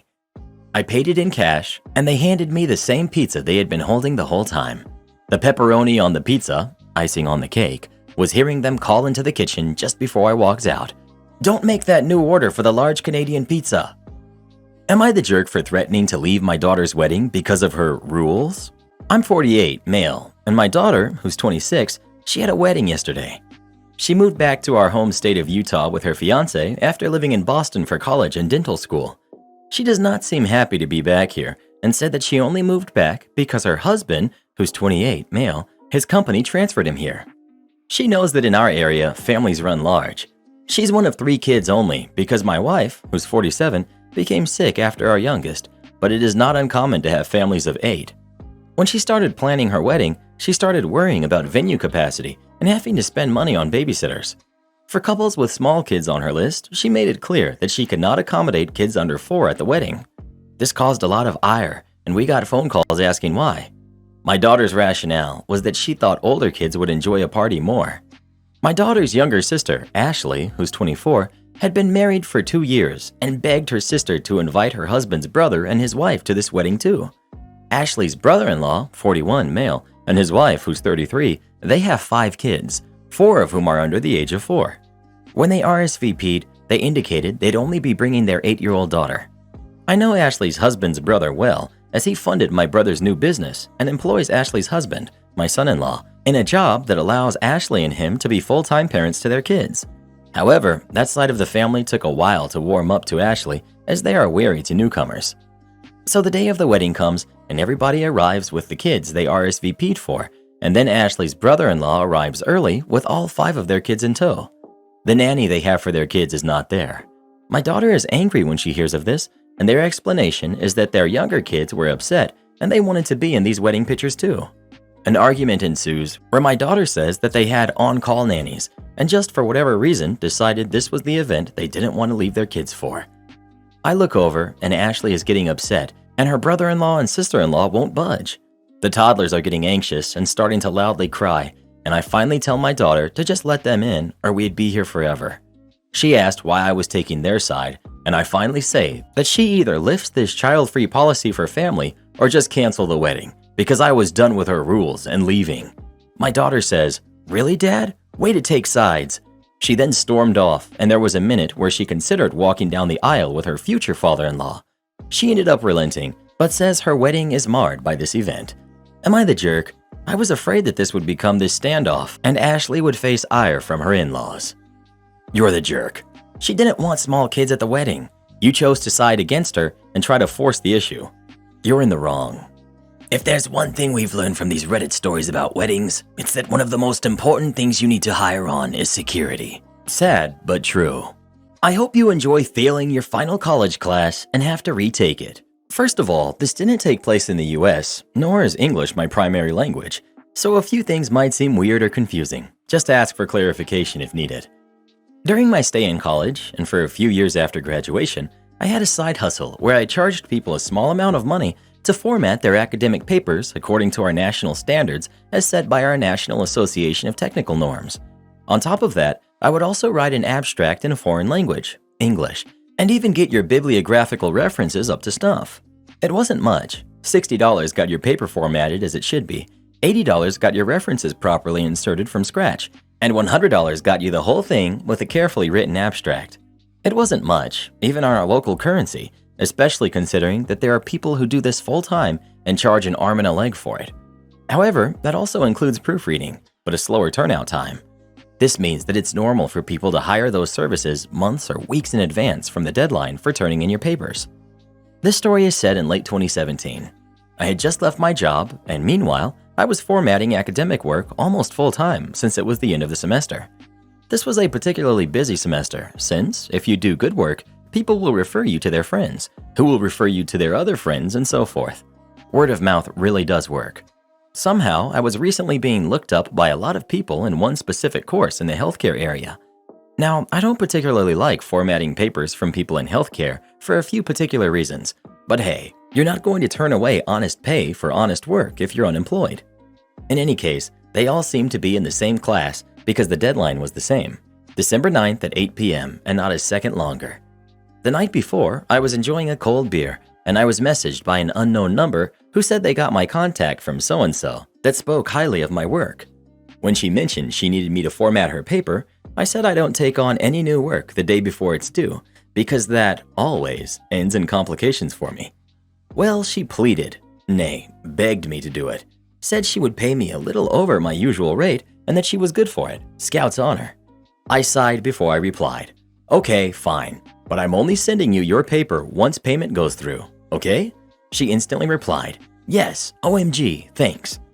A few minutes later, I had what had to be the worst paper of the semester in my files. Whoever wrote it took no care or had no idea how to tame Microsoft Word. It was all over the place, with different fonts, spacing, a few things outlined. I began regretting this already, but no backing out now. I put on some music and cracked out my whip and began taming that vile beast of a paper, and 4 hours later, I was done. What had once been a literary work equivalent of an orc was now a proper, formatted, neatly organized academic paper. I messaged her, the work is done, I'm awaiting payment, and went to sleep. I woke up around midday to see she had replied with a picture of a receipt for a bank deposit made through an ATM to my account, and the amount that was agreed. Normally this would be it, but the problem was that it was made at really early in the morning, so the bank hadn't processed it yet. I logged into my bank account, and sure enough, the amount was there, but as pending verification. I messaged her to let her know she would have her paper as soon as the bank verified and cleared the funds. To my surprise, she replied she needed the paper now, as she was meeting with her professor one last time to make sure everything was good. Now, I've had to deal with this before, and let's just say I've already learned my lesson, so I wasn't risking getting ripped off. Well, we had some back and forth for a while, as expected, saying she was good for it, and can I please send the paper now? K thanks bye. I might have sent it if I knew her, which I didn't, and the person who referred her to me was someone who had been referred by someone else who, you get the idea. At that moment, I got a hunch that the funds wouldn't clear, and wouldn't you know it, around 3:30 p.m., after getting barraged with a ton of messages, I checked my bank statement. The deposit had been canceled by the bank with the reason, empty envelope. At that moment, I was a bit aggravated at myself for not following my own rule of not taking up work that is due the next day. Oh well. I messaged her a picture after scrubbing out my bank balance and told her that I would not be sending her paper. A few moments later, I got a phone call and she was panicked, saying that she swore she had put the money into the envelope and into the ATM, and it must have been the bank's fault, and that she was going to deposit it right now, and could I please send her the file? I told her I was only going to send her the file if she met up and paid me in cash, to which she made up thousands of excuses as to why she couldn't meet up today. Oh well, it's not my deadline. Around 7:20 p.m., I was being barraged with messages and a few phone calls, to which I ignored. The calls stopped at 8:30 p.m., long after the deadline. Surprisingly, a few days later, when I was out running some errands, I ran into one of my other clients, who casually asked me if I had taken on work from so-and-so, and if something happened. I said I did and asked why. Well, she told me so-and-so blasted me to pretty much all of her classmates as being a charlatan and a thief, because according to her, I took the money up front, vanished with no paper trail, and because she missed the deadline to turn in her paper, she had failed the class and would have to retake it next semester. Ouch. I hope that money she ripped me off for helped soften the cost of having to retake that class, as it would cost her that amount several times over. But hey, a lesson in honesty and good faith has no price, right? Do this next. Tap here on your screen to come see our new podcast playlist, where you'll find thousands of hours of the best stories you've ever heard. Or tap the one on the right. That episode is specifically just for you, based on other videos you've enjoyed the most.